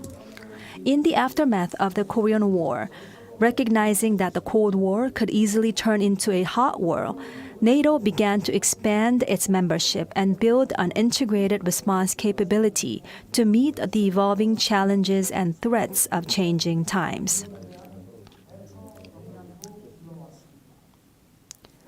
Today, NATO stands as the world's largest security alliance with 32 member states.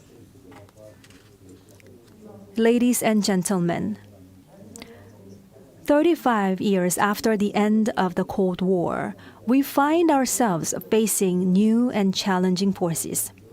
These forces reject an international order based on universal values and norms.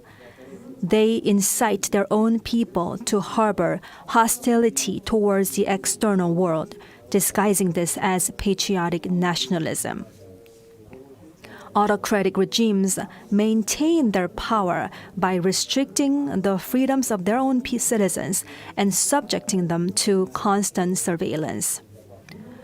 The collusion of those who advocate for altering the status quo through force directly challenges the peace and prosperity established by the free world. At this moment, the security of both Europe and Asia is simultaneously under threat. This is why IP4 countries have attended the NATO summit for the 3rd consecutive year. It is said that freedom is never given for free. The only way to block and thwart the attempts to change the status quo through coercion is for our allies and friends to stand together and united in overwhelming strength. It must be also made very clear that any reckless challenge will not only lead to failure, but also result in greater suffering on their part. Ladies and gentlemen, with the support of the free world, the Republic of Korea has miraculously risen from the ashes of war, achieving growth and prosperity through liberal democracy and a market economy. Today, we proudly stand as a prominent member of the free world. guided by the Indo-Pacific strategy, which is anchored in the three visions of freedom, peace, and prosperity, and the three cooperation principles, which are inclusiveness, trust, and reciprocity, the Republic of Korea will stand firmly with its allies and friends to uphold peace and prosperity in both the Indo-Pacific and Atlantic regions. The 74-year-old UN command, with the participation of countries in the Indo-Pacific region and Europe, bolstered by a strengthened US-ROK alliance, stands as a robust foundation for neutralizing the North Korean nuclear and missile threats and safeguarding peace on the Korean Peninsula and throughout the region. The navies of the Republic of Korea, the US, Japan, Australia, New Zealand, and Canada in the Indo-Pacific region, and the UK, France, Germany, Italy, and the Netherlands in Europe work closely together at sea to monitor the enforcement of the UN Security Council sanctions against North Korea. The war in Ukraine and the Russian cooperation with North Korea have actually further strengthened the Republic of Korea and NATO's cooperation. The Republic of Korea will continue to neutralize and block the illegal military and economic cooperation between Russia and North Korea through the ROK-US alliance, trilateral collaboration between and with the US and Japan, and close coordination with NATO members. We will also continue to provide comprehensive support for the end of the war in Ukraine and peace and reconstruction of Ukraine. Through the ITTP, or the Individually Tailored Partnership Program signed with NATO in Vilnius last year, Korea commits to addressing complex security threats of cyber, information, and psychological warfare and AI digital, while actively pursuing flagship projects with our IP4 partners. Ladies and gentlemen, the Republic of Korea will continue to act responsibly for a free, peaceful, and prosperous Indo-Pacific and beyond. Together with NATO and our partners in the Indo-Pacific region and all of you here today, we look forward to building a safer and brighter future for all. Thank you very much.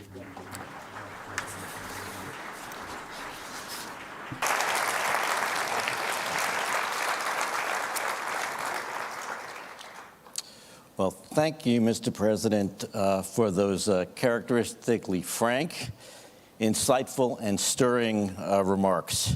Now, you mentioned you just came from the IP4 summit. North Korea's alignment with Russia is of growing concern here in Washington, in Seoul, Tokyo, and in Europe.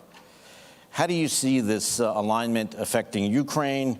To what extent will Russia and the DPRK cooperate militarily and economically? And what impact is this going to have on ROK policy with regard to Ukraine, Russia, and North Korea?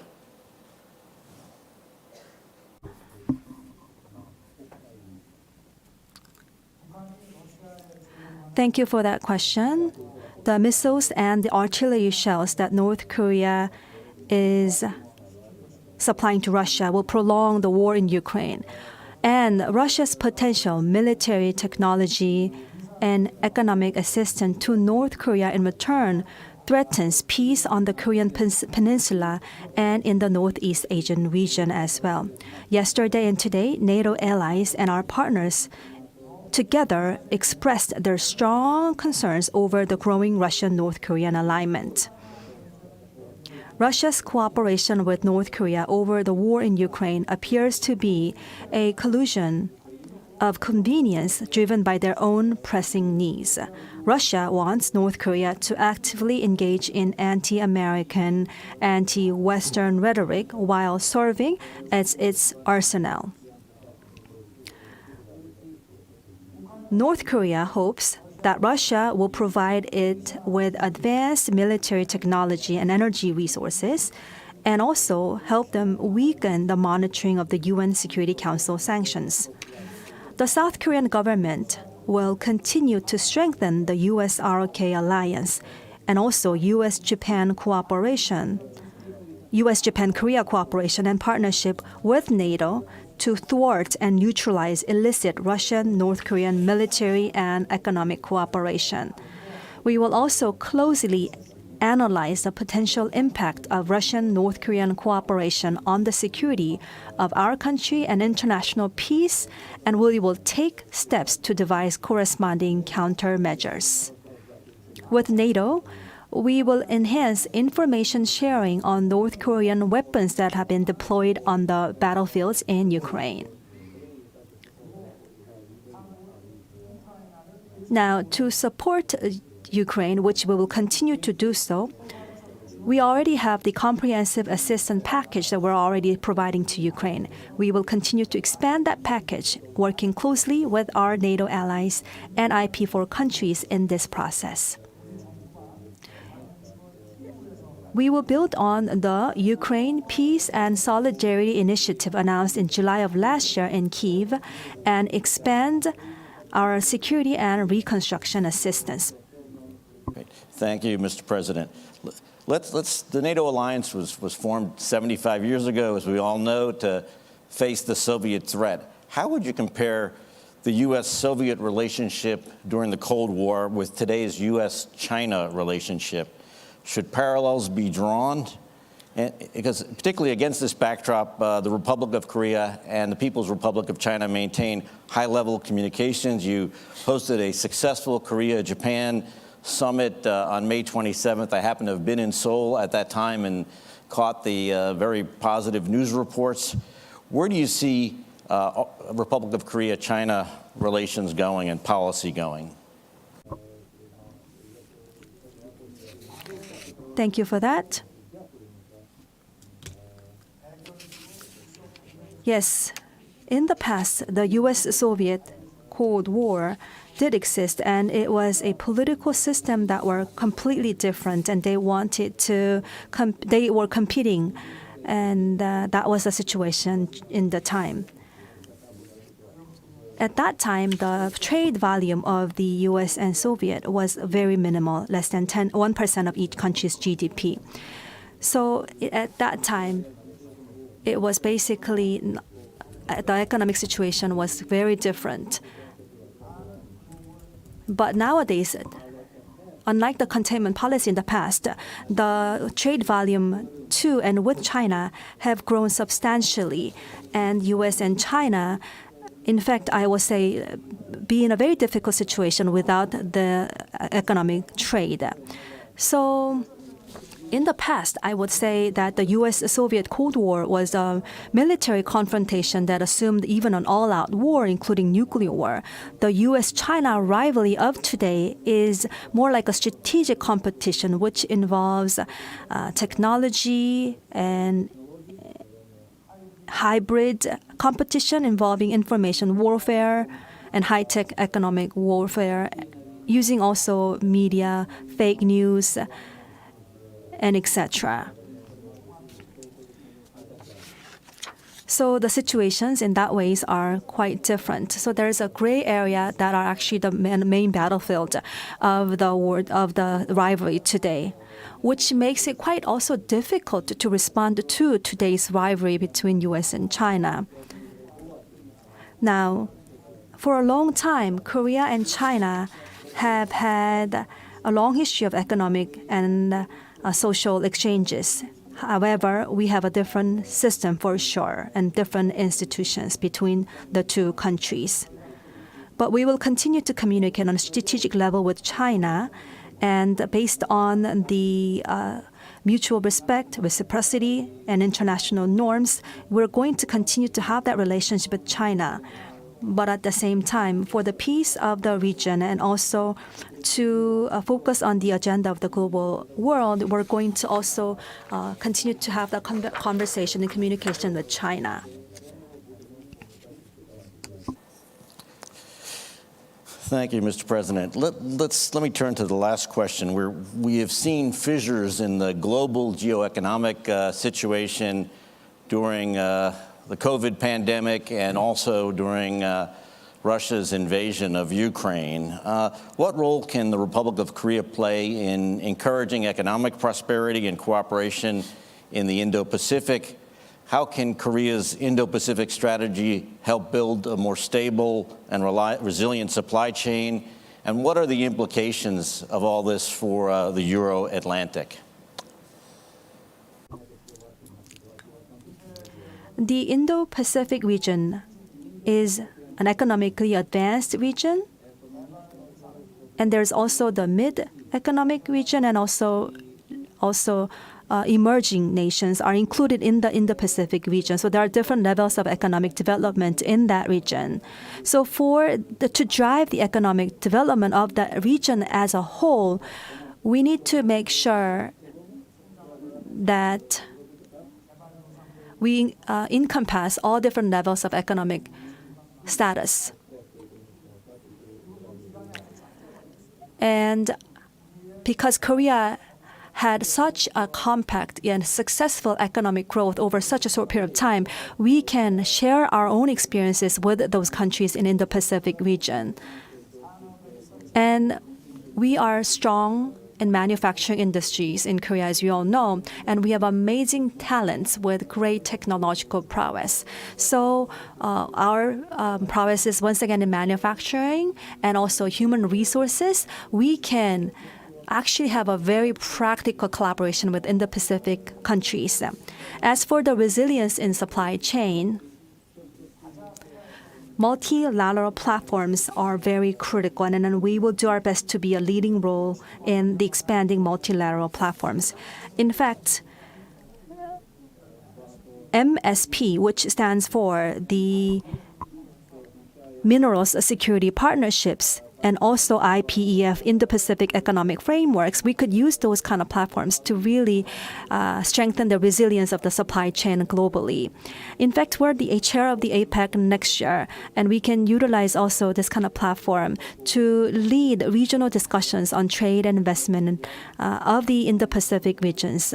Again, this could be a great opportunity for trade, investment, innovation, and digital economy. We can share our experiences to the countries of Indo-Pacific region. That's what we will do. Well, thank you, Mr. President. It's been a real privilege to be here with you, and I'm sure that the NATO Public Forum feels the same way. We wish you the best of luck in future endeavors, and thank you for your leadership.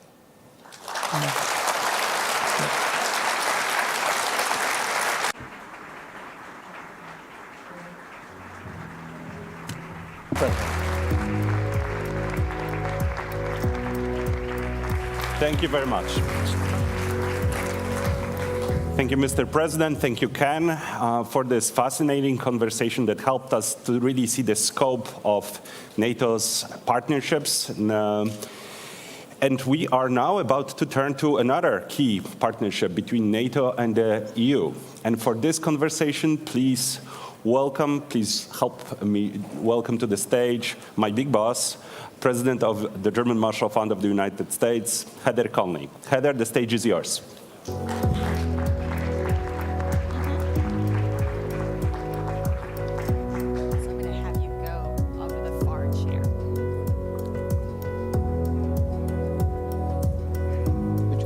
No, we're going to go right there.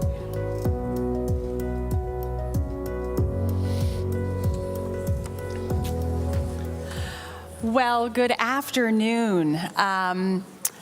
It is my great privilege and honor to welcome the High Representative for Foreign Affairs and Security Policy of the European Union, Vice President Commissioner Josep Borrell.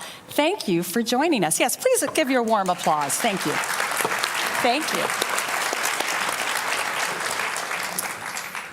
High Representative, what an extraordinary moment for the EU to be part of NATO's 75th anniversary and summit.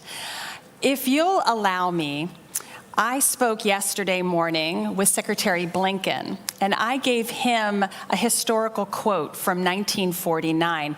I'm going to give you a historical quote as well. This is from General Omar Bradley, who was the first chairman of the Joint Chiefs of Staff. He said this the day after the Washington Treaty was signed.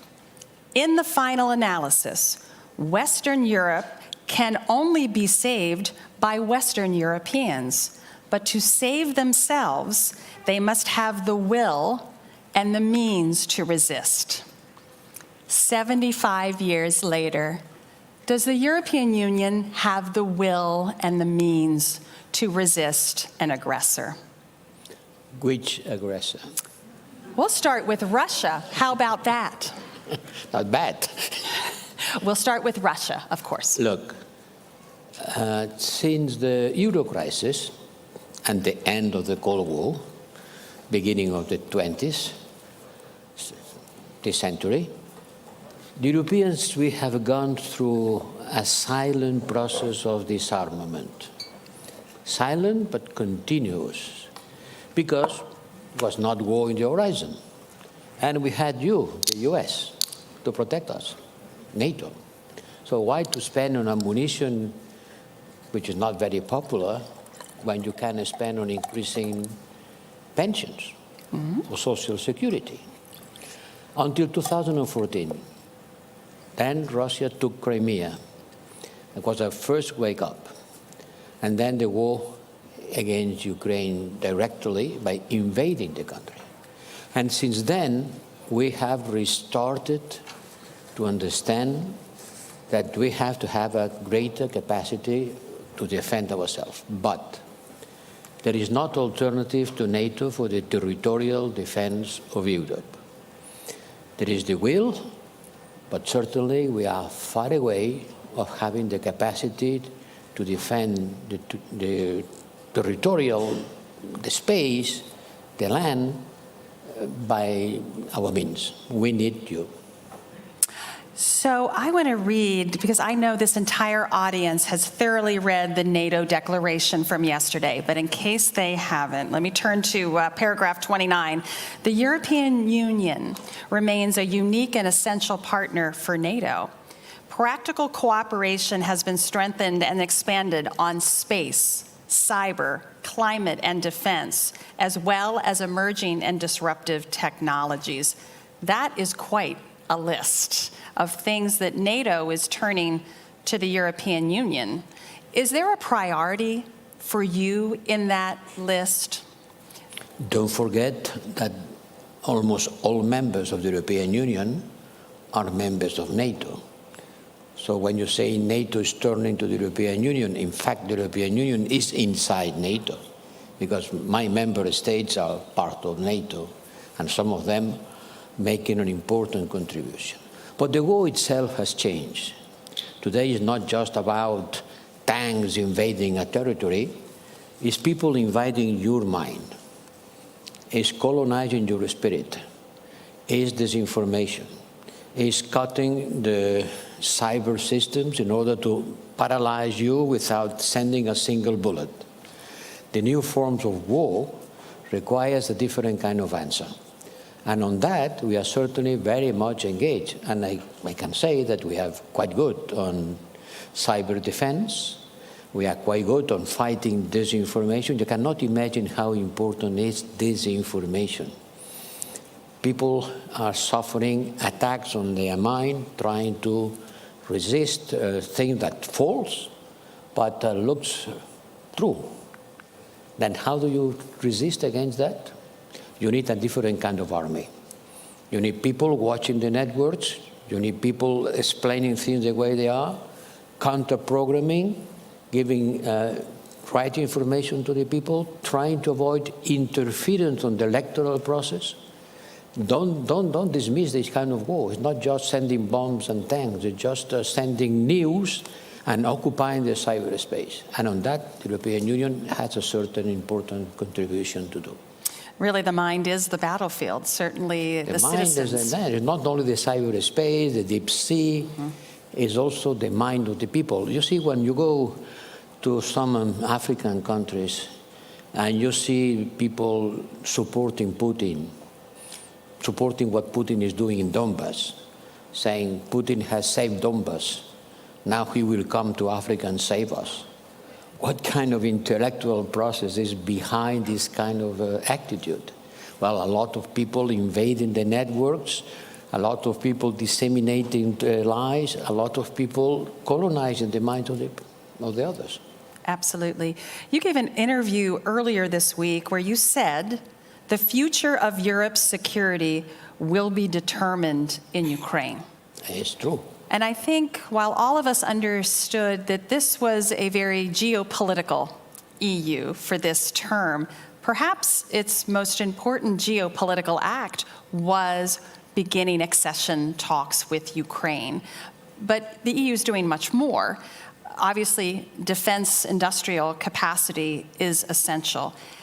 Help us understand how the EU as a defense actor is working towards increased industrial production. In Europe or in Ukraine? Well, both. Both. Both are going to be essential. Well, in 1 year, we have doubled our capacity to produce ammunition. When the war started, we took a dramatic decision, which was to supply arms to a country at war. And believe me, it was not so easy. 2 weeks before the starting of the war, I was in Donbass. I was visiting Donbass. And the drums of war were already resonating. And the Prime Minister of Ukraine told me, they are going to invade us. On the other side of the window, there are 150,000 troops. They are not there by accident. They will invade us. When they will invade us, tell me, are you going to help us? I don't expect you to send your young people to be killed to defend Kiev. I don't expect that. But are you going to give us the arms that we need in order to resist by ourselves? And to this dramatic question on the eve of an invasion, I couldn't give an answer because I was not so sure. But later, the European Union took the decision of, yes, we are going to send you arms. And by the time being, the US has contributed to the defense of Ukraine, if I can say, with more money than the US. Not only military, but if I add up military expenditure, economic support, support to the refugees, humanitarian, economic, financial, we are at about 110 billion euros spent to support Ukraine. 40 billion of military support, and the rest and all kind of support that a country needs in order to continue working. Increase our capacity, produce more, produce quicker, and we have started giving the Ukrainians financing for them to develop their own industrial capacity to produce arms. And believe me, the Ukrainians are very good. I was in Kiev, and I visited a factory where they produce drones. Drones like a pizza, this size. They produce 500 drones per day. These drones can transport an explosive charge of 4 kilograms, enough to kill a tank. And they are being driven by a joystick, as the one that my grandson uses to play. And they fly 30 kilometers, they look around the front line, they identify a target, and boom. They have been doing that by their own, quickly. And there are more than 200 factories producing this kind of new arms, but they need financing. And that's what we are already giving to them. And part of this funding comes from the frozen assets, Russian frozen assets. You know that we have $300 million on frozen assets. Well, we are taking the revenues of these assets the revenues, not the capital, in order to finance the industrial development of Ukraine. This thing is very important because the war will not stop tomorrow, unhappily. So they need to be prepared on the medium term in order to have the capacity that they didn't have at the beginning, neither us. So we are increasing our capacity and supplying them with financial and technological capacity to increase there. But they are very good on doing that by their own. If you go to Kiev, ask them to show where they are producing the arms of tomorrow. And you see young engineers and young people working on the production lines. And thanks to that, they have been able to resist. No, it's quite remarkable what the Ukrainian defense industry is producing, and hopefully Europe can produce additional weapons because to fulfill NATO's regional defense plans, the capacity needs are great. You need capacity for everything. Let me make some arithmetic. On the new development plan that NATO is cooking, NATO needs to mobilize, to be ready to mobilize about 300,000 new troops coming from the member states of the European Union, 300,000. Today, our armies, 27 different armies, we have about 1.5 million troops, but only about 10% of them are operational, let's say 150,000. In order to mobilize 300,000 more, it means that you have to multiply by 2, double your capacity. But these people need to be armed, need to be trained. They don't send people to the front line empty hands. Can you imagine the amount of resources that we need in order to reach this level of preparedness? This is a target for the industry. We have to mobilize our capacity. We have it, just it needs to be mobilized. And to try to do that, not in a fragmented manner. You have a Pentagon. You are a state. You have an industrial sector that doesn't make a difference if it is in Pennsylvania or in Miami or in Alaska. They're Americans. And there is someone who is taking the lead and organizing the buying of arms for a single army.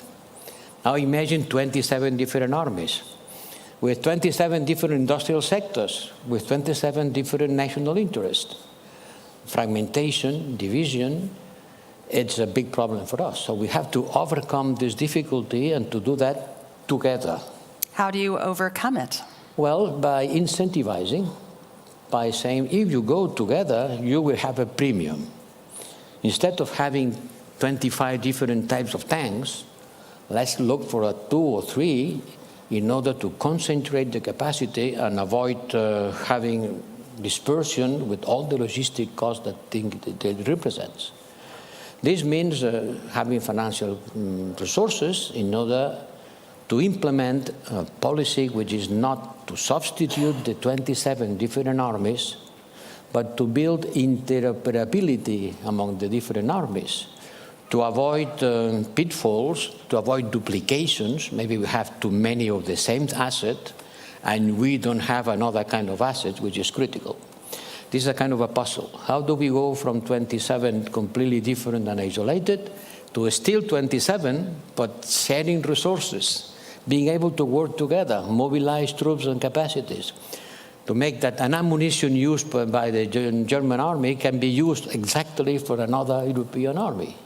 This is something that allies logistics, technology, organization, to overcome the national differences. The purpose is not to build the European army. It's utopical, it's not going to happen tomorrow.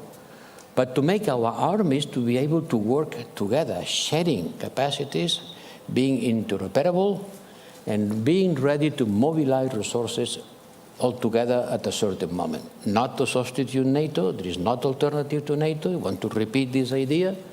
But in order to make NATO stronger, if the European Union is stronger, if the member states of the European Union are stronger, certainly NATO will be stronger.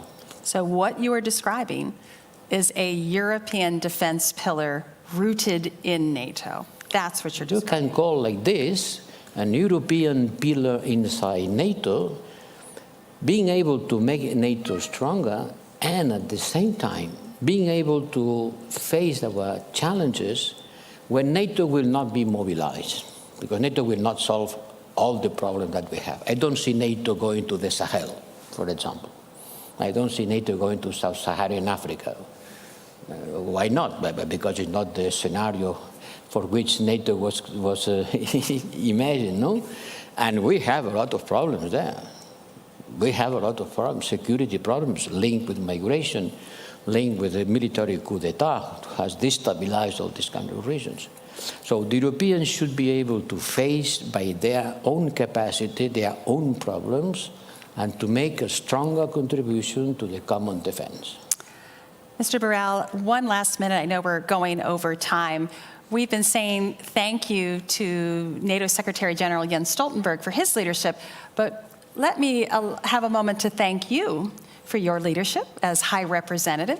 Can I ask you, what was the, yes, thank you, please. But I'm going to stick a question in there. What was your highlight, what was your low light of your tenure? In 1 minute or less. The highlight, your most favorite moment as High Representative, and maybe your lowest point as High Representative.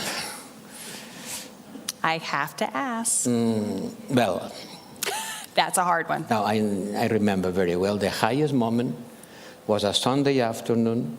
I was in my house in Madrid, 1 week after the invasion of Ukraine, when by phone I start talking with all the colleagues and to tell them, why don't we use the European Peace Facility to supply arms to Ukraine?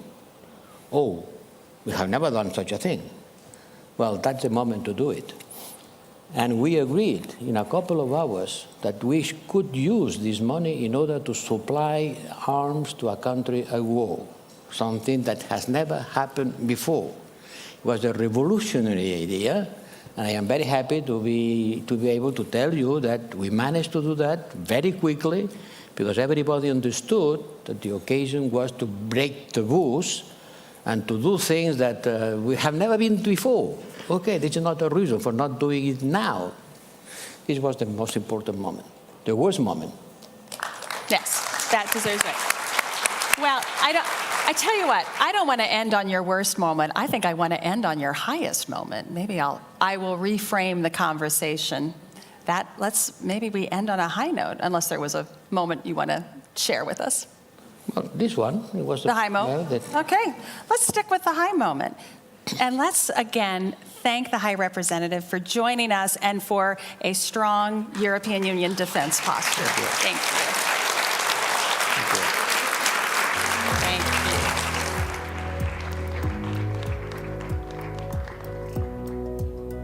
Thank you very much, Heather. Thank you, Vice President Borrell.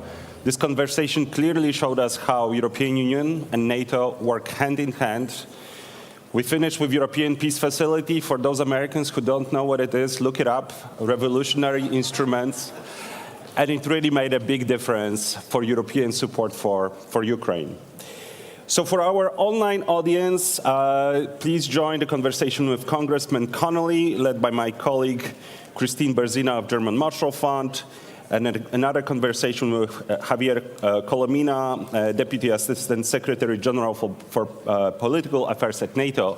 And for all of you here, feel free to get caffeine, lots of coffee, lots of tea. We have one last piece of the NATO Public Forum with a surprise visitor at the very end that at some point we'll be able to tell you who it is. And for now, enjoy the coffee break and see you in half an hour.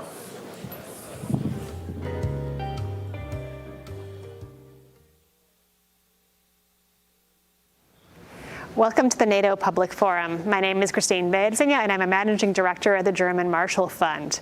We're here today with Representative Gerry Conley, Congressman and President of the NATO Parliamentary Assembly, to talk about why NATO matters beyond the NAC table and for very important voices across the alliance.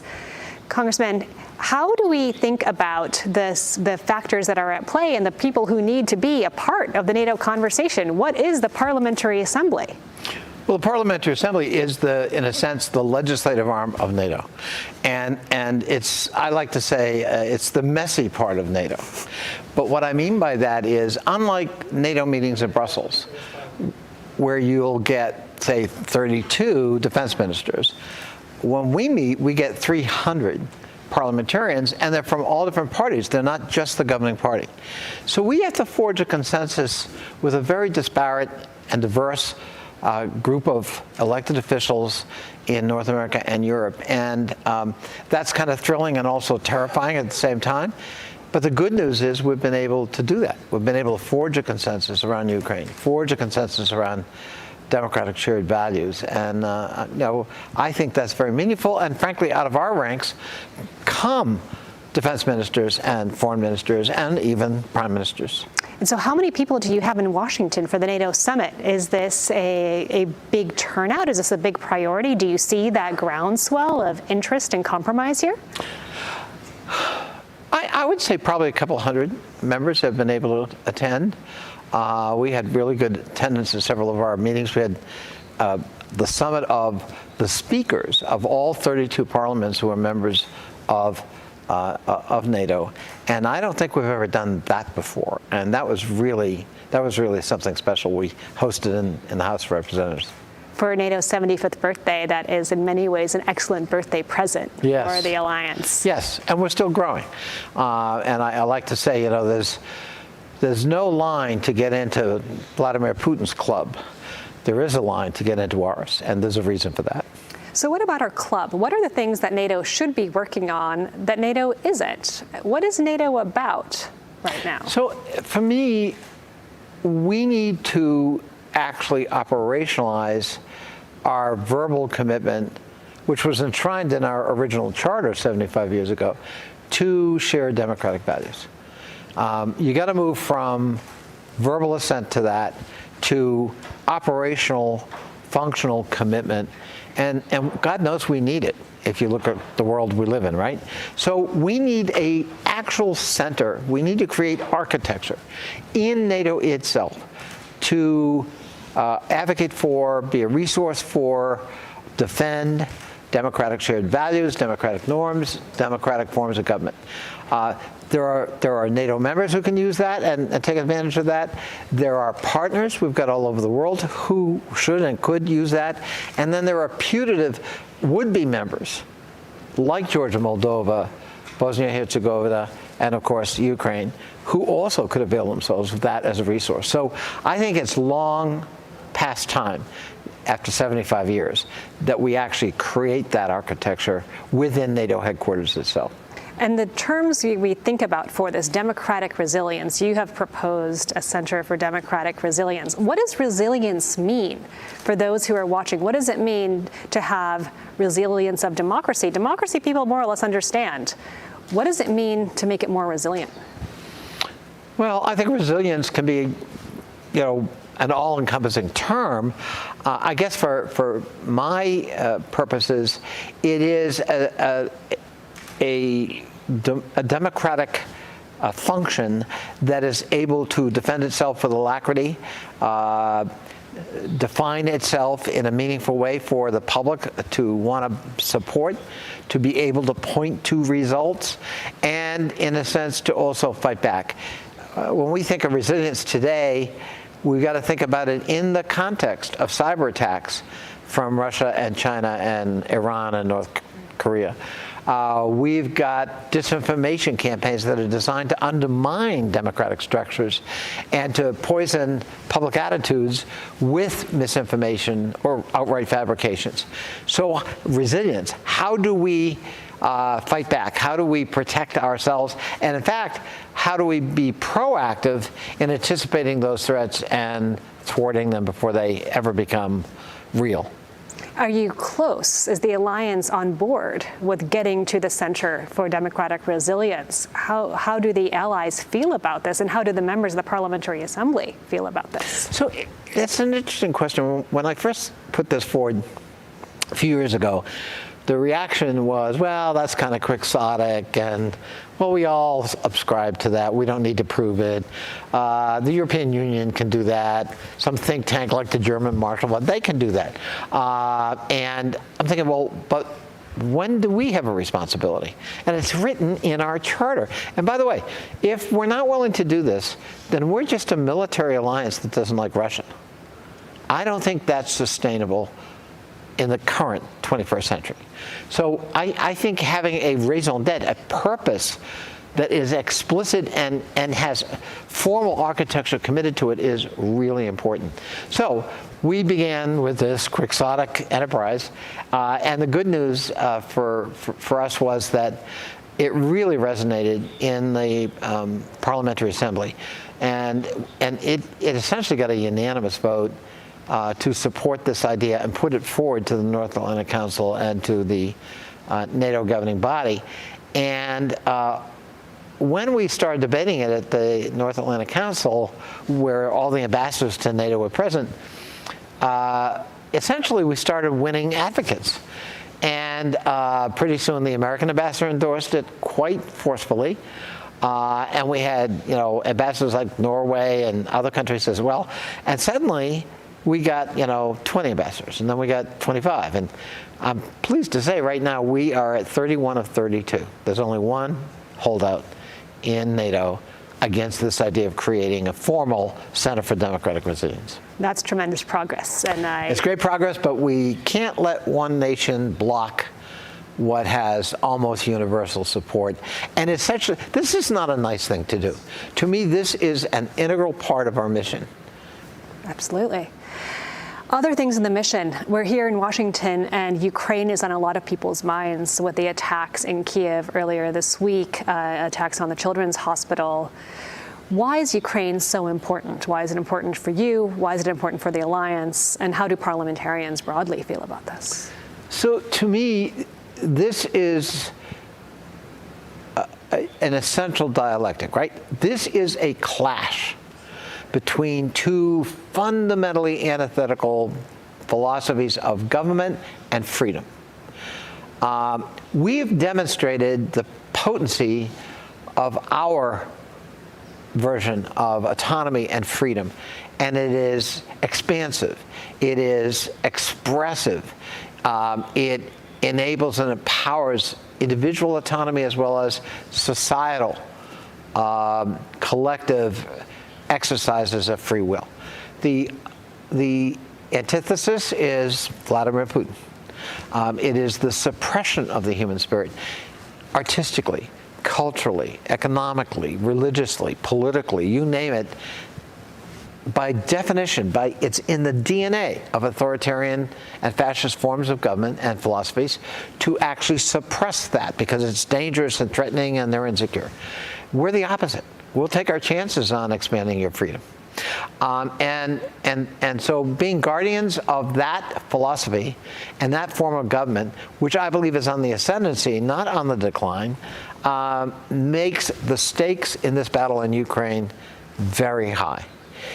It's so much more than a battle about sovereignty, though it is that. And it's so much more than a battle about territorial expansion or retention, though it is that. It is about this clash, this fundamental clash between two very different philosophies of, I think, human nature, but certainly governance and societal structures that allow for you and me to flourish or not. And so I think the stakes are very high, and NATO absolutely has to be in this effort and this endeavor. And the good news is I think we've acquitted ourselves pretty well. And combined with the courage of the Ukrainian people and their resilience and our supply and equipment and solidarity, the Russians have been thrown back on their heels. And they're not 10 feet tall, after all. They're about 3.5 feet tall. Thank you for that explanation. I think what you are showing us is the societal view, the parliamentary view, NATO not only being about what air defense systems NATO has, as important as that is, but NATO being about the values it represents, the commitments we make to each other, and how we make sure that Ukraine can grow into part of that. That's right. In the future is really remarkable. And thank you for putting attention on that. It feels like the 32 at the table need to make sure the air defense piece works. That's right. But I think having you and the Parliamentary Assembly think about, well, what it really means and what are we fighting for at the end of the day is so tremendously important. Absolutely. And I'll tell you, the diversity, including especially among new members, of both our Parliamentary Assembly and NATO itself. So you don't have to explain to the Baltic republics what the threat is from Russia, or Romania, or some of the other former Soviet satellites. They don't need any explanation of the nature of the threat, nor are they going to rationalize it away. And unfortunately, it took this war to help many of our allies stop their magical thinking about Russia and Putin. He is a depraved sociopath, and you just saw it this week with a children's hospital. And so we're moving in the right direction. And thank you for pushing and making sure that there are voices from across the alliance that can keep pushing that. Absolutely. And thank you all for listening. We're having more programming from the NATO Public Forum, and of course, your voices and your interest, much as the parliamentary assemblies and everyone who is a part of NATO, is profoundly important.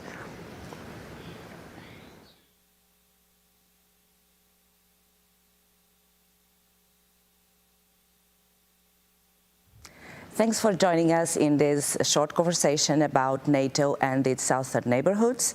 We are at NATO Public Forum that follows the NATO summit in Washington, celebrating the 75th anniversary of the Atlantic Alliance. And I have with me the ambassador of Morocco in the US, and also the Deputy Secretary Assistant for Political Affairs and the partnerships. And I will start by the ambassador. Thank you for joining us. How do you follow this reflection process in NATO regarding its relations with the South when we had celebration of the 30th anniversary of the Mediterranean Dialogue, 20th anniversary of the Istanbul Cooperation, full process of food for thought, debating on all this historical but in a very different international context. The group of experts, as I have the honor to share, provide also civil society, academic, practitioners, contribution. How do you follow this process? Well, let me, Anna, tell you that it is a major breakthrough as far as a Mediterranean partner, as a partner who has always been involved faithfully with NATO. We believe that the cooperation from a southern perspective with NATO is essential in the Mediterranean.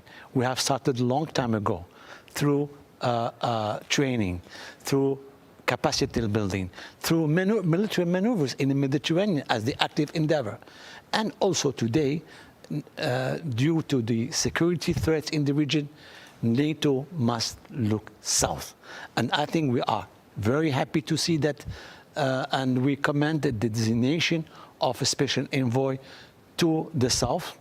Let me speak about the Mediterranean, because we believe that some coherence should be respected as far as other instruments in the region, as far as the European EU neighborhood policy, and what Morocco, for example, is doing today, and other partners in Africa, because today we need to build up a corridor between north and south.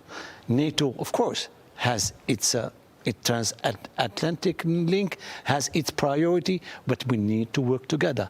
And we have been telling to our friends in NATO, and especially to like Javier Colomina, that special attention should be given to the South Sahel, not only through military. It's important. The military intervention is important. The security cooperation is important. The intelligence is important, but we need to work on other dimensions. And what today is the priority for stability, to fight terrorism in the Sahel, and is to have a new approach that corresponds to your priorities, but also to job creation, promotion of growth. And that's why His Majesty King Mohammed has launched a new initiative for the Atlantic, building corridors through connection of networks, energy. This is the way how we fight the threats. I will give you a small example, like the crisis in Sahel. It's a major threat for you, for us as Mediterraneans. We can try to address this issue through security measures, but also through linking these countries to the Atlantic, to the sea.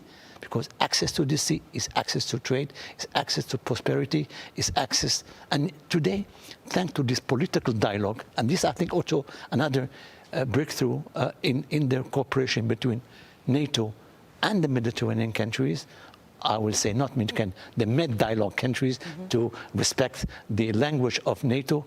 It's an important element to talk together. So that's why we are very happy to see. Of course, we need to do more. our ambition is to do more political dialogue, more interoperability, and Morocco is a country who is committed today to we know the strategic concept of NATO. We have important experience, and we have been working for the last years. I was responsible for the relation between Morocco and NATO in the foreign ministry. So we need to do more, to work more together, and thanks God we have people. Our message has been heard as far as this political dialogue. Mr. Deputy Assistant Secretary General, you work with and about the region for many years, the Mediterranean as the whole region, and of course with the South. You also follow very closely this process, the deep and comprehensive reflection process. You followed also the report that the expert group made and all the negotiations that in the institution, because we have the allies, we have the international staff, the military component.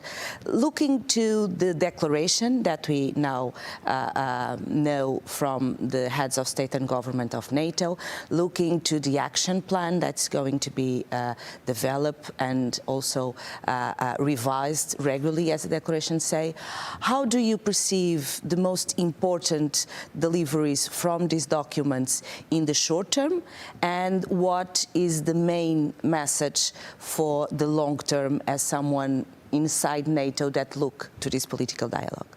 Thanks very much, Anna. Yes, I have followed the process since the beginning, and it's been quite a year for NATO and the South since we decided in Vilnius to launch a deep reflection process on the South, and the work of the group of experts that you chaired, and finally the action plan that was negotiated with the allies, and then I had the honor to chair those negotiations.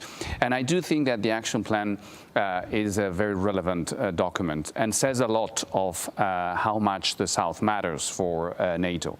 We've decided to increase the political dialogue with our southern partners, to increase the opportunities to engage with them, high-level meetings, and a proper agenda for tackling shared security challenges, and try to create more space for conversations with our partners, not just in the Mediterranean and through the Mediterranean dialogue, but also in the Gulf through the ICI, but also other actors in the region.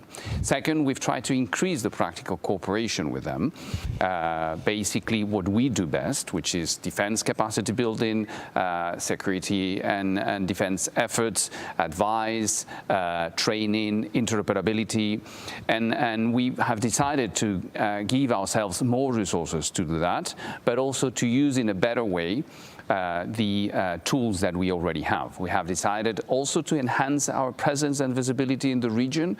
We decided, for instance, to open the first ever office in the region that will take place in Amman. It was announced this morning. And we will look into other opportunities also in North Africa. We will also increase through this action plan the efforts that we have in terms of visibility and Stratcom, public communication, which is fundamental for the work we do. And finally, we will increase our synergies with the organizations that work in the region, because we are looking for complementarity with the European Union, with the African Union, and with other efforts that also bilaterally are taking place in the region. And to do all of it in a coherent way, we've decided, yes, to designate a special rep for the South.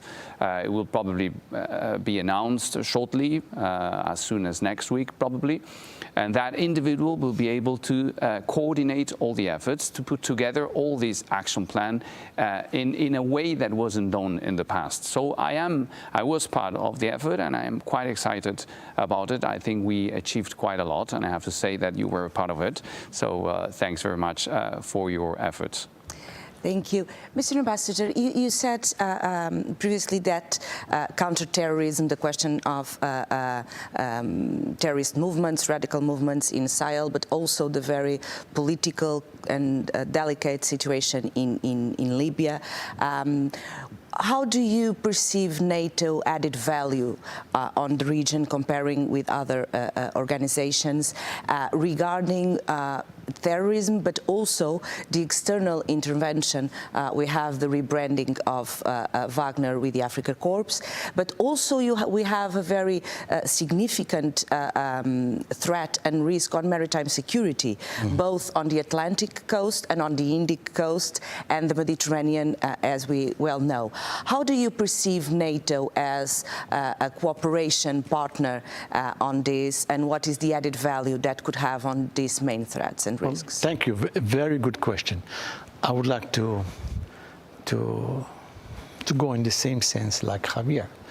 Public diplomacy is essential. We have to do together to explain to our public opinions that NATO has changed. And effective NATO has changed. It's not, people think NATO is a military organization. Yes, it is.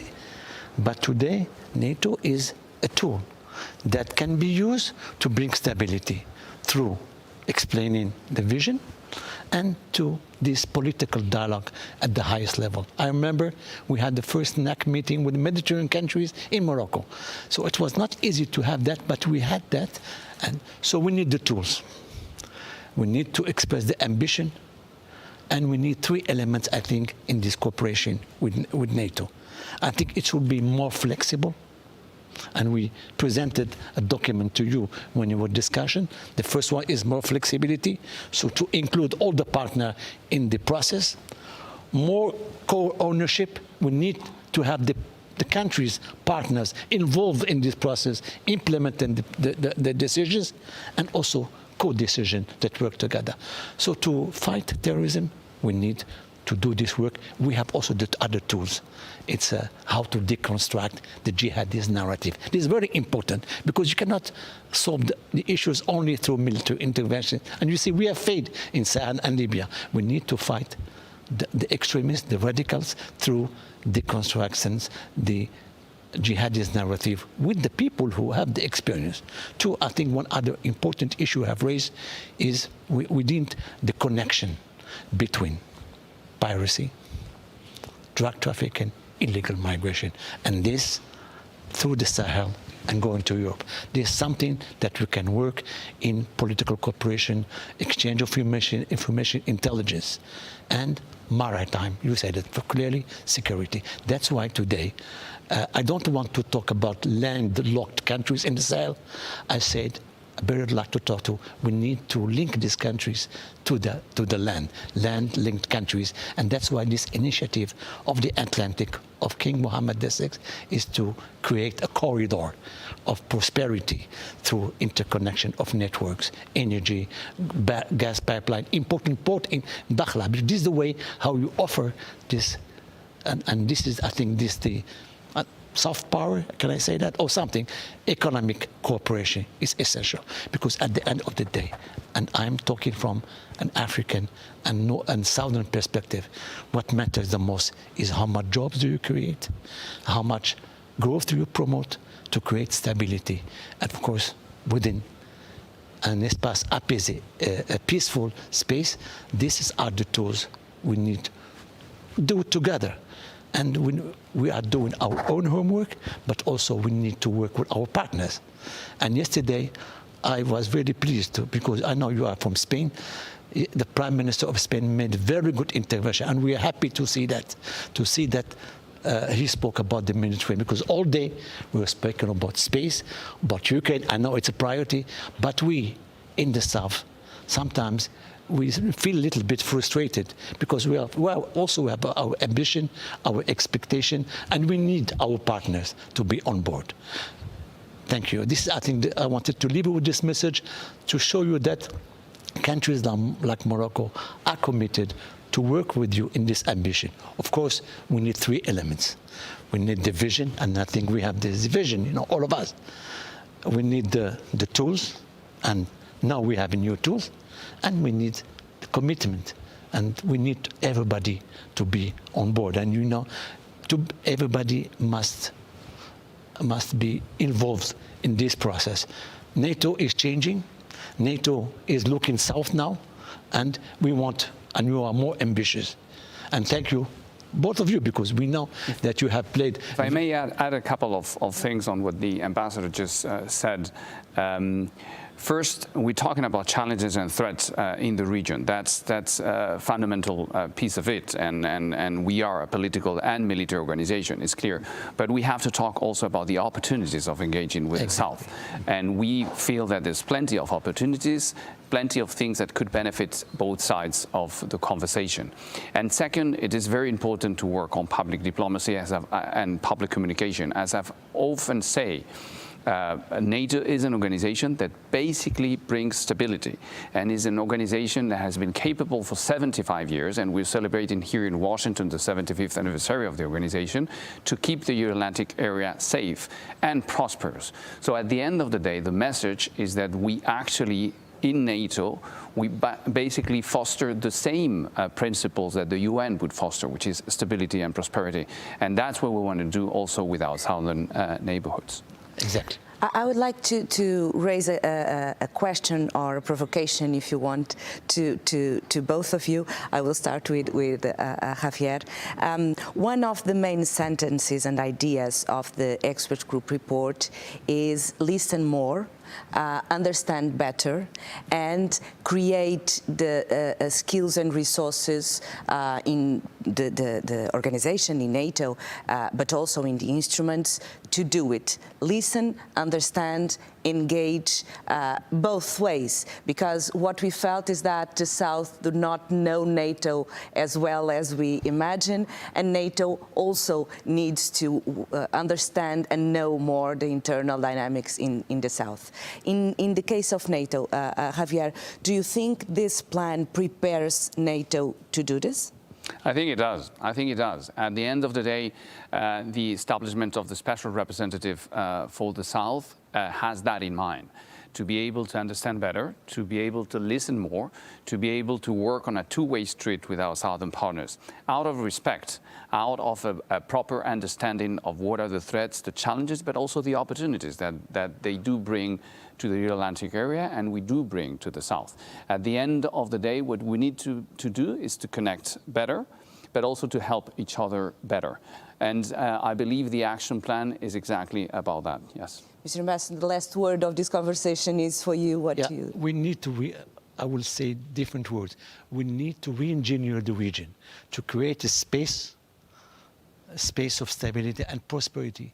And to do this, I agree, we need to sit down together, to plan together, and to work together for this, because it is in our interest to have. So this space of prosperity, of cooperation, linked to the other instruments, because NATO is an instrument, the African Union is an instrument, UN, and also not forget the European Union that has tools also within this new neighborhood policy, that we wanted to be more ambitious to respond to our expectations as countries of the North.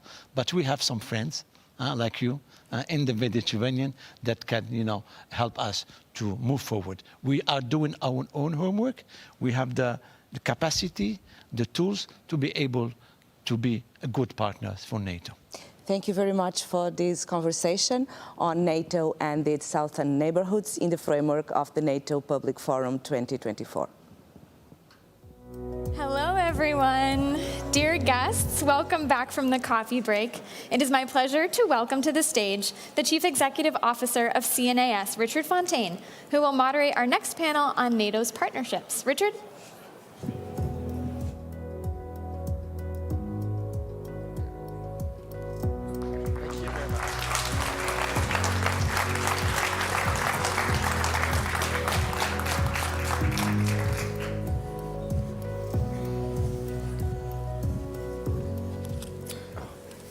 All right, good afternoon, everyone. I'm pleased to be here with this panel of discussants because 75 years ago, NATO was founded with 12 countries. As we know, it's since grown by more than 20 members.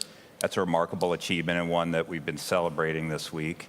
But its strength comes not only from within, but also from its partners around the world. And NATO today maintains relations with 40 partners working on key issues like terrorism and climate change and a number of other challenges across the national security front.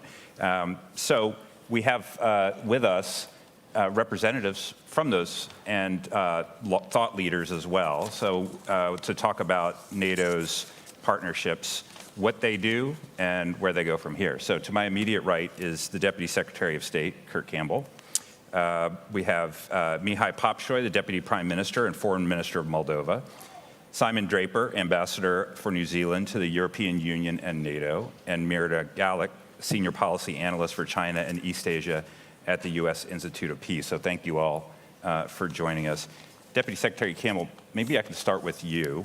And there has been a lot of focus this week on, for very obvious reasons, on Europe, on Russia and Ukraine, on NATO and the allies and the cohesion and what they've been able to accomplish.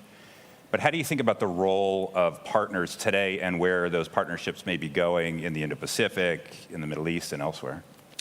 Well, first, Richard, it's wonderful to be here, and welcome to everyone here. It's a pretty incredible gathering, actually, and we've been planning it, frankly, for years, but to see it to come to fruition with all its moving pieces is actually deeply gratifying.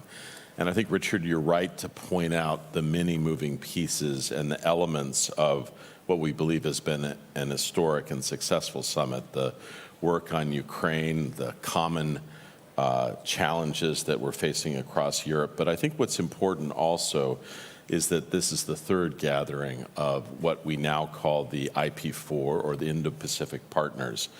This is Japan, South Korea, Australia, and New Zealand, and they are gathering here in NATO, the 75th anniversary, to continue a process which basically speaks to the continuing connectivity between the Indo-Pacific and Europe. Now, I think historically, we had thought of these two theaters as, frankly, deeply separate. And somehow, if you worked on one, it came at the expense of the other. I think what we're finding increasingly is that common security challenges are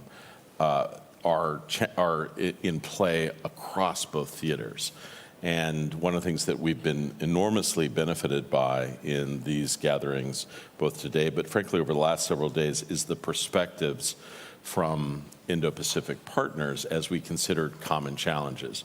So I think one of the points that has become quite clear here over the last couple of days is that there is a growing appreciation and anxiety about the role of China supporting Russia's defense industrial base and its war machine in Ukraine, and North Korea's provision of ammunition and weaponry to Russia as it continues its fight in Ukraine. I will say that one of the things that's been unique about the Ukraine crisis, not only have you seen the United States and Europe rise to meet the challenge, but really for the first time in our experience, Indo-Pacific partners like Japan, South Korea, Australia, and New Zealand, and other countries as well, have supported the effort, both in terms of humanitarian support, energy, but also military support as well. And I'll just finish, if I could, conclude on this note. As you all know, it took some time to pass the supplemental that ultimately brought relief and support, much of which has been rolled out this week, for Ukraine in its desperate fight, and particularly with respect to air defenses. It was stuck in one of our chambers of Congress. During the state visit of Prime Minister Kishida to the United States earlier this year, he gave us a speech to the joint session of Congress and spoke very eloquently. His first topic of substance was an appeal to Congress to support Ukraine, making the argument that, in fact, the security was indivisible, and that if Ukraine was somehow defeated or dispatched, that it would have terrible consequences in the Indo-Pacific. Many Congresspeople, Richard, that were on the fence were deeply moved by that.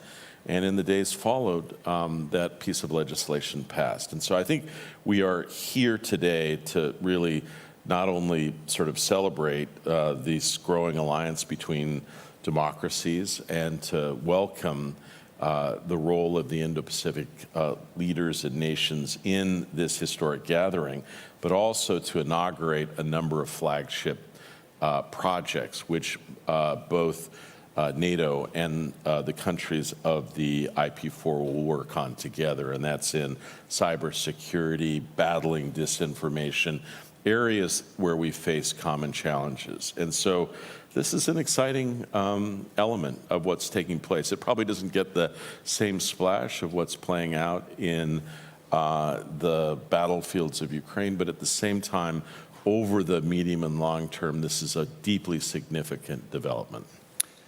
Deputy Prime Minister, when the Deputy Secretary General was on the stage earlier today, he said that Moldova faces a very severe set of hybrid risks from Russia. It's a difficult neighborhood. How do you think about the partnership of your country with NATO? What are you doing with NATO? And as you look to the next sort of horizon here, what would you like to do with the alliance? Well, thank you first and foremost for this opportunity. Indeed, the Republic of Moldova is the country most affected by the Russian aggression against Ukraine other than Ukraine itself. Moldova has welcomed about 1.5 million of Ukrainian refugees in a country of about 2.5 million, still welcoming about 115,000, which is about 4% of Moldova's population. And Moldova and Moldovans understand full well that Ukraine is defending us as much as they're defending themselves. And we remain committed to helping our Ukrainian friends and neighbors in this moment of need. And we'll continue to provide Ukrainian refugees access to healthcare, labor market, education, everything we can possibly provide. When it comes to building our own resilience, indeed, our capacities are modest, but we are encouraged by the support that we receive from the international community, from the United States, from our partners in the European Union. We just signed recently with the EU an agreement in the defense and security sector, a partnership. We have very strong ties in security and defense cooperation with the United States. And with NATO, we have 30 years of partnership for peace, cooperation that has allowed Moldovan institutions to build resilience, to allow us to be better positioned to withstand this avalanche of Russian hybrid tactics against the Republic of Moldova. One of the main avenues that the Russians are exploiting are our security vulnerabilities when it comes to cyber defenses, and we are working constantly with our partners in the EU, in the United States, to build those capabilities. And NATO has been instrumental throughout these years helping Moldova's security and defense sector grow, and this dialogue and this cooperation continues. And you know, the Republic of Moldova is firmly committed to being not just a security consumer, given our challenges with the Russian-backed separatist region in the Transnistrian region in the Republic of Moldova. But Moldova is also actively pursuing its role as security provider. For the past 10 years now, Moldova has been actively participating with its servicemen and women in the KFOR mission in Kosovo, in UNIFIL in Lebanon, in Somalia, in Bosnia, and we look forward to continuously growing our presence through various avenues in order to truly contribute to the international community. And our challenges remain severe, but thanks to the support of our friends and partners in the international community, and thanks to the commitment of our citizens, we are now stronger and more resilient than we were 2-3 years ago. The biggest achievement is in energy security. 3 years ago, it felt impossible to cut that umbilical cord that we were tied with Gazprom for 30 years. Now, the Republic of Moldova is no longer dependent on Gazprom for gas. We are buying it on the international market. And oddly enough, sometimes it's cheaper to buy American LNG than it is to buy gas from Russia based on the contract that they've imposed on us. And, you know, needless to say that the Russian gas contracts come with significant political strings attached. And we've suffered more than our fair share of this political blackmail when it comes to gas, but also to access to the Russian market when it comes to agricultural produce. Now we have diversified. We are firmly anchoring ourselves in Europe. And thanks to the support of our friends in the European Union, we are a candidate country now as of June 25th. This is an important step for the Republic of Moldova, and we look forward to exploring all these opportunities and capitalizing on these opportunities, because God knows the people of Moldova have waited far too long for this opportunity to return to the European family of nations, for which we've been ripped apart for no fault of our own in the Second World War. And thanks to the support of our friends in Europe,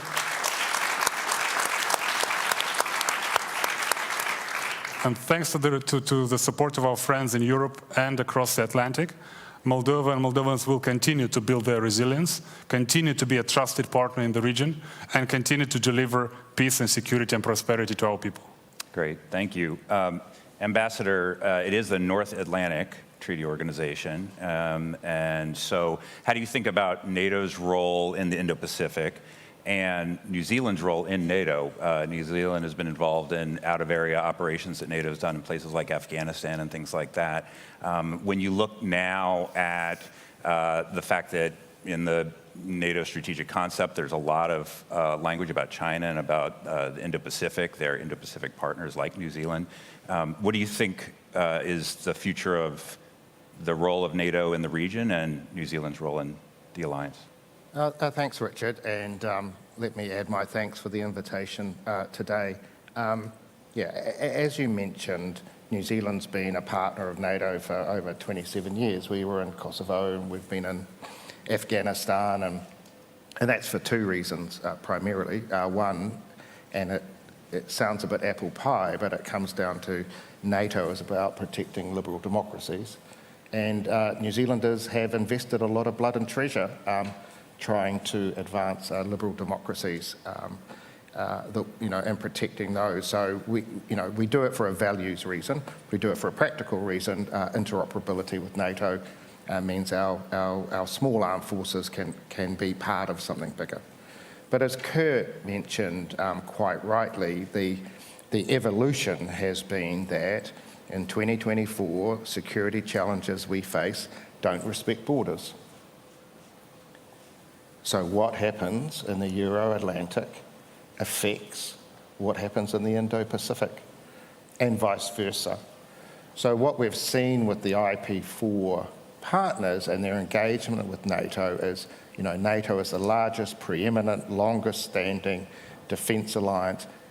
You guys know a whole lot of stuff that we simply don't in New Zealand.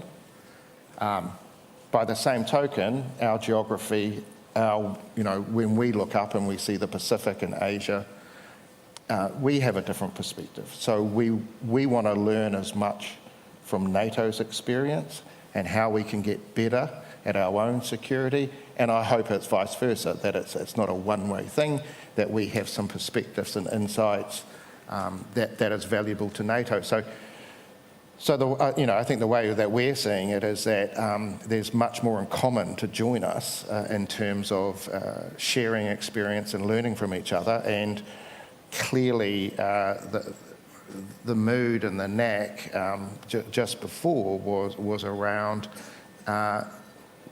we just need to do more and more together and learn from each other as much as we can. And frankly, would be foolish not to. Great. Marina, you've written about NATO and its Indo-Pacific partnerships in particular, and about the role that they might play in dealing with the China challenge overall. As we were just talking about, if you go back just a couple of years, NATO seems to really have been sensitized to the nature of the China challenge, despite the fact that it is the North Atlantic Treaty Organization. What role do you think those partnerships in the Indo-Pacific can play concretely in helping to deal with the China challenge that faces all of the NATO countries? Well, I think one really important thing is to take a look at what we've already done with NATO and these partnerships over time. Because I think critically over the past couple of years, these four partners have really become more institutionalized into NATO structures and functions. And that allows them to be able to have a seat at the table at important occasions, and also when partners are sharing information. And they're able to provide a lot of insight from personal experience and from being very geographically close to China about what's happening in the region, what's happening with security, not only with China, but also with with North Korea, but also just sort of providing that perspective from the region of why Europe needs to continue to focus its eyes there. And I think that's a really key element that these partners provide to NATO. They also have expertise on China that frankly has been lacking in NATO because NATO hasn't been focused on the region for that long. So I think that's certainly one element that they can provide very well. Could I say one word on that, Richard? I really like that point. But the truth is what we're seeing is a growth of multifaceted institutions across the Indo-Pacific, the Quad, the trilateral between the United States, Japan, and South Korea, the United States, Japan, and the Philippines, a variety of other initiatives like AUKUS. What's, I think, important about this, and I completely agree that there is a degree of, some people get a little anxious with the term institutionalization. But I think that is happening, maybe regularization, but it's critically important. Frankly, Japan and Australia are deeply engaged in a lot of these dialogues, but it is important. South Korea needs to be more represented given its global heft. And to be honest, Richard, we very much welcome New Zealand. The new New Zealand Prime Minister is here. He has done a remarkable job, and we very much appreciate the signs that New Zealand understands some of the challenges that we're facing in the Pacific. I've spoken out clearly about wanting to work in Five Eyes and other institutions. And so I think this is another sort of piece of the lattice work that I think we are together building across the Indo-Pacific, but also that increasingly links us with friends and partners in Europe, India, and elsewhere. Kurt, let me just follow up with you on one thing. So another thing that one hears sometimes is worries about NATO taking on a geographic agenda that is beyond its mandate, or that there should be some sort of geographic division of labor where European military power is most acute and effective if concentrated in its neighborhood, could get diluted if spread around the Indo-Pacific. So why don't the Europeans sort of focus on their continent, the Americans and their treaty allies in Asia focus on the Indo-Pacific? How do you think about Europe in Asia and the Indo-Pacific partners in Europe? So, Richard, the first I would say is that I think that definition relies on a rather narrow, actually geographically based set of challenges and experiences. I think if you look at our flagship initiatives, they are around issues and challenges that are global in nature, that are frankly affect all of us in deeply serious ways. If you note, New Zealand just a few months ago, for the first time, really acknowledged a serious cyber attack against its infrastructure and identified concerns about the culprit. What we are seeking to take on with respect to these flagships initiatives are issues that really are not defined by geography, that they inhabit cyberspace. They are about some of the issues that the foreign minister indicated, serious problems associated with very negative tracks and propaganda that is affecting all of us. And so these experiences in building resilience are increasingly global. And so for those people who say, look, we can't take on an out-of-area mission, look, I think we all understand some of the hesitations, and the truth is there are a lot of countries in the Indo-Pacific that need to be talked to carefully and explained about what, in fact, NATO is about, and that we're not seeking for an out-of-area conventional military set of steps. At the same time, there's a lot of work that needs to be done together. And frankly, I'll tell you the thing that I was most excited about. At the Mellon Auditorium, when all the leaders came in, some of the warmest welcomes, not only to friends like Ukraine, others that were there, were to the Indo-Pacific partners. It was a real sense of you are most welcome among us. And I think it was felt and acknowledged, and we want to continue it.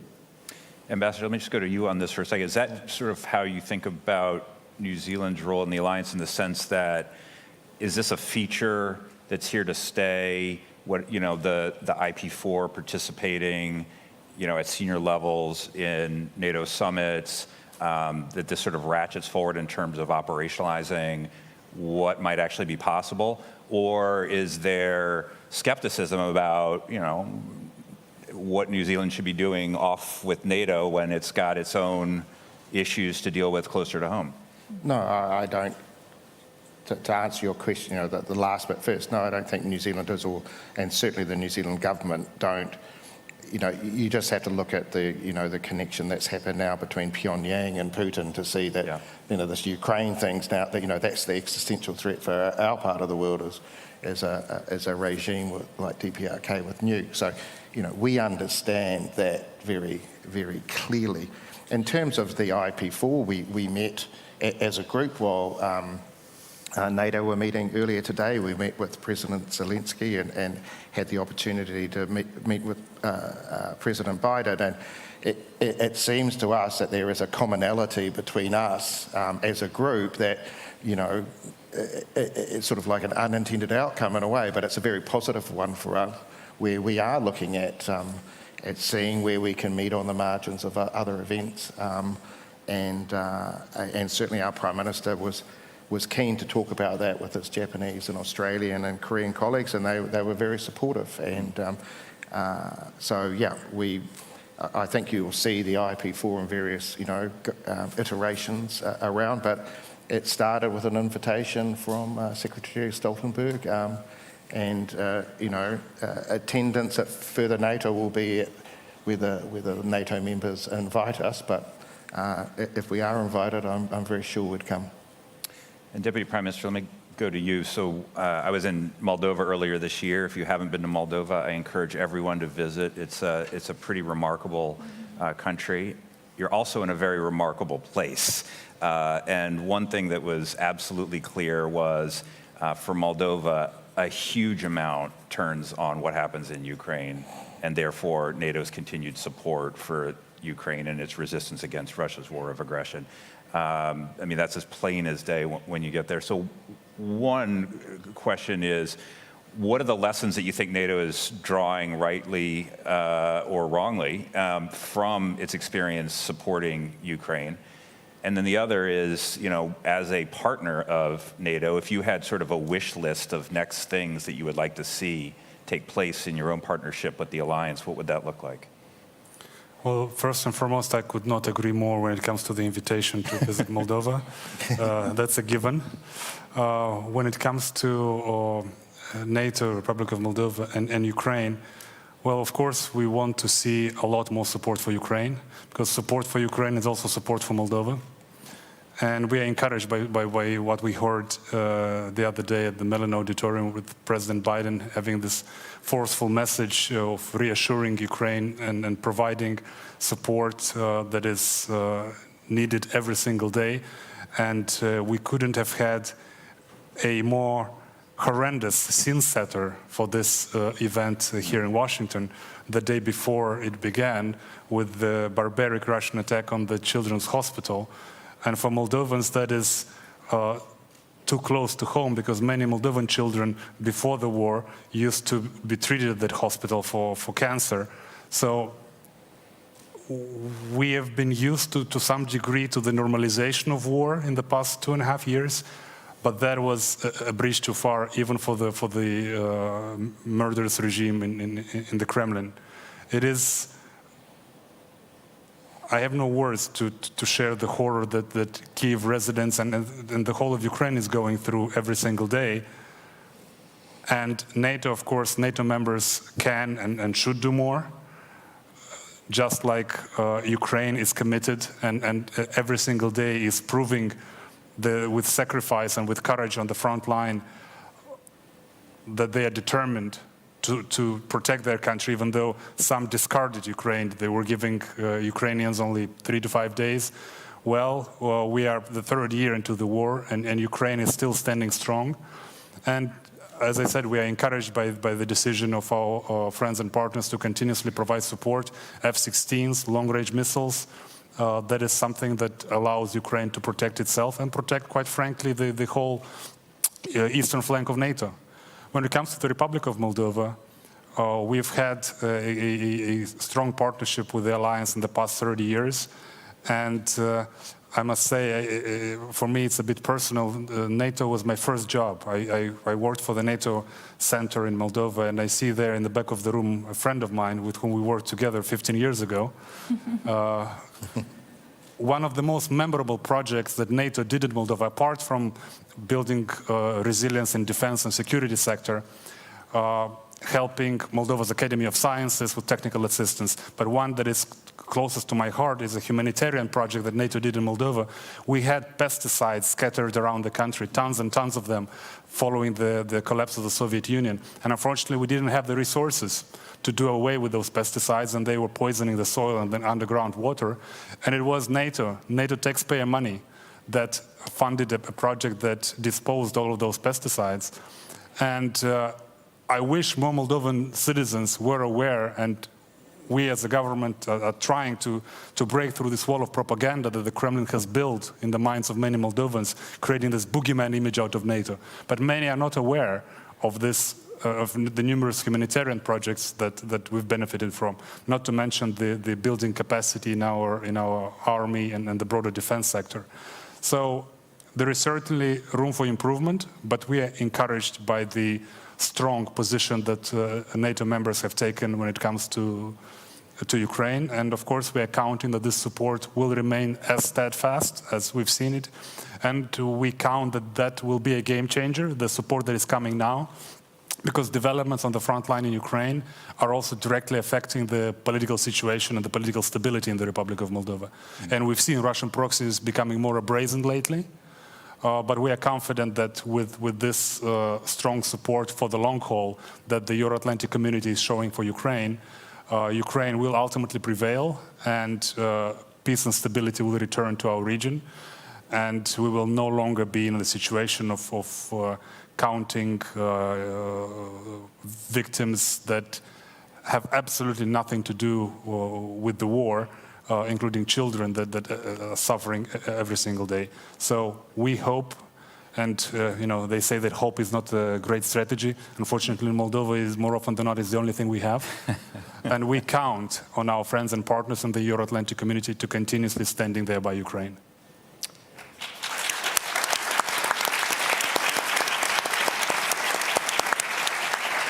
Can I just say one thing, Richard? I know, there's a lot of soaring stuff. This week also has its challenges. I will say, you go through a variety of meetings. I had the opportunity to meet the foreign minister. One of the most inspiring presentations, a true patriot, tremendously focused on reform and engaging with us. And so I must say I'm very pleased to hear you guys clapping for a wonderful representative who's striving to integrate this country into what we're all doing. So let's do one more, okay? And then.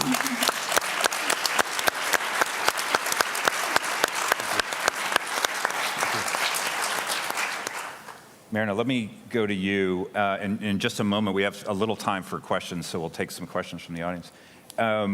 What's possible next? So, especially in the Indo-Pacific. So if you look at the partnerships that exist, we've had participation in the summits, information exchanges, some work on cybersecurity, other things here and there. What's the next set of tasks, of areas of collaboration between the allies and Indo-Pacific partners that would really make a difference, particularly given the China challenge in the region? So first, I want to just go back again to this idea of, I think a lot of the heavy lifting on these partnerships has already been done well. The building of the partnerships in terms of getting to know one another and providing various kinds of cooperation already, in terms of, as Diaz-Campbell noted, the regularization of these partners into NATO processes, and in terms of really making it clear why these partners are important. So I think these partnerships are well on their way. Each of the 4 partners now, I believe including New Zealand, have signed their new individually tailored partnership programs. As a group, they've decided on some things that they want to work on together with NATO, including cyber and information, disinformation and things like this. And so, I think the real key now is to focus on consolidation, to focus on implementing and actionalizing those plans and the things that have already been done. Now, that said, I think there are some other areas that we could always continue to push on, and I think one of them certainly is in regards to China and disinformation. And I think really having, both from the NATO side and also from the partner side, to the extent that they feel comfortable, a more strategic pushback on the messaging that China does about NATO and the region, which is not accurate and is reflecting a lot of China, or a lot of Russia's also messaging on NATO. And I think there needs to be a stronger pushback from NATO about what NATO is and isn't doing in the region, about what NATO does and doesn't want in the region, and about what these partners feel about NATO in the region. So, or NATO rather on the region, because NATO is not physically in the region. So that is an area that I think is really important. And also another thing that I would add, and I think the ambassador already alluded to this, I think the four can really focus on what do they want to get out of being a foursome? Is there something to be strategically gained as a foursome that they're not already taking advantage of, both at NATO or in the region, and how to develop that further? I think they've now had their third quadripartite meeting on the sidelines of the NATO summit, and I know that a lot is going on there. So continuing to develop that sort of platform for themselves to the extent that they feel comfortable, I think is also useful. Great. We have a question, an online question. This is from Ira Strauss. This goes to Dr. Campbell. Should the IP4 be given a standing invitation to all future NATO summits so it becomes a more organic, cumulative relationship? I would fully 100% support that. And, I think we've heard gracious, from both the New Zealand and Moldova that, they'd appreciate an invite. I think we need to regularize. I do believe a degree of planning is helpful. And so I think it's an excellent idea. Great. Question right here. Yes, hi, thank you.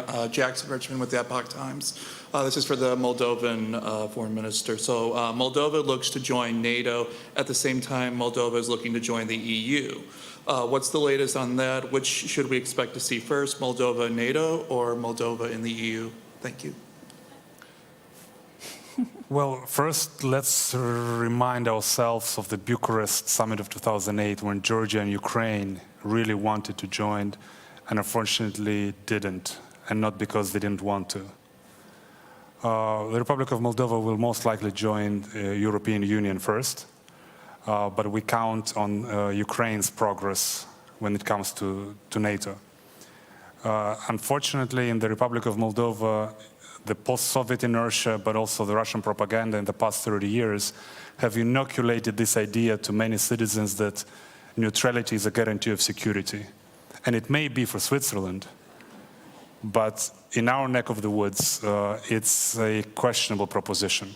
But unfortunately for many citizens, Russian propaganda has effectively in the past 30 years drilled that notion into many citizens. And let's be honest, it's a soothing idea for many citizens. You are neutral, you don't have to spend on defense, nobody's going to attack you, right? Nobody ever in history attacked a neutral country, right? Unfortunately, for many citizens, that message doesn't resonate enough. And it's up to the political leadership to talk to their citizens, and that is what we're trying to do, to have an open, public discussion about security vulnerabilities and about opportunities of addressing those vulnerabilities. And if you ask me personally, it doesn't take a PhD in security studies to know that NATO is the ultimate guarantee of security, not just in our region, but anywhere else in the world. But given our particular circumstances, it'll take some time until we are able, within a democratic process, to convince enough of our citizens that NATO is the real solution. In the meantime, we are firmly committed to our European integration path, and there is a security cooperation component there as well. And we are encouraged by the current discussions in Brussels of boosting the security cooperation in Europe, and you would believe that it's high time for that to happen. And we want to be part of those discussions, of the logistics lines that are being built now. So European Union accession is a priority, but our cooperation with NATO is very important, and I totally agree that it is good to have everybody at the same table, because as they say, if you're not at the table, you're on the menu, and we don't want to be on the menu. Ambassador, maybe I could ask you, New Zealand, a partner of NATO, has been full-throated in its support for Ukraine, a partner of NATO. What are the stakes for New Zealand in Ukraine? And why doesn't it make sense, as you hear from time to time, that, U.S. assistance to Ukraine is zero-sum with what we might be doing in the Indo-Pacific, in your neighborhood, and so amounts to something of a distraction? Or you hear these sort of narratives, you heard some of them here during the debate, the long debate over U.S. assistance to Ukraine. So why does Ukraine matter for the Indo-Pacific and for New Zealand in particular? So the answer to that is quite simple in a way. Big countries don't invade small countries.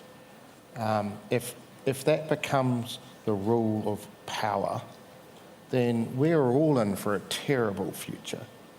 If we can let a country walk into another, then it's not going to stop at the Ukraine. You're just dreaming if you think that that's the lesson authoritarian powers take from that. So it's a fund, we've talked about it, our Prime Minister's talked about it in a way, we don't have a Russian diaspora, we don't have a Ukrainian diaspora. You're right, we're a long way away, but it's in our DNA. You can't let these things stand. You have to do the right thing. So that's why that's why at a time when our government budgets are tight, we have increased our funding to the Ukraine. And so, to go to your question, we do it because it's the right thing to do. We do it also because we know that if you let this sort of thuggery continue, it's not going to stop in the Ukraine, and it will come knocking at your door at some stage.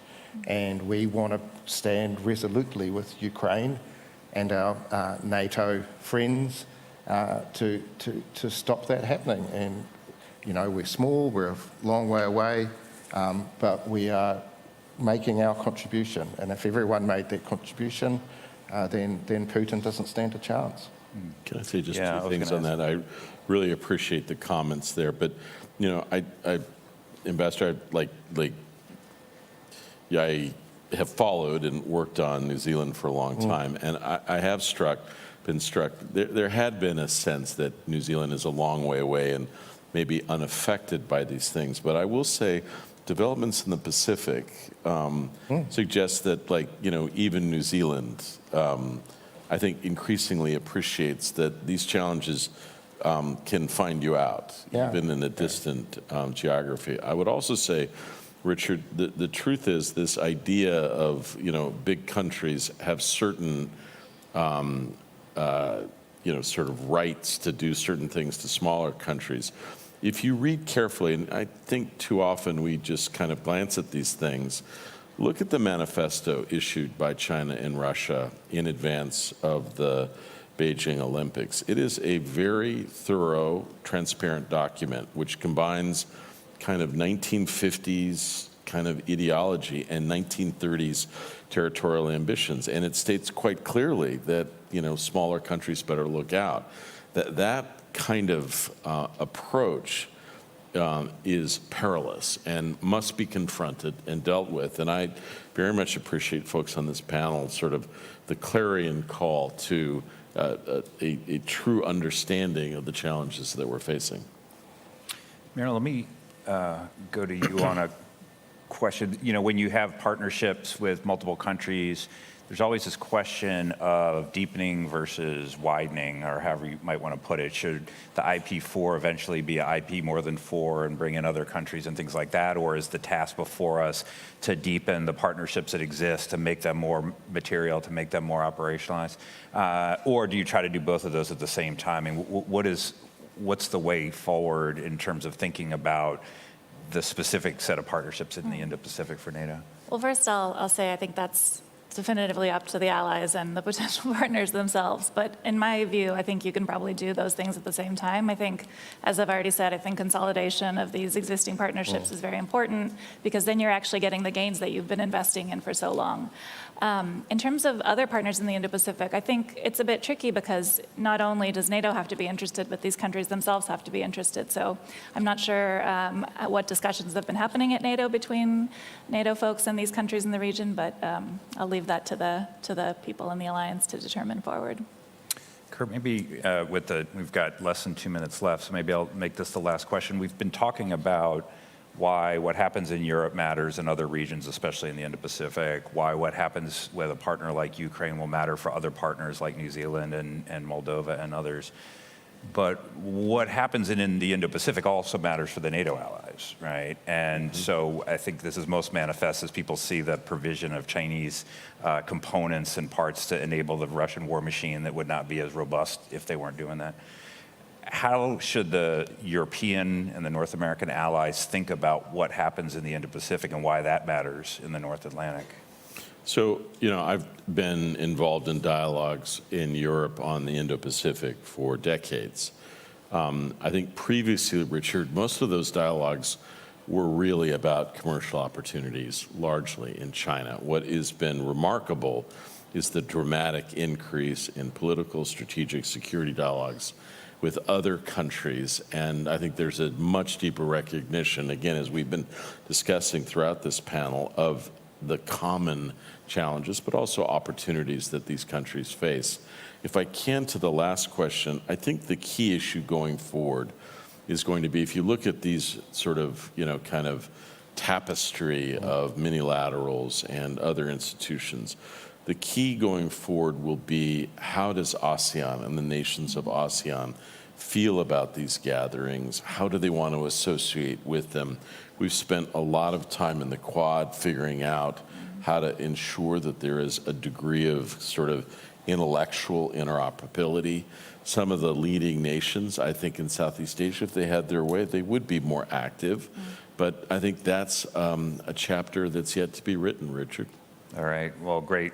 Oh, yes, Ambassador? Yeah, just it says wrapping up, and I just wanted to take the opportunity, and this is not a hagiography, but I just want to acknowledge the work that Kurt Campbell has done in terms of the Indo-Pacific and making that connectivity between the Euro-Atlantic and the Indo. He's been tirelessly doing it, and I certainly know from the New Zealand perspective, we're really appreciative of the time and effort that he has put in to what is a relatively small country. So I just wanted to publicly acknowledge that and say thank you, Kurt. Thank you.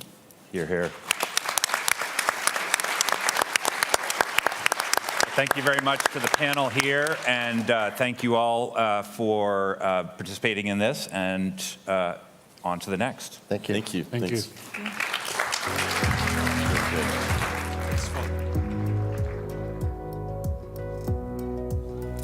Thank you all to our esteemed panelists for such an interesting and engaging panel. This week we're talking a lot about Kyiv and Russia's war of choice in Ukraine, but the Russia challenge is not just limited to the alliance, and there are so many intertwined and interlinked challenges that spider out from there. This panel addressed that quite well, from the alliance's key partner New Zealand in the Indo-Pacific as China grows increasingly aggressive, to Moldova, bearing the brunt of many of Russia's destabilizing activities. Our next panel on this stage will be on disruptive and innovative technologies and will be moderated by Brian Clark, Senior Fellow at the Hudson Institute. Before we welcome Brian to the stage, there are two parallel sessions that will take place now as well. The first, on hybrid warfare in an era of uncertainty, is located in Salon 12. The second, on NATO's role in the Western Balkans, is in Salon 10. For these sessions, please exit the plenary and go to the right. Please proceed to the session that you would like to attend in a quick and orderly manner. We look forward to having you back in the plenary room at 4:45 for our closing summit hot wash with Admiral Bauer, who will give an overview of the NATO summit outcomes. This overview will be followed by closing remarks from Marie-Doha Besancenot and Amanda Mansour.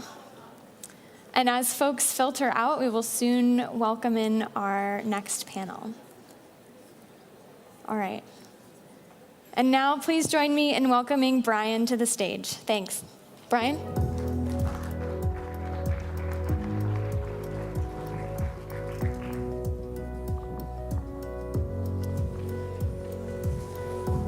Well, thank you, Shannon, for that introduction and for everybody for being here today. It's a great honor to be able to participate in the NATO Public Forum, of which Hudson Institute is one of the sponsors/organizers. And with me today, I think we've got a terrific panel to talk about the role of emerging technologies in military operations and how we can bring them to bear to support the alliance's efforts, both in Europe and elsewhere. Dr. Brian Wells is the chief scientist of NATO. Dr. Steve Walker is the Chief Technology Officer for Lockheed Martin, and Rand Waldron is the Vice President at Oracle for Cloud Infrastructure. So, gentlemen, thank you very much for being here today. Appreciate it. So I'd like to start the conversation with one of the big lessons that comes out of the operations in Ukraine. We're finding that we have to both be adaptable, but we also have to be able to scale military capabilities. We're already seeing in Ukraine how some of the capabilities that the West has given to Ukraine, GPS-guided weapons, are having difficulty being effective in a jamming environment that denies GPS. But at the same time, we have to be able to then scale up those solutions. We can't just come up with an experiment that delivers a potential solution at a small scale. We've got to be able to deliver that at a relevant capacity to impact the warfight. So how do NATO nations and the alliance achieve that combination of adaptability and scale that will be so important going forward, not just in Ukraine, but in any future military operation? Dr. Wells, we'll start with you. Brian, thanks for that question. I'll start by reminding ourselves of something we know very well, but it's worth starting as a scene setter. This summit is celebrating the 75th anniversary of the NATO alliance. Let's wind the clock back 75 years. And in science and technology terms, the technical breakthroughs were predominantly the preserve of the defense sector. The defense owned the technical futures. If we wind forward to 2024, we now find that within government research, investment by government in the civil research dwarfs that of government investment in defense. But when we compare government investment in research with commercial investment, well, commercial investment is significantly greater in the vast majority of areas. And the commercial decisions of commercial companies drive the future of technology across the piece. NATO recognizes this, and it's got a good history of adapting to changed circumstances, and it's changing in this way as well.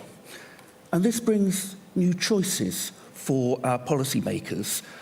Acquisition processes are adapting to the new generation of commercial companies that we see.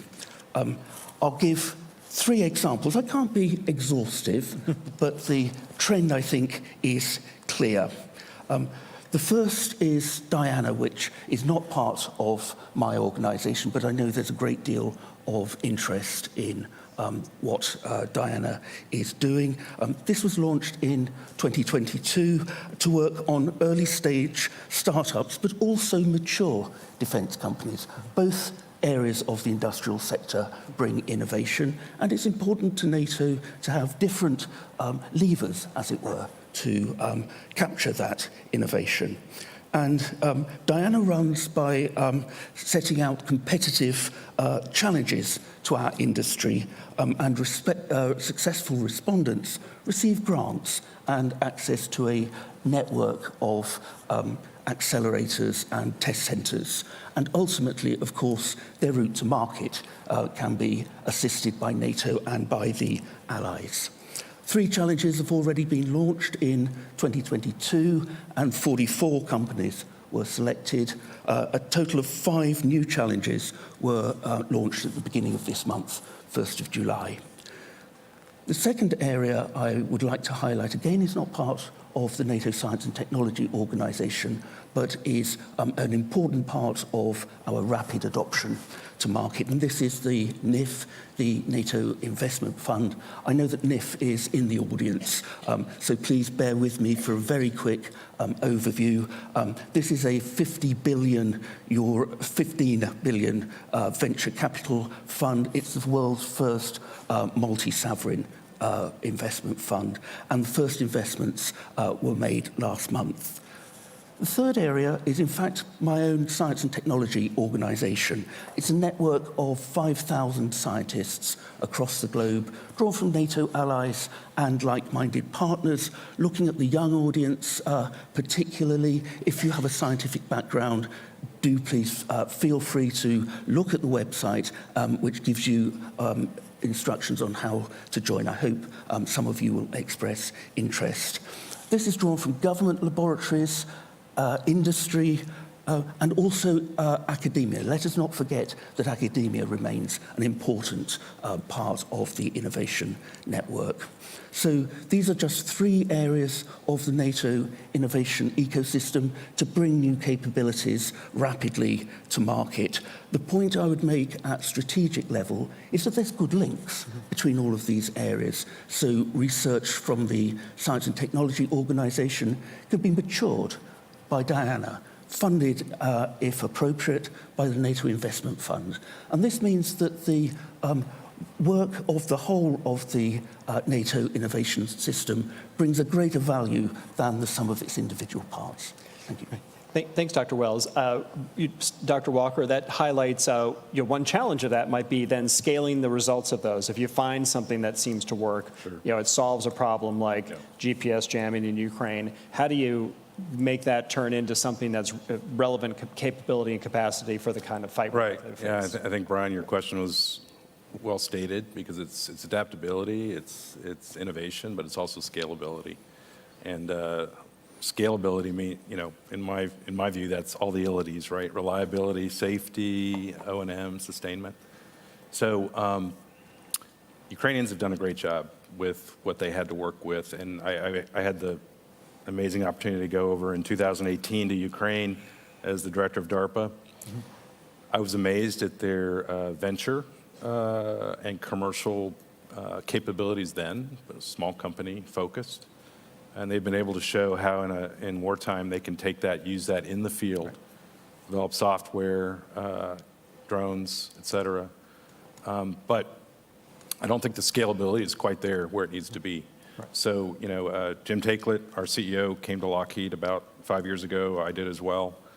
We put in place what we call 21st century security, which is really all about, bringing those best defense platforms to the fight to deter our adversaries, but adding in the bleeding edge technology, mostly in the digital world, and most of that is happening in commercial. So partnering up with commercial companies, and then adding speed to that equation. That's what we mean when we say 21st century security. And so we're focused on commercial partnerships with big and small companies. We have a venture fund, about $400 million venture fund, that focuses on bringing that small company innovation into the defense ecosystem. We feel like we understand the warfighter, we understand the military problem set, and we can bring those ventures and small companies in. We can also work with the Microsofts, the Oracles of the world, the NVIDIAs of the world, to take that bleeding edge tech, especially in AI and machine learning and other areas like that, work with them to solve problems. In NVIDIA, in the case of NVIDIA, we're working with them on fighting fires. And what does that look like all the way from sensing, using AI and machine learning to sense, to control the firefighting capabilities, multi-platform capabilities, to battle management and understanding what's happening in the fire, in the forest at the time. And so that's one example of how we're doing that. Speed is the third part of that equation, and that's we're making huge investments within the company to make digital engineering and model-based systems engineering real. And being able to use that and get faster at how we do the business. And so all 3 of those pieces are going to be important to that scalability question, and applying these innovative concepts that We do innovation too within Lockheed. The camera on the James Webb Telescope is a Lockheed Martin camera producing those amazing pictures. But those three pieces are going to be critical to really creating a new defense industrial base, which is going to be absolutely essential for the wars we need to deter in the future from peer adversaries. Right, right. Thanks, Dr. Walker. Yeah, so Mr. Waldron, the one non-doctor up here. Exactly. So but Steve brought up the point about software and how digital technologies are really at the heart, I think, in a lot of this adaptability and scaling. How are you finding that software and what you do at Oracle is playing into this ability to adapt and then bring things to relevant capacity? It's at the very heart of it. So I'm not going to tell anyone new by telling them that bits move much faster than atoms. And so when we need to innovate, when we need to be at the very leading edge, the bleeding edge of capability, there is a lot you can do with metal and composites and atoms, but those take more time.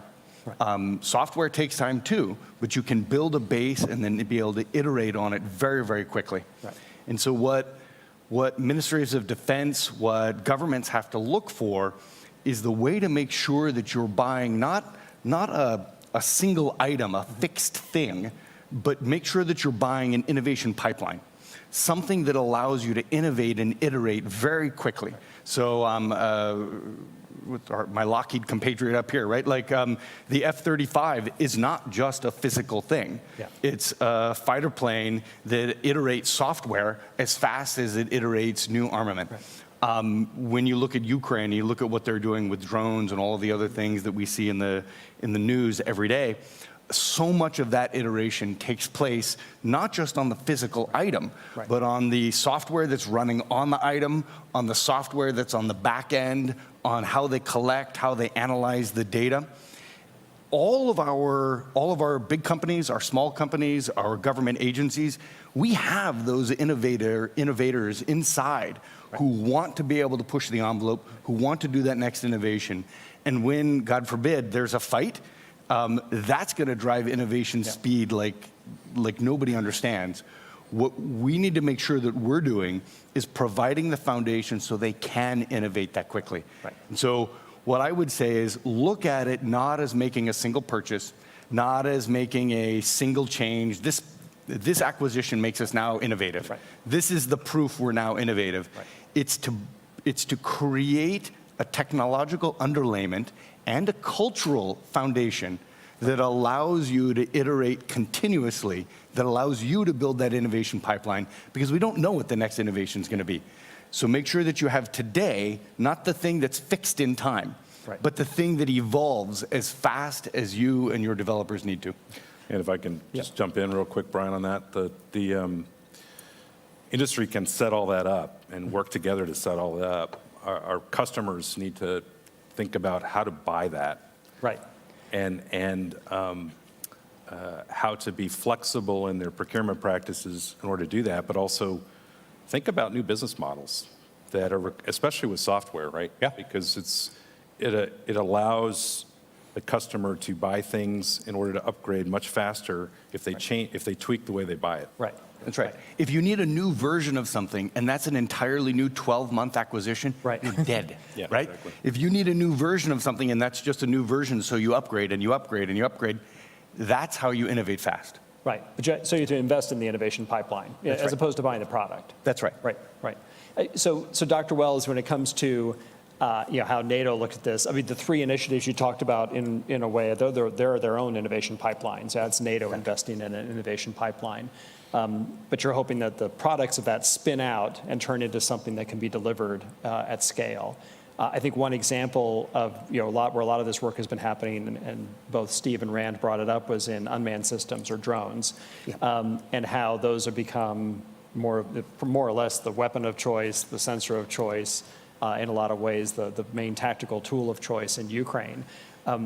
How do you see the NATO countries evolving their approach to unmanned systems usage and moving it from just being the dull, dirty, and dangerous to the kind of a tool that could be used in any application?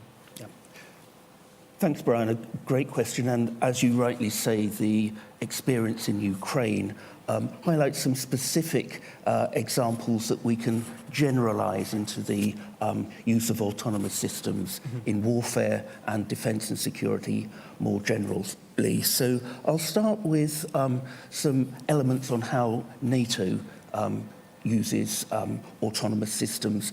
And then I'd like to spend just a little while looking forward. Where do I think the main scientific developments are going to be in the future? So again, let's wind the clock back just to 5 years and the NATO summit that was held in London at the end of 2019. Heads of state and government of the allied countries agreed a roadmap on what they called EDTs, or that stands for Emerging and Disruptive Technologies. And it identified 7 of them, of which autonomy was one, and big data and artificial intelligence, which I'll come back to, were 2 others. Following the agreement of that action plan, NATO agreed what it calls an autonomy implementation plan. And this sets out the NATO policy regarding the opportunities and challenges provided by autonomous systems. And it made very clear that NATO's use would be founded on the norms and values of the NATO allies and our partner nations, and also in accordance with international law. And I'll add some colour to that. So in terms of the opportunities, NATO is very clear that it exercises autonomous capabilities with the aim of driving the innovation and development of these capabilities at appropriate scale. And of course, interoperability amongst allies and partners is a very important element of this for NATO. And regarding the challenges, NATO is looking to develop measures to prevent and defend against novel threats from potential adversaries and strategic competitors. And NATO is very well aware of the ethical, legal and moral aspects of the use of autonomous systems. The Autonomy Implementation Plan noted that 2 other emerging and disruptive technologies, big data and artificial intelligence, are key enablers of autonomy. And NATO had already developed 6 principles of responsible use for artificial intelligence and made clear that these 6 principles of responsible use would also underpin the use of AI-enabled autonomy. Examples of these principles of responsible use are, for example, lawfulness, reliability of AI, where I think we've all had experiences, but also bias mitigation, again, something that we've all had experiences of. Regarding what are known as lethal autonomous weapon systems, NATO's made clear that it will align itself with the relevant international frameworks on this. In this particular case, it's the Convention on Certain Conventional Weapons. And building trust in the use of autonomous systems is an important part of NATO's autonomy action plan. Turning now to a little excursion into the science, where do I think the key scientific developments, or some of the key scientific developments, will be over the next 20 years? In March of last year, the NATO Science and Technology Organization published its Science and Technology Trends 2023 to 2043. And this looked at our best judgments on the development of disruptive technologies over the next 20 years and what the implications for NATO's allies and partners could be, and to the extent that we could share it, what we thought the implications for our potential adversaries and strategic competitors would be. It's a public document. It's available to anyone online, and this was deliberate because scientists know that scientific progress is made not least in part by honest and professional challenge of judgments. I'll just highlight 3 points here.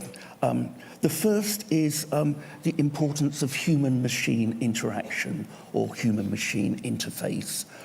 We're seeing that autonomous and intelligent systems are already exceeding the capabilities of humans, and this trend will only increase. Decision speeds will reach levels that will require changes in the method of human-machine interaction if there is to remain a human in the loop, as our norms and values require. The second is in computer programming techniques. Competition between alliance nations and adversaries will generate increased evolutionary pressures on these computer programs as each side is in a competition to reach a decisive victory. And the third is really space-based capabilities. We're already seeing improved space-based capabilities, improving terrestrial autonomous capabilities, particularly in swarms in the future. And these 3 points really illustrate my final point, which is combinations of emerging and disruptive technologies are bringing strategic effects, new strategic effects in autonomous systems. This might sound daunting, but it actually means for policymakers, we have choices. We can choose the ways in which we achieve military ends by different means. And as I said earlier, NATO is very clear that it will use these technologies in ways that conform to the ethical, legal, and moral norms of the allies and partners. And this, in turn, impacts on the sort of image that NATO must bring to its publics. Thank you. Thanks, Dr. Wells. So, Steve, this raises a question of, you could see the developments on the battlefield, such as in Ukraine, progressing faster than NATO policy and rules can catch up. Sure. Is there a way to align new technology or new unmanned system applications, use cases, with the rule set that we may want to pursue as we get into a fast move, counter move cycle with an opponent? Sure. How do we do that? I mean, there's AI and machine learning. Right. There's an ability to, especially on the expert system side of AI, to build in rules, right? How this will do this, it won't do that. I personally think that as we look at more autonomous systems and at scale, right, the human is going to have a hard time being able to control a swarm of 1,000 UAVs out there. So how do you build that swarm into the overall C2 system that you have? Because that's going to be important if you've got manned systems in the mix. One thing we're spending some investment in trying to figure out. I mentioned our work with commercial partners. We did a really successful experiment recently with IBM Red Hat, looking at building an edge compute capability for doing AI and machine learning right on the platform of a Class 2 UAV. Okay. And we're able to do that, and we did that because we want that UAV to be able to go up with other UAVs, and if something changes on the battlefield, to be able to adapt real time. The human may not have time to say our blue UAV just got shot down. I want you to go over here. Maybe, but this stuff's going to be at machine speed if we want to win. So. A really successful experiment showing we could do the AI and machine learning on the platform, on the Class 2 UAV, and adapt in real time when the situation changed. So, but as long as you have a rule set around that, right? You can operate in this region, you can't operate over here. Right. I think that's acceptable. Right. Right. And Rand, the idea of AI being incorporated into warfare, I think there's a lot of obviously there's a lot of examples out there with large language models, but there's other forms of AI, and Steve just brought up expert systems as one example. Do you see that the military applications of AI are going to tend towards those different models rather than large language models, small language models and expert systems and techniques like that? Yeah, so I think there is a universe inside military applications. And so I think there will absolutely be applications for large language models. There will be absolutely applications, there are today, just as Steve was talking about, for taking smaller models, taking them onto a small edge device, and then that small model at the very edge with a very specialized purpose can ensure that only relevant data has to go back over denied communications, because it's doing some of that winnowing, that filtering, dare I say, some of that deciding at the very front edge of the battlefield, rather than having to bring it all the way back. But all the way back in big data center applications, absolutely, we're dealing with uncountable amounts of data, different types, different streams. Are we going to want large language models that help us summarize, that help us find relevant parts, help us think about these data sets in totally different ways? Yes, we are. And so the answer is that throughout that entire chain, from literally where we sit here in Washington, D.C., to a NATO soldier, whether they're in Mali or Helsinki, that entire chain, you're going to want AI. You're going to want AI helping that soldier, helping the officers that give him orders, and helping the intelligence analysts that point them in the right direction. And making sure that as you know, I talked earlier about buying that innovation pipeline, making sure that through that entire chain, you're thinking about that. You're not buying a platform that doesn't let you add a little bit of AI, doesn't let you innovate, but you are buying a capability throughout that entire chain that lets you add that AI over time. That is the only path forward today. And you're going to want that pathway that Rand just talked about to be done under a partnership of defense and commercial. Because you need a certain amount of scale, and you need a certain amount of understanding the warfighter and what he or she cares about, and the safety issues associated with all that. It's gonna have to be a defense commercial partnership. I don't think there's anything anymore that is, okay, that's not correct. There are plenty of things. There's going to be less and less that is purely commercial or purely military or government. Less and less every single day. You're going to have systems, you're going to have chains of systems that have commercial elements or have very specific military elements. Just specifically to us, we build cloud that is the exact same as our commercial cloud. We put it across an air gap, and we put it as an underlayment for intelligence activities and military systems. Is that a commercial system, or is that a defense system? Yes, it is. And that is the approach that we're going to have throughout the entire spectrum of capability. Dr. Wells? Thank you. And from a NATO perspective, we recognize this as well, that our data board has not only allies, the governments, but also representatives from industry. NATO's own Science and Technology Board has representatives from government scientists, but also representatives from industry as appropriate as well. So before Steve, you grab that water. So Dr. Wells brought up this idea that space was one of the three areas he highlighted as where a lot of future science will be made, or a lot of new technologies will be incorporated. And I don't know, it may not be clear to the average policy person or citizen, but space is really becoming central to military operations today. It is the linchpin, it's the central way that we get information, identify targets, and then act on those targets. Where do you see the commercial role in space, and how do you see being able to protect those space capabilities that are now becoming so central? Yeah, I don't think so you're right. Even 5 years ago, people were talking about space becoming a warfighting domain. It is. Space Force was created because of that. I think, so I happen to be on the Defense Science Board too, so I get to see what's going on there. And I have to say that, and we're going to have a report coming out, or it just came out, on commercial use of space, in space.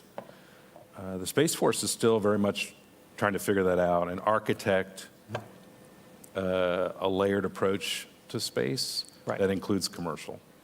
Obviously, we've seen in Ukraine the Starlink capabilities being used. Commercial GEOINT has been really important. So there are commercial capabilities that can be brought to bear now. I think the recommendation of DSB is going to be yes and more. We want it, but we're going to have to think long and hard about where we rely on it for warfighting and where we don't. Yeah. And I would just say it's not a done deal yet about what that architecture should look like. But I think the bottom line is it needs to be there. I had the opportunity to work with SpaceX in the early days. They are an example of a very successful commercial space company. Not all of them are. Right. And so, do you have government backups? Do you, how do you do that? Right. Still remains to be seen. Right, right. But I think it suggests that Space Force and the government and other governments will probably be relying more on commercial space. Absolutely. And it'll take a greater share of the communications load and the sensing load going forward. It would seem like it'd be irresponsible not to take advantage of it, probably. No, it's going to be there, and it's for lots of reasons. But if you watch what's happening in the U.S. at least. Space Development Agency is also building a proliferated LEO constellation, a bit slower than Elon Musk, but those satellites may have additional capability. Right. So the answer is usually always and. Yeah. And for lots of good reasons. Right. Rand, to what degree does our communication and our ability to have this capability delivery pipeline that you talked about, how dependent is that going to be on space and long haul comms, that we maybe take for granted today? We can't take them for granted. Right. In a near peer conflict, space is going to be contested, and we will all have to evolve quickly on that. And we can all see recent incidents in the Baltic around how even long-haul fixed communications can be contested accidentally.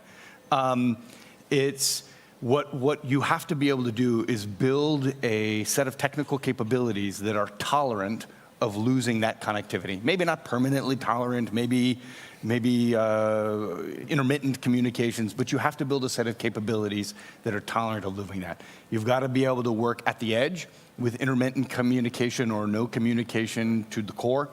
And that core has to be able to operate without connectivity to other pieces. So you may have connection to very specific military networks, but you've got to be able to operate should some of those networks go, should some connectivity cross and out of those networks go. You've got to be able to continue to operate. Right. That is something that I'm not sure gets enough thought and effort. In some ways, U.S. aircraft used to have little bubbles, even in the jet age, so that you could take a star chart and navigate. I think a little bit of that skill's been lost, and we don't always think about what happens when space and telecoms become compromised. But we need to think that way. We need to build our technology that is resilient to that, so the mission can continue. Yeah. So, Dr. Wells, this highlights the dependence that we have on the electromagnetic spectrum and on undersea cables, for that matter, that carry a lot of these communications. And I think Rand just mentioned the case about the Baltic Sea, where you've seen challenges with cabling being damaged. How are the NATO allies going about protecting access to the spectrum and also protecting these undersea cables, while also being able to afford civilian users the access and the capacity they need to be successful? Right, it's a great follow-on question, and controlling the electromagnetic spectrum is clearly vital for any aspect of a military operation in any domain where information dominance is required. And I think a current theme of this panel discussion is the vital importance of information dominance. And the electromagnetic spectrum is increasingly congested and also contested by our strategic competitors and potential allies. I'll just raise 2 points. The first is that NATO does recognize the importance of this topic. It has an electromagnetic warfare policy and a strategy to govern NATO's use. And we do conduct training and exercises to ensure that we remain at the top of this particularly important competition. The second point I'd like to raise is that the science is continually developing to give the allies and partners new tools to maintain its dominance in the electromagnetic spectrum. This is an area where for various reasons, I'll just give one example, and this is known technically as cognitive radar, and cognitive radar is going to be a game changer in terms of electromagnetic spectrum dominance. It allows, in simple terms, artificial intelligence to automate the changes in the waveform shape that is used to communicate, and this will optimize the use of the electromagnetic spectrum that is available to the allies and partners, and this will greatly outperform the current radar technologies. There's a policy implication here, and that is that exactly the same technology will be available to our strategic competitors and our potential adversaries. So we need to be ahead of the game in order to maintain NATO's competitive advantage. We quite often hear discussions about whether NATO is ahead or behind our strategic competitors, and we can easily get ourselves into a circle of despondency here.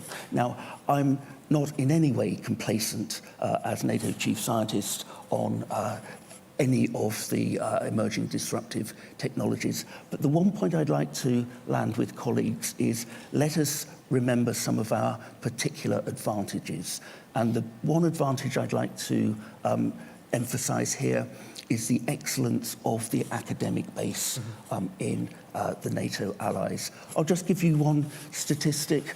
The Shanghai rankings of the world's universities was last conducted in August of 2023, so less than a year ago. And in the Shanghai rankings of world universities, of the top 20 universities, the top 19 are on the soil of NATO allies.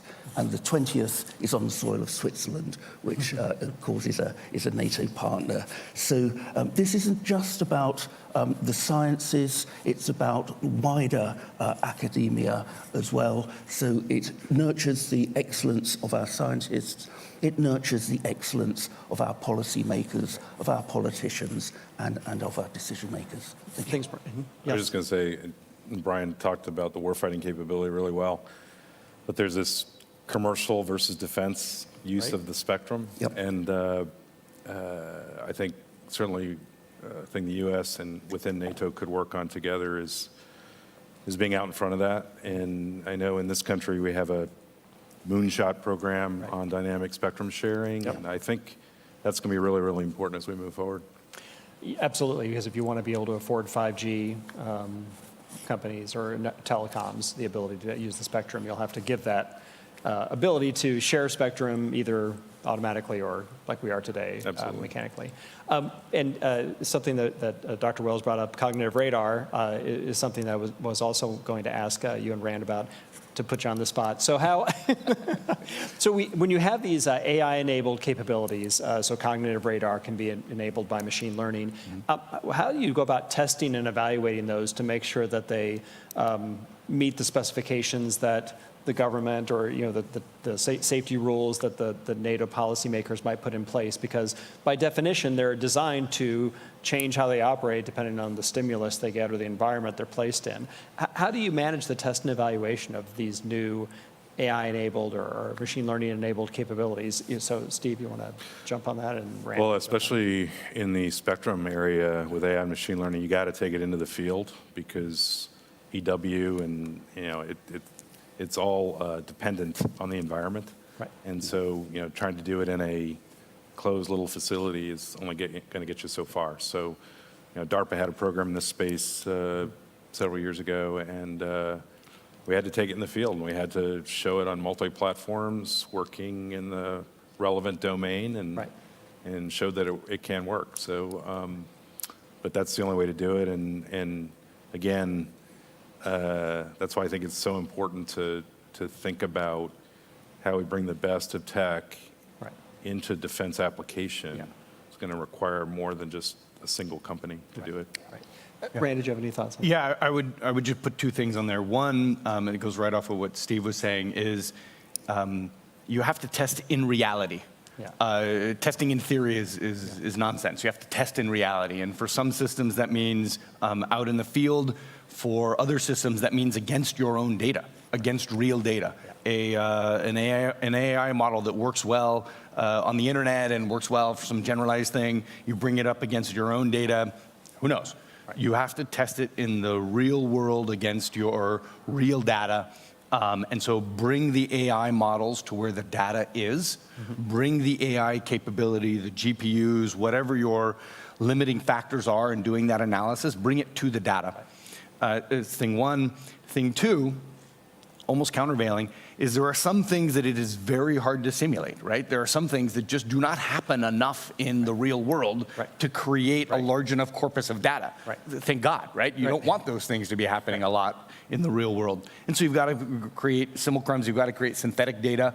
And again, then, bring your model to that synthetic data. Bring your AI capability to that synthetic data and iterate against it. But always know that in the end, the map is not the terrain. Right. The synthetic data is not the real world. You have to still be able to take your model out and run it against your real data with real customers, with real interaction, or out in the field. Yeah. Thanks, Rand. So we're going to turn over to some questions from the audience. So if audience members have questions, we have the microphones over here if you want to go jump on there and use that. So just go over there. Thank you. And I have a few questions from the online audience as well, but I'll turn it over to start. Please state your name and affiliation. Yes, and then your question. My name is Klaus Hommels. I'm chairman of the NATO Innovation Fund. And so we are intrigued by the opportunity and the necessity. But foremost, we do need to make sure that we develop the ecosystem as a whole. And as an ecosystem as a whole, we also make sure that the cooperation with the primes work.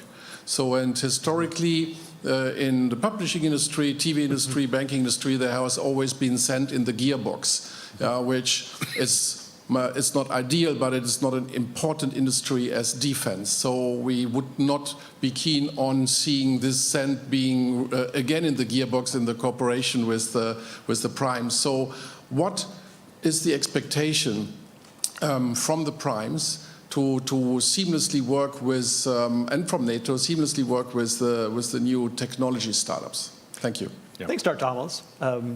I'll start with you, Steve, and then Rand can answer. Mm-hmm. Sure. Oh, but please, yes. If you, yeah. Regarding what NATO is doing in terms of making the handshake between the SMEs and the primes, yes, we recognize from national experience of innovation accelerators. The SMEs can have an idea, but in order to start to mature it at scale, you need the handshake with the primes. Diana is already getting a system of mentors in place, especially to make that sort of handshake and to assist the SMEs in the other changes to their business model that they need to do if they are to mature their technology. Thank you. Yeah. I think it's, hi, how are you? I think there's a couple things. As I mentioned, Lockheed has a venture fund. So we try and reach out and look at, and we're, by the way, it's not just US, we're looking internationally as well. So working with other countries to see how we plug into their ecosystems as well. So that's one way. Fund or some initial startups, the sand in the gearbox can come in when, you know, we've got a really interesting technology that we're funding at a small company, and we got to convince our own business units to say, hey, you know, this is really good stuff, and it's going to have an impact, but it might be 5 years from now or 6 or 7. So that's partly my job, is to convince them that that's worth the investment, not only of money, but of time to pay attention to it. And as you know, I'm trying to do that with somebody right now. So that's part of it. But I also think it goes back to the customer side as well. So I think, you know, and I'm saying this as a former customer, but customer encouraging those relationships between small and large. So far, what I see mostly is opportunities for small companies to get defense money, but it would be more effective if they put solicitations out there for small and big companies to work together, commercial and defense to work together, and help that, you know, help remove the sand, help the transition happen within the industry, which helps them in the end. So I think there's something to be looked at on the customer side as well there. I would just say Oracle embraces this space like completely. From the perspective of a small company, it is really hard to interact with some of you as customers. I mean, I'll just say it, it's hard. If you're a small company, how do you operate across an air gap? How do you get the security accreditation to be able to operate on a classified network? How do you hire enough cleared people to provide a 24/7 watch in case your thing stops working at Saturday at 2 a.m.? What we try to do is provide that underlayment. Hey, we have a large technology infrastructure that is accredited, has the accreditation. Hey, we have a 24/7 watch staff that can at least do monitoring and call you if something goes wrong. You don't have to invest in your own sets of GPUs because we have an infrastructure that's there. The things that startups have take for granted in the open world. Hey, I can just go to the cloud and spin up dozens of servers of different compute types and have AI services available to me, and I don't have this big hurdle of buying equipment and getting security accreditation, all that. Our objective is to provide that in the defense space as well. That same ease of use, that same rapid spin up, why isn't it on a classified network? It should be. Why isn't it on a restricted, not classified, but highly sensitive network? It should be, and it can be. And that's the approach we take.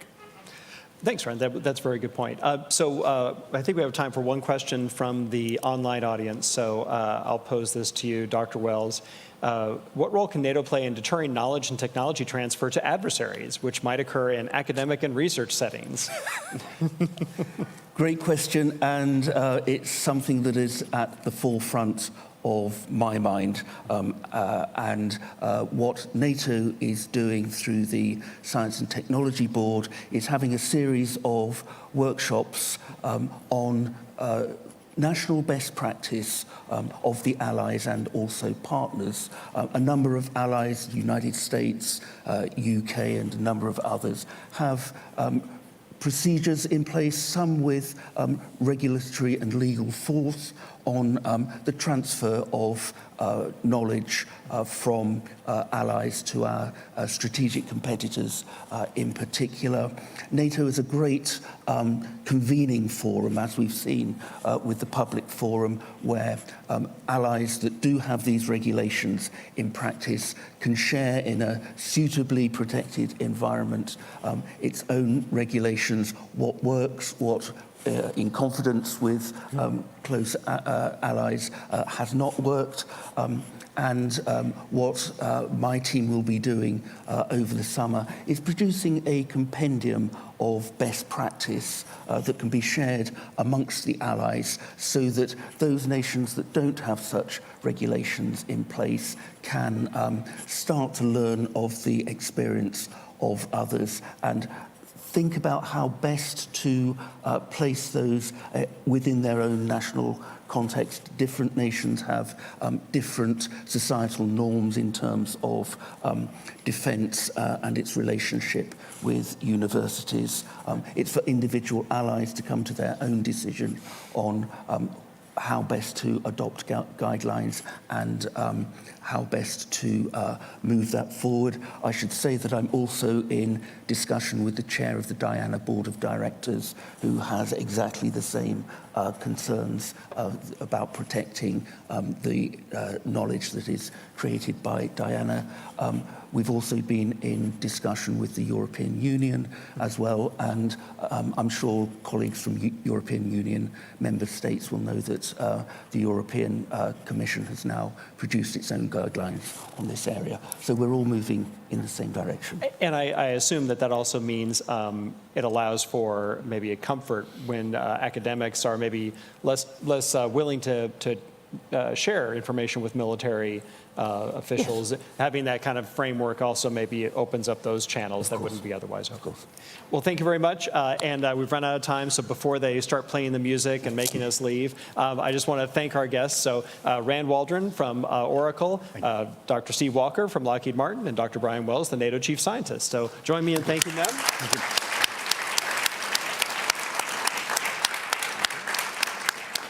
We're going to depart so that Admiral Bauer and Heather Conley can come and wrap this up. Thank you very much. Thank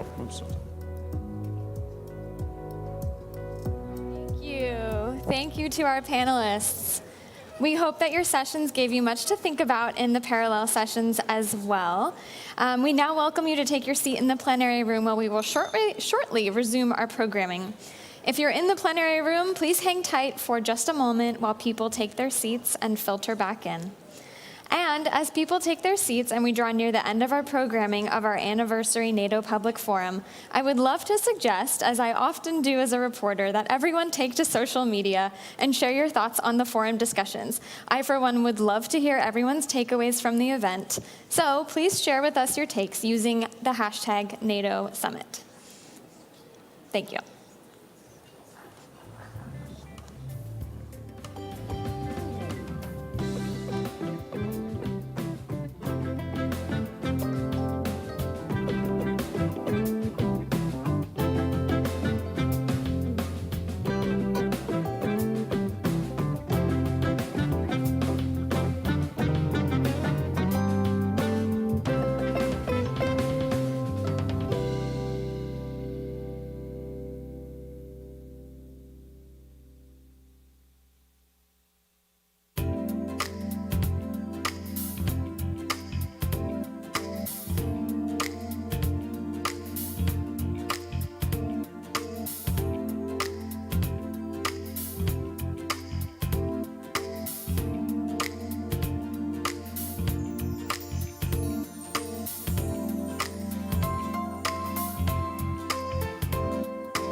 Welcome back from all the sessions. Please come to the front, join us as the summit is coming to a close, as the NATO Public Forum is coming to a close. We want to invite you for the very last two sessions, really wrapping up our discussion over the last 2 days.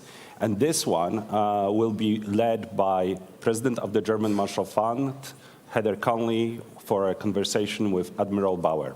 Heather, the stage is yours.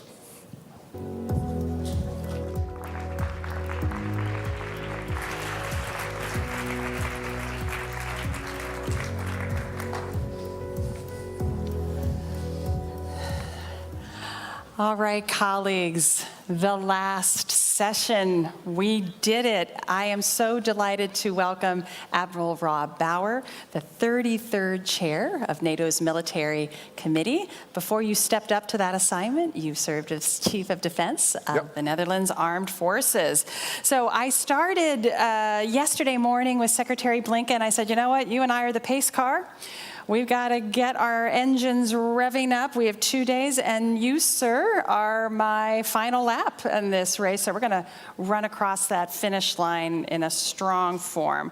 We're having a hot wash here to talk about sort of what we learned for the summit. In the back there, you said you're pretty fired up about what just happened over the last 2 days. Can you share with everybody why you're fired up? And it's great to actually still have an audience at this time of the day, so that's good. These are the hardiest souls ever. Yes. No, I think all in all, I think this has been a good summit in many ways. I think the mood in the room was, I would say, more positive than last year. Okay. Despite the fact that we're a year longer into a tragic war, but I think the package for Ukraine is good.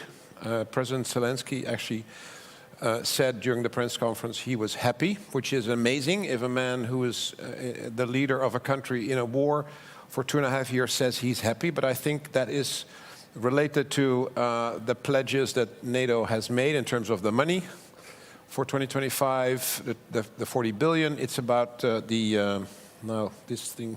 Did your thing fall out? You're good.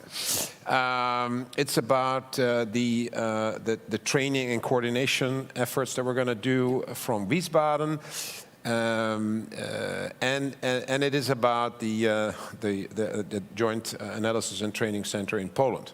So that's the three things that are important and good for both NATO and Ukraine. And it will bring Ukraine closer to NATO, not only closer, but also an more enduring relationship.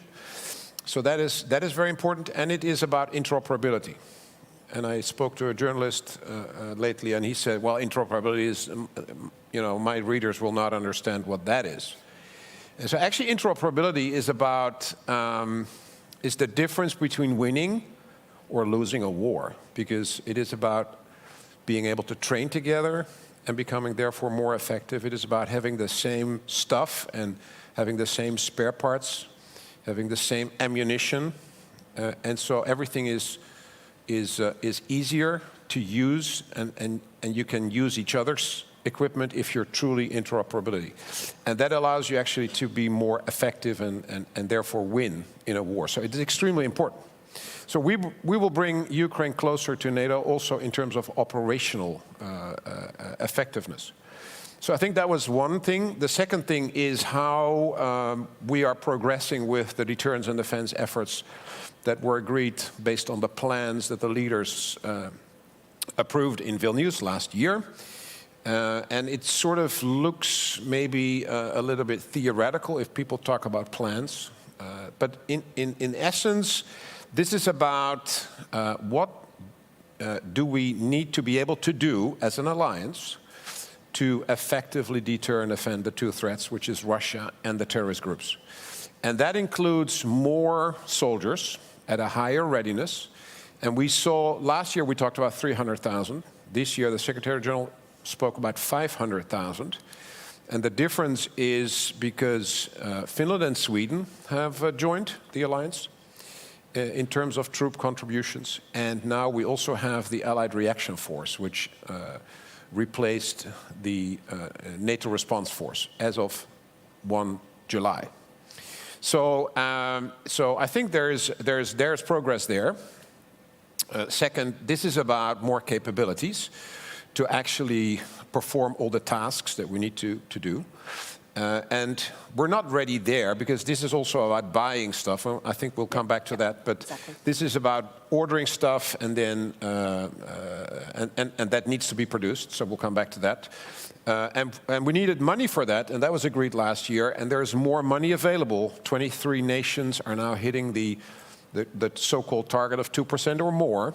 And people say sometimes, you know, the 2%, it's a figure, and what does it actually mean? Well, the reason why we need that money is to actually make those plans executable, because of the plans, we know how many people we need, and the weapons and the ammunition. We actually know how much we need now, much better than in the past. And therefore, we basically knew last year already we needed at least 2%. So that's why the agreement was made. So that money is becoming available, so that's great. Then we made significant changes to the command and control arrangements in NATO. One is the Joint Force Command Norfolk. The second one is the Logistic Command, GLOBSEC. So that is an important change. And then in one level below that, in the land domain, all the tactical, the Army Corps commanders and the division and the multi-corps land component command. So all the more tactical command structures have been now looked at and have been decided upon. And then, of course, we started to train in accordance with the plan. So steadfast defender, 90,000 soldiers. I think that was a surprise for the Russians to actually see that happening. It started in the US and Canada, across the Atlantic Ocean, bringing troops into Europe, and then, you know, making sure that they got from the port where they disembarked into Poland and in the Baltic states. And so that is an important signal that we are able to actually do what we have been writing about and have been planning upon. So I think those are the things that have been discussed. And we're not there yet, but I think in many ways people are seeing the progress and are seeing the difference if you compare to last year. Well, Admiral, I had the privilege last year at the Vilnius Summit to moderate a panel that you were on, and part of that conversation was probably one of the most important things that came out of the Vilnius Summit that wasn't necessarily talked about a lot was those regional defense plans. And we've seen now over the last year, you're really putting them into action, the command structure, all of that. But I think the most important thing that, if I've heard you correctly, coming out of this summit, that we need to work on is that industrial capacity. Now there is money, but now we have a shortage, North American production, European production. It's struggling to meet the needs of those plans. And then exactly as you said, manpower. We're all challenged. Recruiting, some of our NATO partners are starting to think about conscription to meet that manpower requirement. Do you think those are two of the most important issues now, let me start that with you're going to have to work on? With the human power, you have to say nowadays, manpower is probably not accepted anymore. Human power. I'm a chair, not a chairman, so that's important. Okay. No, but I mean, the human power is important because last year I met a lot of politicians that said, you know, Admiral, it's actually not possible to find all those extra soldiers. Demographically, it's not possible. And during my country visits in the different nations, I said, that is nonsense. This is still about a choice. This is still about a choice where we have to understand that if all of us want more security, you cannot say to the armed forces, it's your problem. You cannot say to the chiefs of defense or the minister of defense, you have to solve this. We've given you the money, you have to solve it. Now, if all of you want more security, you have to become part of the solution. And then you have to be powerful and strong enough to actually have the discussion, how do we find the people? And that is about conscription, that is about reservists, that is about mobilization. And we better discuss that during peacetime and not after the war starts. Because we know, again, since the start of the war in Ukraine, and it's not a new phenomena, but war unfortunately leads to soldiers getting killed and wounded. So if you start with the professional armed forces, after a couple of weeks, you will start to have a problem if you cannot replace those soldiers. It's not nice to talk about, but it is a reality.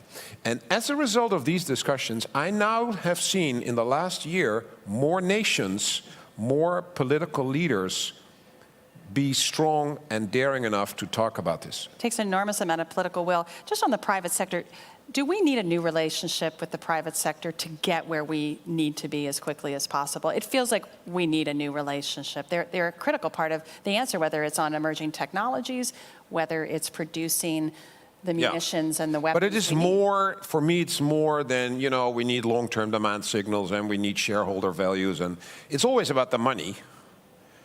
On both sides. I mean, the governments do not want to spend anything, and the industry wants to earn a lot.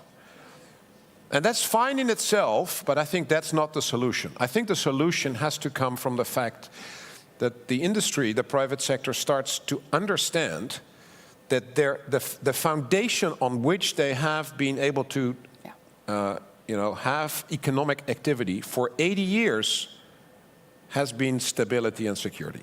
Rule of law. But if you are doing that for 80 years, you actually don't think about security anymore as an issue because it's just there. But it actually isn't a given.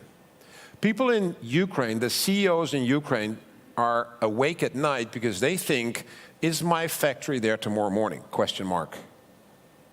If they hear the missiles coming in.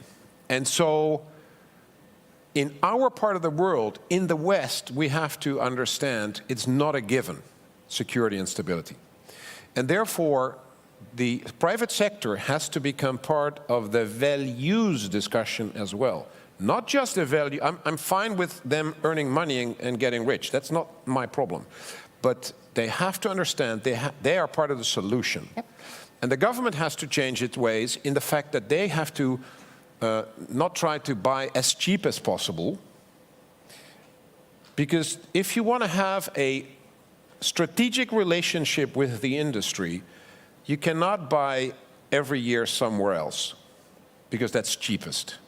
And with toilet paper, I'm fine with it. But not if it comes to missiles or armored vehicles or tanks or frigates or submarines or fighter aircraft. You can't. You need a longer lasting relationship, and that might be a little bit more expensive, but otherwise you will not have the trust, the mutual trust in that relationship to move forward. But we're hearing in Ukraine, I mean, in some ways, we're seeing where low cost, off the shelf equipment is devastating. You know, a $3,000 drone is destroying, tens of millions of dollars worth of equipment. How do you address that asymmetry? Yeah. First, if you leave the hedge of your tank open, and somebody drops from a drone a weapon inside the tank and you destroy the tank, that's not to say we don't need tanks anymore. So you should close the hedge of the tank, because actually the tank is sort of built to withstand that type of ammunition. But if it's inside, you have a bigger problem. So, the way tanks are used, or the way the Russians are using equipment, is not necessarily how we should use it. So that's one. Second, we have to rebalance the amount of high-tech, expensive weapon systems we have, like F-35, and cheaper weapon systems like drones. Because in the longer term, it's not, you cannot continue shooting down the $10,000 drones with Patriot missiles. I'm not saying they are, but I mean, that's a $3.5 million missile that takes 18 months to produce to kill a $10,000 drone. So that's not something you can continue to do. So we see, by the way, in a number of nations, there is cheaper missile systems coming to the market to kill the drones. And that's good, because we now need a higher volume of cheaper weapon systems against cheaper sensors and weapon systems. But we still need the high-tech, very expensive weapon systems. But it's the rebalancing that we will have to do based on this conflict. So you were extended, your tour, but it is coming to an end in mid-January of 2025. So this is our chance to say thank you for your service. It's also, yes, thank you.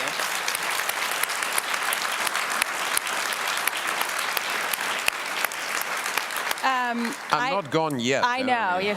We're going to work you hard the next If you're clapping me out, months. that's not a good sign. No. But give us really quickly what the highlights of what will you remember the most in your tenure? It's not over yet. We'll Wow. score that. It's too early to Okay. reminisce on. But, you know, when I arrived in June 2021, President Macron talked about NATO being brain dead. And 2 months later, in August, we had to leave Afghanistan in a hurry. Wow. That was the beginning of my tenure, and I thought this is going to be 3 very long years. And then the buildup of the forces around Ukraine started, which actually was a continuation after the spring, where they already had some exercises. And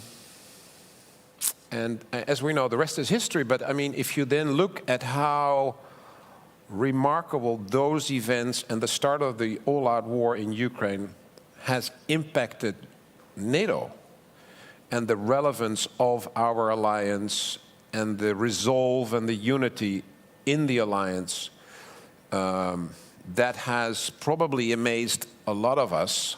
Yes. The unity within the EU, the enormous cooperation between EU and NATO, and the synergetic effect of that at the beginning of the war, that was an enormously powerful signal that was probably something that surprised and frightened Putin. And I hope Xi too. So I think that has been a remarkable experience. And then to see how we then further develop the plans. And I mean, that has been an amazing job by General Cavoli and his team. And of course, all the commanders under him. And so to see that be approved in Vilnius, although it was sort of silently, but actually it was an amazing achievement. And what we now see in the coming years is probably the biggest overhaul in the military organization of NATO since 1949. Wow. In terms of command and control, in terms of going back to collective defense, in terms of building up the land forces again. Now, all of that is connected to, of course, with the fact that at the same time, we have to support and continue to support Ukraine, not only to prevail, but actually to win. And I think that is...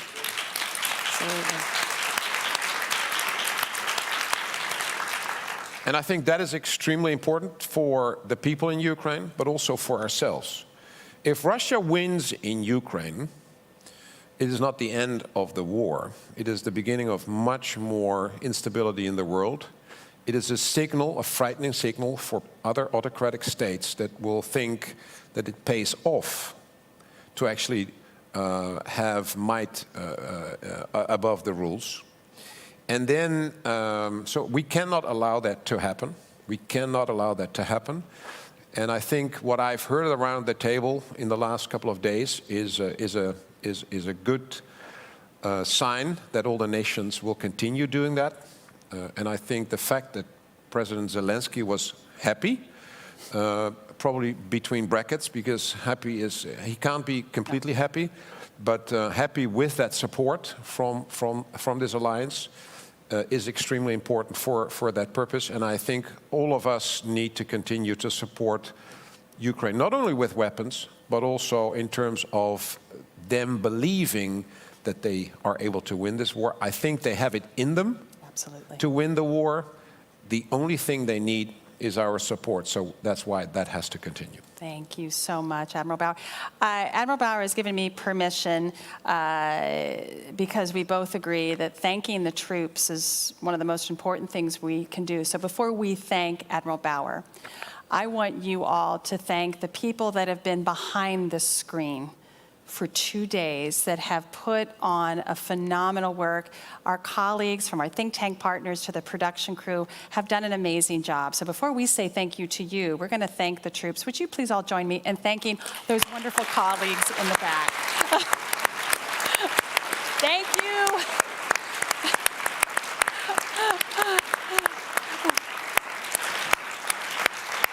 Thank you. And now, do it again. Thank Admiral Bauer for giving us our hot wash, ending us on a high note. Thank you, sir. Thank you.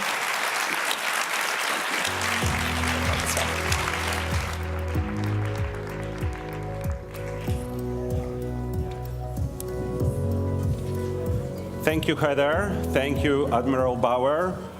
You put in context what happened at the NATO summit. You put it in a longer context in the way that alliance has evolved and adapted over the last few years. And we heard it at the last, well, next to last panel. We need Ukraine not only to prevail, but actually to win. And I think that's a fantastic message coming out from our public forum. As the public forum is drawing to an end, before we welcome our very last closing speakers, I would like to acknowledge our corporate partners, because, you know, this is a beautiful venue. It was all very fancy. It doesn't pay for itself. So we're really thankful for the support of Google, AWS, Microsoft, Northrop Grumman, as well as Boeing, Data Miner, Leidos, Lockheed Martin, MBDA, Oracle, and Saba. I would additionally like to thank our institutional partners who helped to promote the public forum across the Alliance and beyond. And thank you so much to all of our guests and esteemed moderators and panelists for taking time to reflect on the future of the Alliance at this critical moment. And I, from myself, wanted to thank you for your attention and thank Shannon for doing a fantastic job as an MC. It's been a real pleasure to work with you. And Michal, thank you. And now,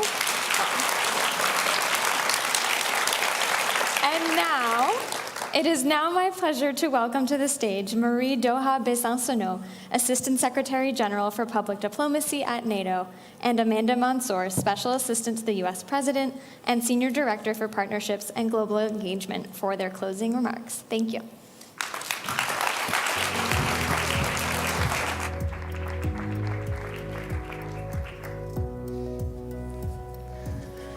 All right. Well, it's been an amazing couple of days. We have heard from heads of state, from ministers, from legislators, from experts, from all manner of thought leaders on the critical issues confronting NATO right now and the ways that NATO is rising to meet those challenges.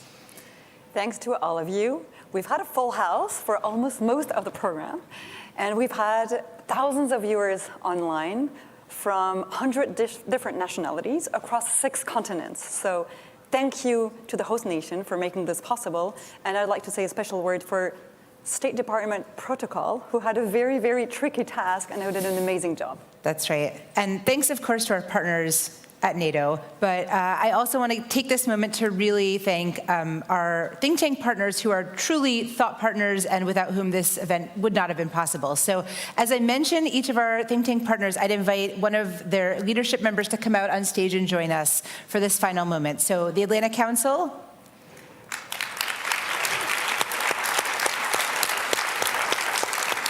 The German Marshall Fund.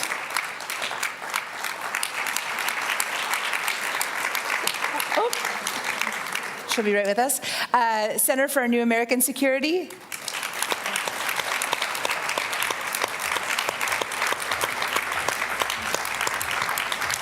Hudson Institute.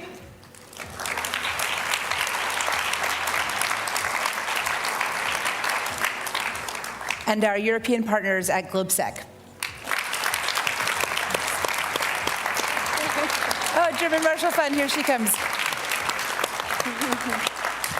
Thank you. Very warm thank you to all of you. It's been an amazing journey with you, and I would also like to thank you all and finish with a call for action. You have been invited because you are our most trusted community of multipliers. You've been informed by the best experts, the best speakers, the leaders, and now we rely on you to tell our story, the story of this alliance, why it matters today. And we have very high hopes, trying to do as well as our content creators who have reached 13 million views in the past 2 days.